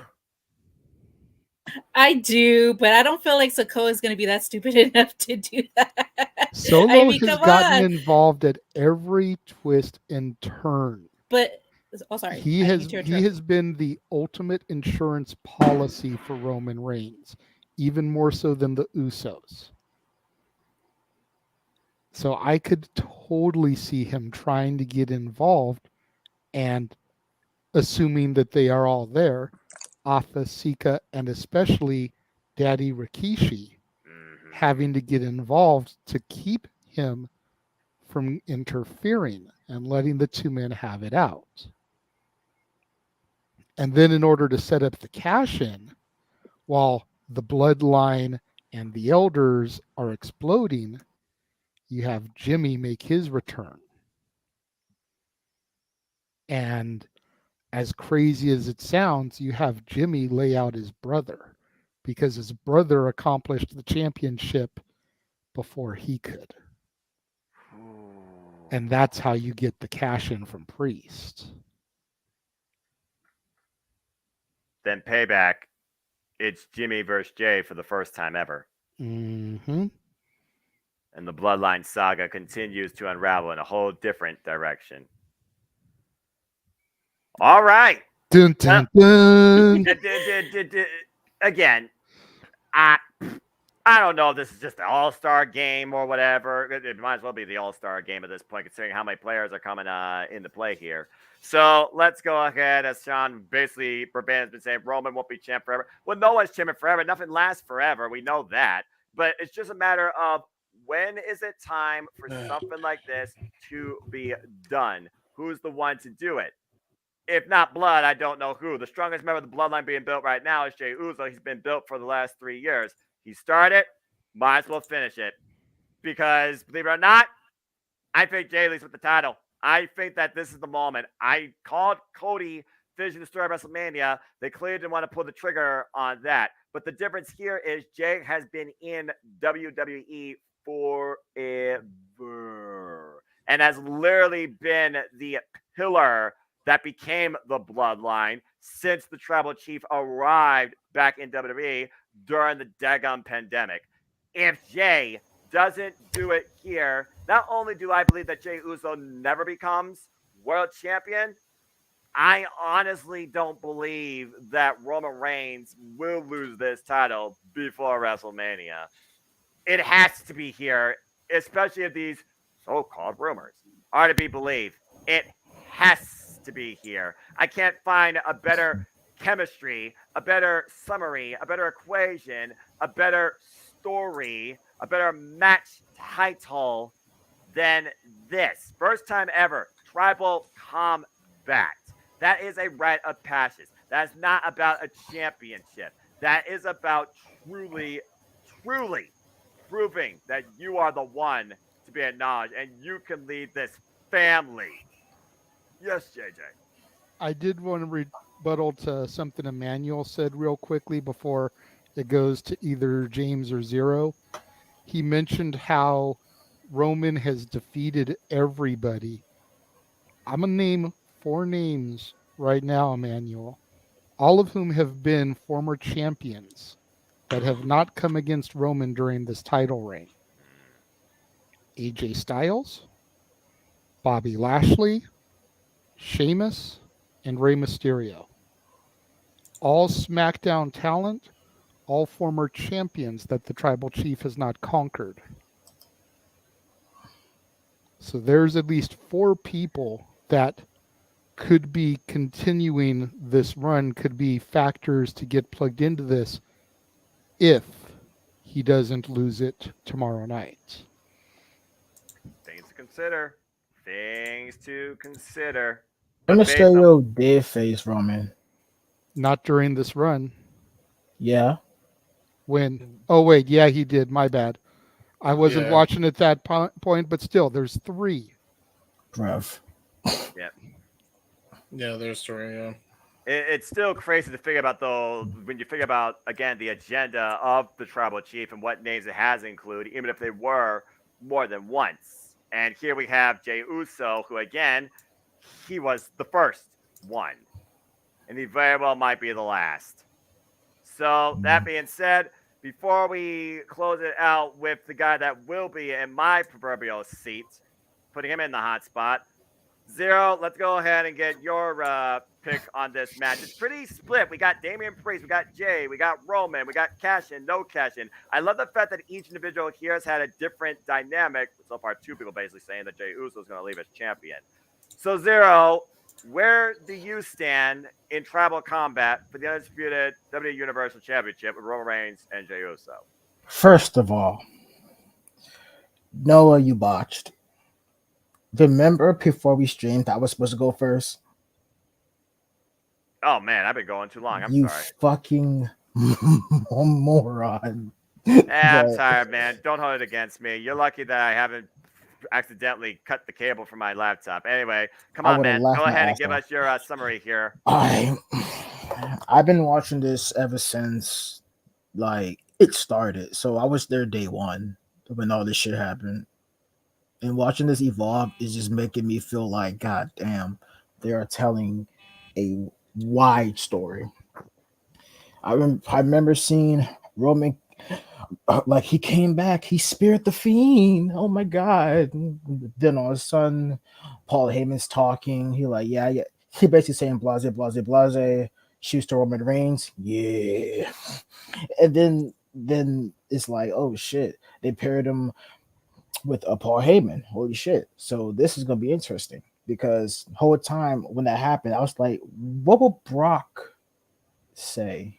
Well, like, what is his point of view on this? But like, Roman beat the Fiend and Braun Strowman when they main evented a pay-per-view together. That's just crazy. So Roman won by just showing up and just pins the poor fuckers and like won the title. Had a really crazy ass ring with it. Right. Homeboy, I think his first feud, right, was against Jey Uso. It was. Jey Uso was, being all hyped and all shit, being all friendly and all that. Like, what's up, bro? What's up, nigga? What's up, bro? That's good. Hey, okay. Hold on, time out here. Tone it down, man. Come on, tone it down. Seriously, tone it down. All right. Mans was literally just like, oh, like, what's up, bro? How you doing? So they were friendly. But behind closed doors, Roman was just like, nah, bro. He wasn't really feeling it until the Hell in a Cell match they had. Well, the first match they had, Roman won, but the Hell in a Cell match is where things actually get, kicked off. Jimmy Uso, he sees that this is like not going well. It got to a point to like during the Hell in a Cell match, right? Basically, what happened? Roman was really about to fucking kill Jey Uso until Jimmy came out and just surrendered in behalf of Jey Uso. Roman's crying because he didn't want to do this. And when he got the tribal chief joint, he wasn't crying. It was crocodile tears. Right. And he was awarded the tribal chief and all that shit. Now, months later, Jay's falling in line. Jimmy falling in line because of Jay. So, like, during all this, it was just a Roman conquering, be a menace, have his two cousins, like helping out here and there, try to give them gold too, and it just went on for a while. Sami Zayn, it came in the picture, and Sami Zayn was just like, well, he was just happy he got like some sort of friends and shit. Right. He was cool with Jimmy. But during the whole storyline, Sammy sees that this is more of abuse and like manipulation. Solo came in the picture, being the enforcer, and all this went down to like how Roman treats his family. Sammy sees it, None of the brothers like saw it No. until when until when the Royal Rumble happens, right? And Yeah, that's Sammy fair. got Yeah. Exactly. then Sammy got kicked off, unfortunately, but it did play a good role in the story because Sammy was trying to tell Jay, remember what he did to you, bro. He was abusing you, beat you down, literally belittled you, Right. manipulate you and your brother. But Jay knows it. He just don't want to believe it. Or he was fearful. Then after that, they lost titles, the tag titles, and Jay finally sees it. But Jay don't want to say anything. It was Jimmy. Jimmy had enough of this. The only reason why Jimmy stick with Jay is because that's his brother. Right. They're inseparable. They're twins. And when Jimmy finally, turns on Roman, Jimmy literally told Jay, I did something what you should have done months ago. Because Jimmy knows about it, but Jimmy wants to be there for his brother, regardless what's going on. But he had Right. enough. He was sick and tired of this shit. He was done with this. And seeing all this unfold is just crazy. I've been watching this ever since I was a kid. I've been watching WWE like my first WrestleMania was WrestleMania 26. like Fair. I started watching this around the 2010s, and seeing this type of story like just unfolds, it really hits me. Like it really hit me a lot because it's like, damn, I, I know family could do shit like this. I know family could literally be narcissists, manipulated, and just be an absolute dick. It seemed Jimmy, the one who joins in just to protect his brother, just to be there for his own blood through thick and thin, and see Jay finally have the courage to step up and basically like like he's repaying Jimmy for snapping him out of it. Right. He wants to break this. He wants to literally make this right. My pick is Jay because I Hmm. think this is the story Cody was actually up. I think this is the story Cody was talking about. Yes, he's probably talking about himself, but he also plays a role in the bloodline during the WrestleMania season. Hmm. That was his chapter. That was his arc. That storyline basically talks about what's going on with his family. Well, with the Usos and all that stuff. Right. Sammy also played a role. Sammy was one of the key parts of finally making them crack. So here's how I'm gonna see this match, all right? And here's how it's gonna play out afterwards. They have a slugfest. It's a slugfest. It's an emotional roller coaster. Mm-hmm. Solo is gonna try to interfere, but Daddy ass, the tribal cheeks himself, is like, what the hell you doing, bro? Stop that. But Roman, because if you've seen Roman when he heard that the higher ups talked to Jay, but not the chief, that's probably some. Because maybe them, the higher ups, they know that this is some bullshit. They Right. know Roman's gonna pull some shit. And and they're gonna be there to see it. And I think that's gonna cost Roman. Roman was probably gonna belittle Rikishi and basically try to manipulate Solo more. But I think that's when Solo's going to snap because even though he has beef with his brothers, that's still his father. That's good. So That's really like, good.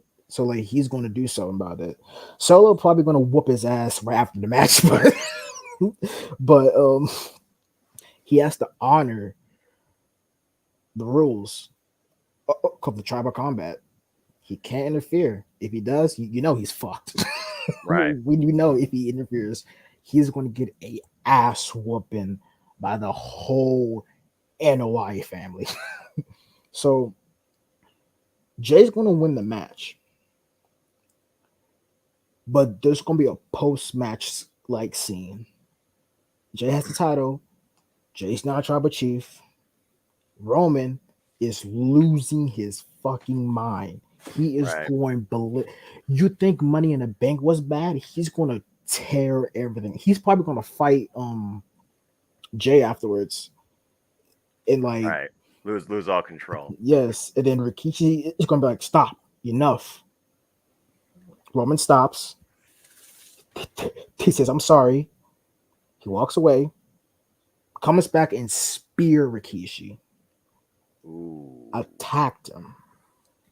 Go savage on the family. He calls Solo to, well, before that, Solo beats Jay's ass.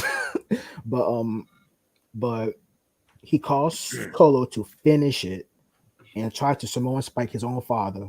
Solo is freaking out. He's like, "What the fuck do I do?" Right. So But he realized this is his father, the one man who piped down some girl and literally gave birth to him. Right. That's fair. Actually. So he's not doing this because his brothers. He's doing it because he attacked his father. So he attacks Roman, and the whole fight is just gonna be a whole slugfest. The Rock could be like, "What the hell, bro? You caused all this madness for this shit to happen. You serious? You're my right. cousin. We share the same blood, and you caused all this fucking ruckus." And the payback ensues to come. Yeah. All right. So yeah, You got Jay. So you got Jay coming out. Jay. And you're acknowledging Jay to become the new WWF Universal Champion and the head of the table. Unless Jay decides to make Solo the tribal chief later on. Well, he has a younger brother, and that also, again, comes down to suspension of belief, like you said later on. But it sounds like, again, you're resetting the entire Bloodline story with a new head of the table. And I got to say, a very sympathetic type emotional roller coaster summary that really has been the saga and the growth of Jey Uso. So, well said. All right, James, guess what? You know I saved you last, brother. You're one of the most passionate people I know. You've had diatribes against WWE. We talked about Roman Reigns. You've even acknowledged him. I've acknowledged him as well. You will be with JJ tomorrow in the chair, calling the story, calling the action. You very well might witness it. You very well might witness the passing of the guard as far as the tribal chief. You and I have seen Jey Uso's growth when he was doing the hot coup in the rainbow trunks and the face paint overall, and they were still in the tag team division. This is Jey Uso's biggest opportunity as his entire life. So, James, do you acknowledge that Jey Uso will be the one to finally make sure Roman Reigns' run is done? Or is Jey Uso denied for the third time this time, and Roman Reigns still continues to be the sole leader of the Anai family at this point? What's your take, man? I don't really have much of a take, but I don't believe Jay is going to win still. I stand by what I said earlier when I thought it was the next pick. I stand by that. Roman's still retaining. I know you said I'm the passionate one. I am so tired. So the passion's not there. Yeah, I got you, brother. Don't worry. But yeah, fucking definitely got to say, like, I don't think Roman's losing. I think somehow they're going to keep the belt on him. Probably some shenanigan bullshit, whatever. And then that's going to be the end of that. So we'll see what happens there. So yeah. All right. Well, very split panel here, especially with this main events, because I think we all know this is the biggest thing to come out of SummerSlam. So before we close, Emmanuel, yes, I see your hand. What's up? Just a quick note. The only way I see the Rock ever coming out if it's not out there seeing, and then he sees Roman basically destroying Jimmy, and then after the bell, he hasn't had enough, and then all of a sudden you could hear, "There's me a smell," and then that's when he comes out, trying to save Jimmy, and that's how you book Jimmy. Rock versus Roman. That's the only way I see it happening. Other than that, if there's no Rock, then Jimmy might as well become champion because, like, I don't see anybody else until WrestleMania 40. Nah, that's fair. And also, it's Jay, but it's okay. We all confuse Jay and Jimmy sometimes too. I think one does a little like dye in their hair, but Jay's fighting on behalf of Jimmy. Yes, Zero. I just thought something, right?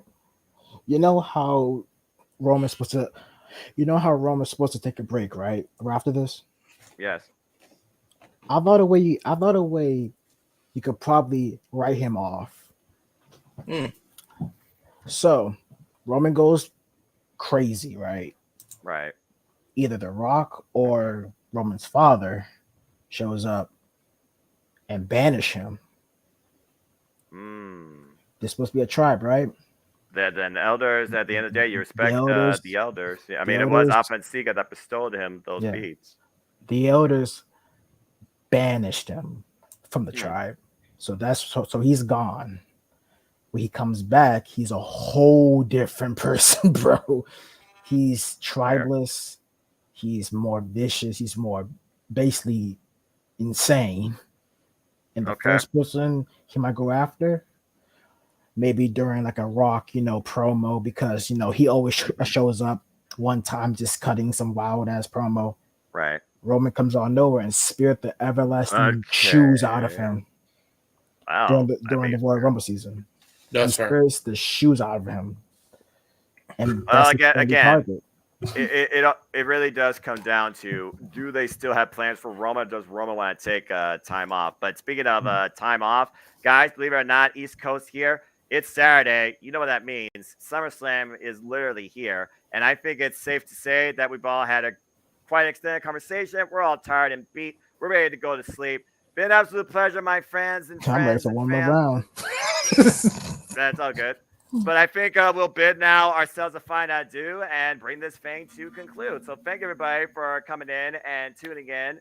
Before we bid each other and everyone else a fine adieu, I hope everyone, again, get your opinions in there. The form is on my community tab. It's also in the chat. Let your opinions be known. You have till 7 p.m. Eastern Standard Time to finalize them. So, again, West Coasters, I know you're still partying. Okay, California. I know. California yeah, it's Friday night, and it feels all right. It's a party on the west side.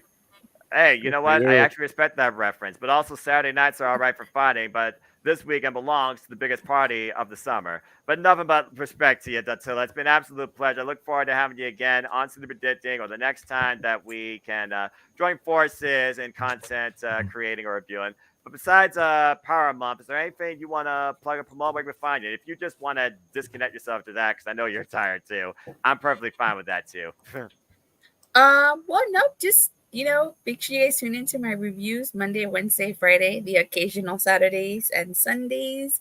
And it is Power Month. We are celebrating 30 years of Power Rangers. So every Tuesday, I am dropping new content. This past Tuesday, I did rank all the Power Ranger themes from Mighty Morphin to Dino Fury from my least favorite to my most favorite. This upcoming Tuesday, I will be doing an unboxing of the black and gold Dino Megazord. That's classic. Yeah, again, Power Rangers is one of those things that I know kind of fell off the wagon. Went from 5 Rangers to 3, continued the series, but I think it was either after Lost in Galaxy or Lightspeed that I fell off the rails, but that's still pretty cool. And Mighty Morphin's still one of the greatest themes of all time, one of my favorite cartoons of all time. So I hope you continue enjoying that. And if you have to power down, I completely understand, because, again, you got 9 o'clock over where you are. In fact, you all got the SmackDown on, I think, right now. Yeah, SmackDown's currently on. Okay. Well, again, Dattila, it's always a pleasure. Hope to see you for Open Mic Night. My voice won't be there. And till next time, always, always, always keep your power engaged, my friend. Appreciate it. Thanks. It's time to power down.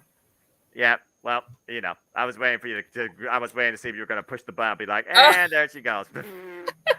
So I'm glad that, hey, you're still here. And also the Renegade, he's back and always better than ever. So let's go ahead and bring him back in here. I was about to say, where'd he go? He went behind the wall. There he is, Hey, live in wait, living Noah, color. since you're in the future, can you tell me the lotto numbers? The lotto numbers are this number, this number, this number, this number, and this number, and the Powerball is this number. Okay, simple man don't gamble. JJ, again, man, you and James have an incredible call. I know you two are going to do that show proud. But of course, you always are a busy man. You got stuff to plug and promote. You always are bringing the entertainment and the content, definitely the storytelling. You could run your own fantasy booking series if you had the time. But where can people plug up? Where can people engage and connect with you and find you? And what have you been up to?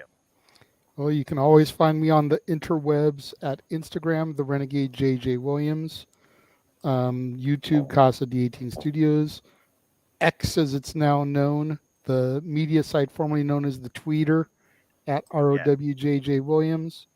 I've always got my movie reviews going up. This month it's movies hand selected by my girlfriend, as it's her birthday this month as well as mine. Nice. And then over in the members only section of the Casa D18 Studios channel, only $5 a month to subscribe. You get all kinds of exclusive content. I've been taking a look at the Black and Gold NXT over the course of the last month, and my review for NXT TakeOver 2018 went up yesterday, actually during the Horseman panel, because I got it filmed a little bit later than I had wanted it to. Nice. And then this month, I'm going to be taking a look at SummerSlam's past. I'm going to be taking a look at SummerSlam 88, 98, and 08, as those shows celebrate their 35th, 25th, and 15th anniversaries, respectively, as well as taking a look at the 2 Shield sets that came out. In the community tab, I have 3 polls up that people can vote on as far as which retro match Noah and I will do a call for. If nothing else changes by Monday, these are going to be the final 4 choices for people to vote on. Oh, as boy. Bret Hart versus Mr. Perfect from SummerSlam 91 won the first poll. The Rock versus Triple H IC ladder match from SummerSlam 98 won the second poll. And currently leading the third poll is Chris Benoit versus Randy Orton. Well, you only mentioned 3 polls. How is Bret Bulldog from SummerSlam 92 in there? Well, because when I asked the wrestling groups that I'm in what their favorite SummerSlam match of all time was, a resounding majority was Bret versus Bulldog. So I figured they got to buy all the way to the final vote. So these 4 matches, barring anything unforeseen, are going to be the matches that get voted on, that people like Emmanuel and Arlene, who are subscribers to the members only content, will get to see the retro call of me and Noah doing. Very nice. I'm looking very forward to seeing which one of those we get to call, JJ, because again, you know my fandom goes back to 1992, and I watched that summer. So it was one of the very first shows my mom basically exposed the business for me to. So that one right there holds up to me as the bar set for SummerSlam Instant Classics. Yes, that's Agreed. there. Agreed. Yeah. When I sent the message to him, privately, he was like, dude, Bret Bulldog, let's go. Like, the great thing about those matches is every one of them is a freaking classic. Absolutely. So it really doesn't matter which one gets the vote. Like, you've got the mat excellence of Bret versus Perfect.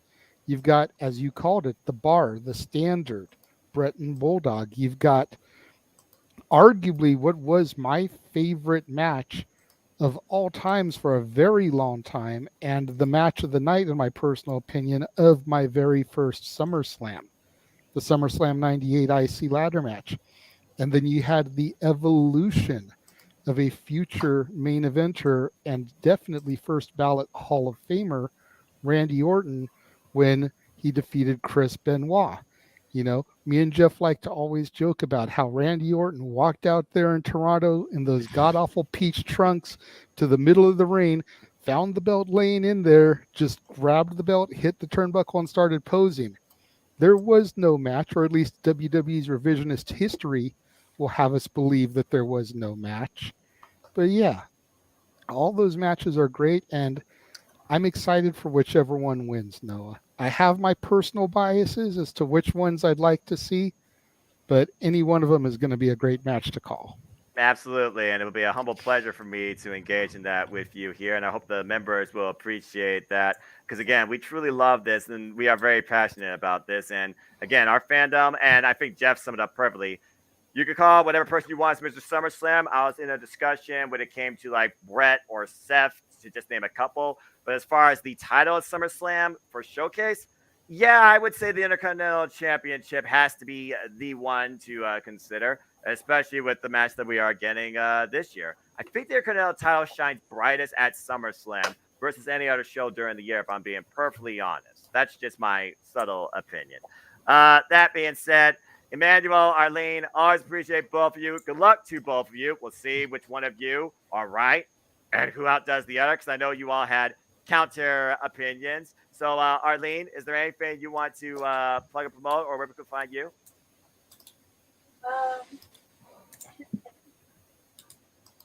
I'm muted. Sorry. You caught yourself. I didn't have to say it. You caught yourself. It's gonna be an interesting SummerSlam with me and my brother. It's always interesting when we see the pay-per-views together and stuff. When we go and stuff to go see when we go to WrestleMania and anything like that. Like me and my brother sometimes always have a different opinion on things, so it's gonna be interesting. Pay-per-view tomorrow, so we'll see how that ends up. I have nothing really to plug. I just want to say, I know like probably JJ can't hear me, but my birthday like is on the 23rd, which is like funny because his is on the 22nd. And wow. And my girlfriend's is the 24th, so you're right in the middle of us. Yeah, I'm in the middle. 4. So hint, hint, wink, wink, JJ. When open mic karaoke, wink, wink, comes along, expect a generous donation. There we go. We will be Wink, expecting wink. some. I'm sure somebody is going to be embarrassed multiple times that night. Shh. I was trying to not tell Noah. I have no That's why I was idea like, what wink, you're talking wink. about. Yeah. Well, Noah already has to sing Barbie Girl. He does. So yeah, so expect some donations going your way for your birthday and your girlfriend's as well. Appreciate that, Arlene. Always thankful to be on your guys' Simply Predicting and any like when we do the reviews on our predictions and stuff. And sorry if I interrupted you guys when you guys were talking. I apologize. Sometimes, like my brother, I get overly passionate about things, and so I appreciate you guys having me on. I respect that. I again apologize if I interrupted anybody. It was not my. When I get passionate, I sometimes like. It was a live stream with like 7 people. So yeah, I just wanted to. Chaotic when there's less people. Yeah, it's one of those unique things when it comes to us finding that balance that's so strong in our fandom to be able to speak amongst each other. And yeah, there's some subtle times where our fandom does get the better of us. We want to interject sooner than somebody's done speaking. But that's why you work through it and you counterbalance it. I think overall this went rather well tonight, and I did enjoy the in-depth conversation, the different takes, the fantasy booking, the sibling polar opposite reactions and discussions. Yeah. I really enjoyed everything that all of you brought here, and I really do appreciate you all for being a part of the ride, as well as everybody who's always a part of the ride in the chat. Because again, we do this because we love this stuff. It's as simple as that. And again, chat, appreciate all of you too, as I still see y'all's comments as well. And again, if you still want to try and keep us here longer, or Lord forbid, super chats, as simple as that. But that being said, Emmanuel, again, be nice to Arlene. And good luck. Yeah, it's my birthday month, damn it. But you digress. Is there anything you want to plug and promote? Where can people find you? First of all, JJ, where's the love of Undertaker versus The Undertaker? That was a classic. No, it wasn't. At the end of the day, Emmanuel, it wasn't up to me. The way this poll got laid out was I threw out in the 4 wrestling groups that I'm in, and I asked people what their favorite SummerSlam matches of all time were. I then took the 15 highest vote getters, not counting Brett Bulldog. Nobody even mentioned that match. I know it's a joke. That's So right. I'm just saying, like, even if it wasn't a joke and that was something you liked, it had nothing to do with me. I let the people dictate what matches came up for vote, and I let the people vote on which match they prefer. Yeah. There you go. Okay. Sorry, You can people. find me. Yeah, you can find me on YouTube on EDM7324. Emmanuel Dominguez on Facebook, Instagram, or Snapchat. Like I'm all over the place, except for Twitter. Twitter sucks. Don't blame you. Uninstalled Accurate. it. Yeah. So it's gonna be interesting. Survivor. I mean, the Survivor Series. Botch. So yeah, it's botch. Yeah, SummerSlam.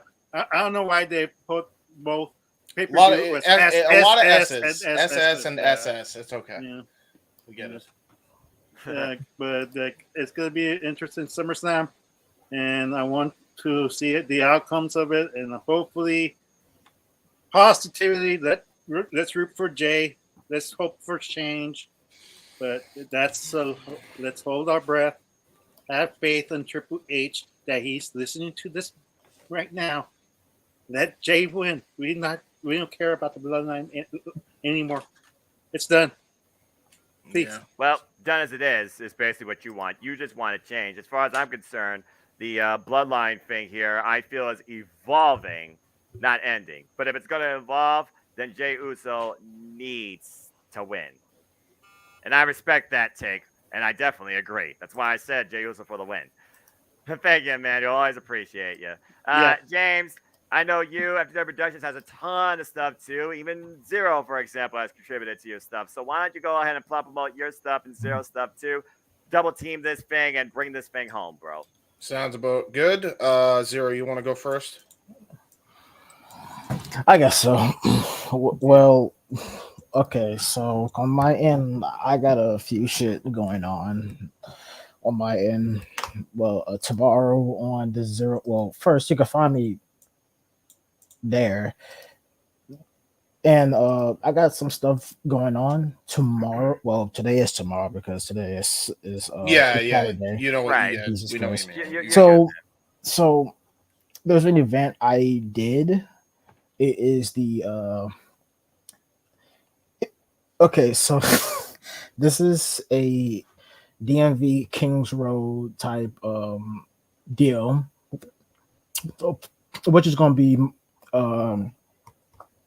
putting my brands I'm doing.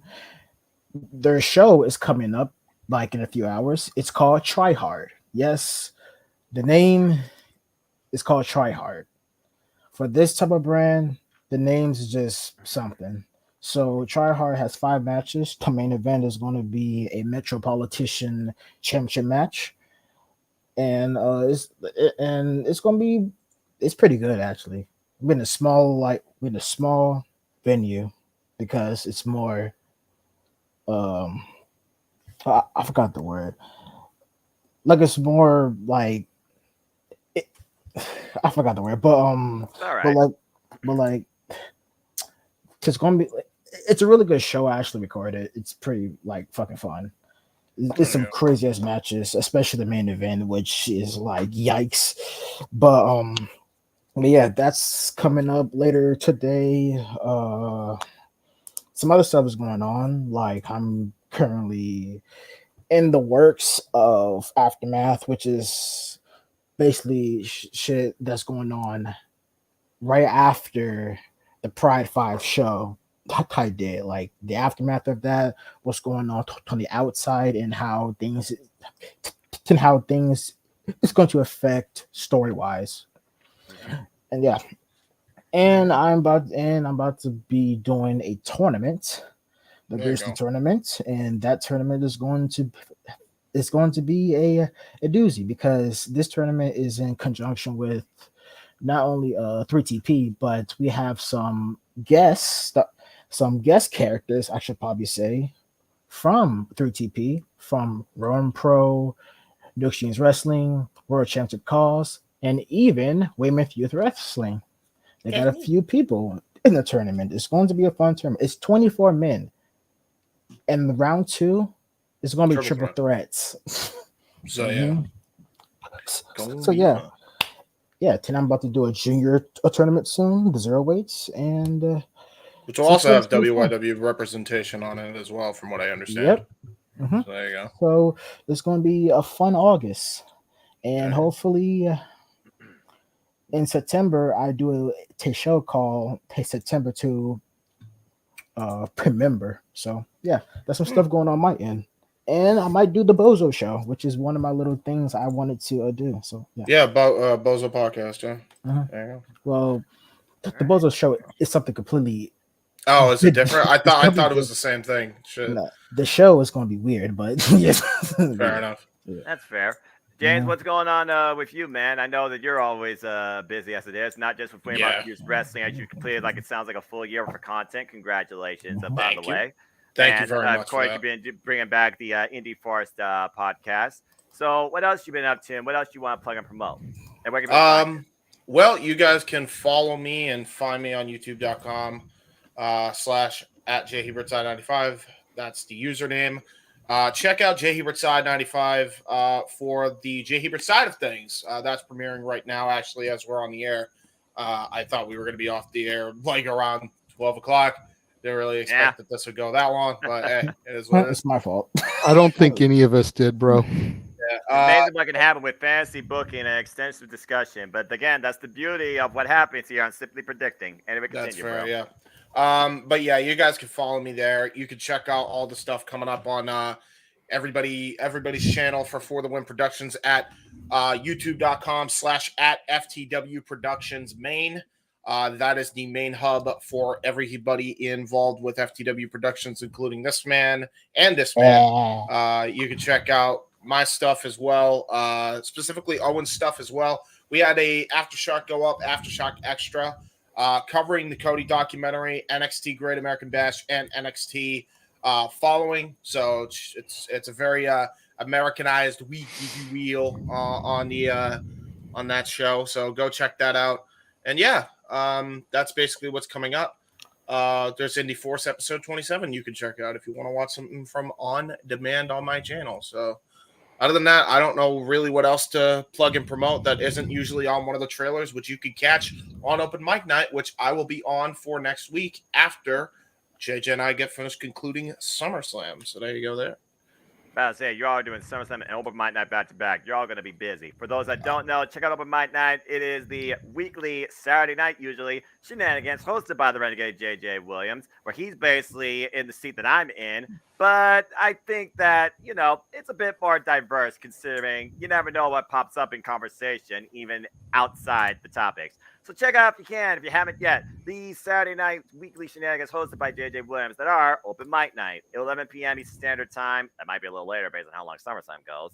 So stay tuned from around that. You never know what might be talked about, what might be ranted about, what might be yelled about, what might be, promoted about, what might be acknowledged, appreciated about, what might be sung about, and what might be even played about. So again, Open Mic Night, the weekly Saturday night shenanigans hosted by the Renegade, JJ Williams.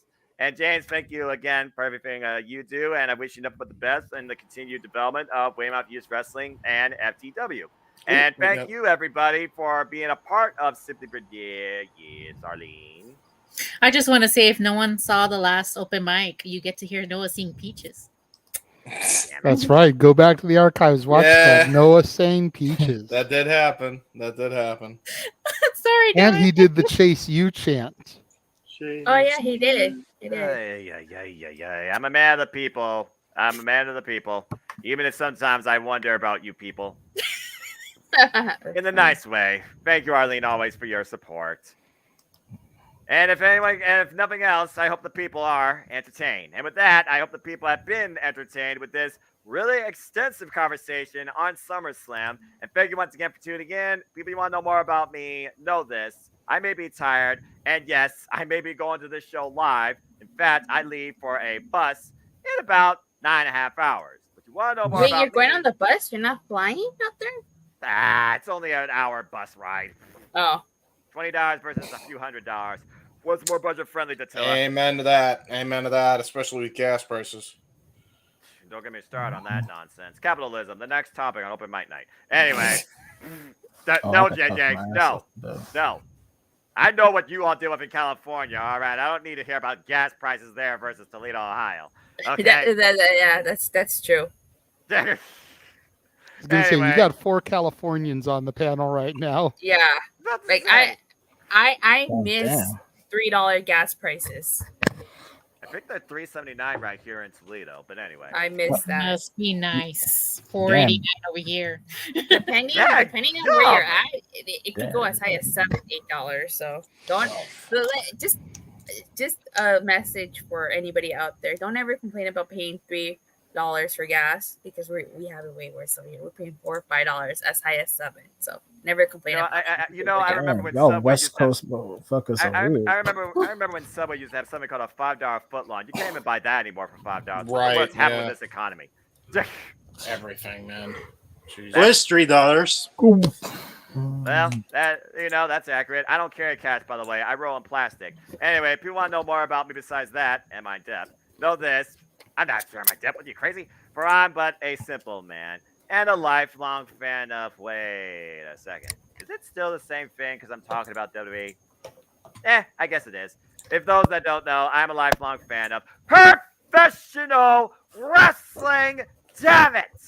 But I digress. If you want to find me and engage with me any further, find me on the social medias, Twitter, I still call it Twitter, and YouTube, and at Foster1916 for all things wrestling. Shout out, of course, to the entire TW family on the Twitter and beyond, including James, who's part of that. Check out our forum that we created, of course, in the ATW View, a podcast that happens more often quarterly than not, and mostly is posted here on YouTube. You want to keep in tune with all the prediction leagues I host, all 5 of them, when it comes to forums, updates, and leaderboards.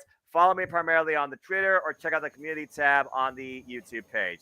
As again, I always am happy to be a part of Open Mic Night. I'm always happy to be a part of AEW Spark, but I'm also extremely humbled to host this little soiree of individuals every time on City Predicting, because you never know who might be on. And you see the ones that are coming up. We'll be making a stop next at the Multiverse United, followed by AEW All In, Emergence, Payback, All Out, Victory Road. I got to update that graphic because your NXT, JJ, damn it, added freaking No Mercy ahead of Fastlane. So I have to make sure that, of course, is part of the routine. And then following the biggest shows in all things wrestling, whether it's me, JJ, or James covering it, you'll find me, JJ, and or James, potentially always giving you a simple take. And the next simple take will literally be following SummerSlam some point next week, so stay tuned for more on that.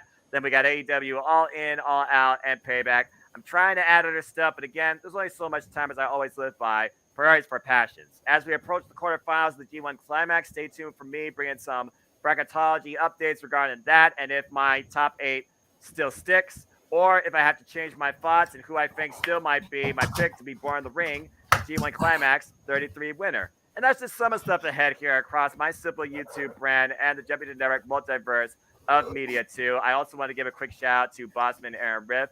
And folks, if you haven't already, please say yes to No DQ. Support him, and every time he reviews Monday Night Raw, SmackDown, Collision, and Dynamite, the predictions he does, the top 5s, and of course the No DQ review. I very well might be on that next episode. It really just comes down to the timing. But again, good luck to the team this weekend because it's still a very tight race with the team here in No DQ as Steve-O and Aaron Riff hold down first place. And I'll have the Galaxy update after I come home from the weekend too. But as always, I'd like to conclude, folks, there are no winners, there are no losers, there are no betters. They're just fans with opinions for this passion we all share. So at the end of the day, folks, support one another, respect each other, protect your mentality too, treasure your families, and just enjoy life and enjoy professional wrestling. It's as simple as that. With that being said, we thank you once again so much for tuning in, whether it's on my channel or at JJ's channel. Please like, subscribe, comment, and tell a friend. Hit the bell as this video goes live on demand on either of these channels. Hit the subscribe button, become part of our YouTube communities. I assure you our creative passion, our content, and overall our presence on YouTube, it doesn't seem to be letting up anytime soon.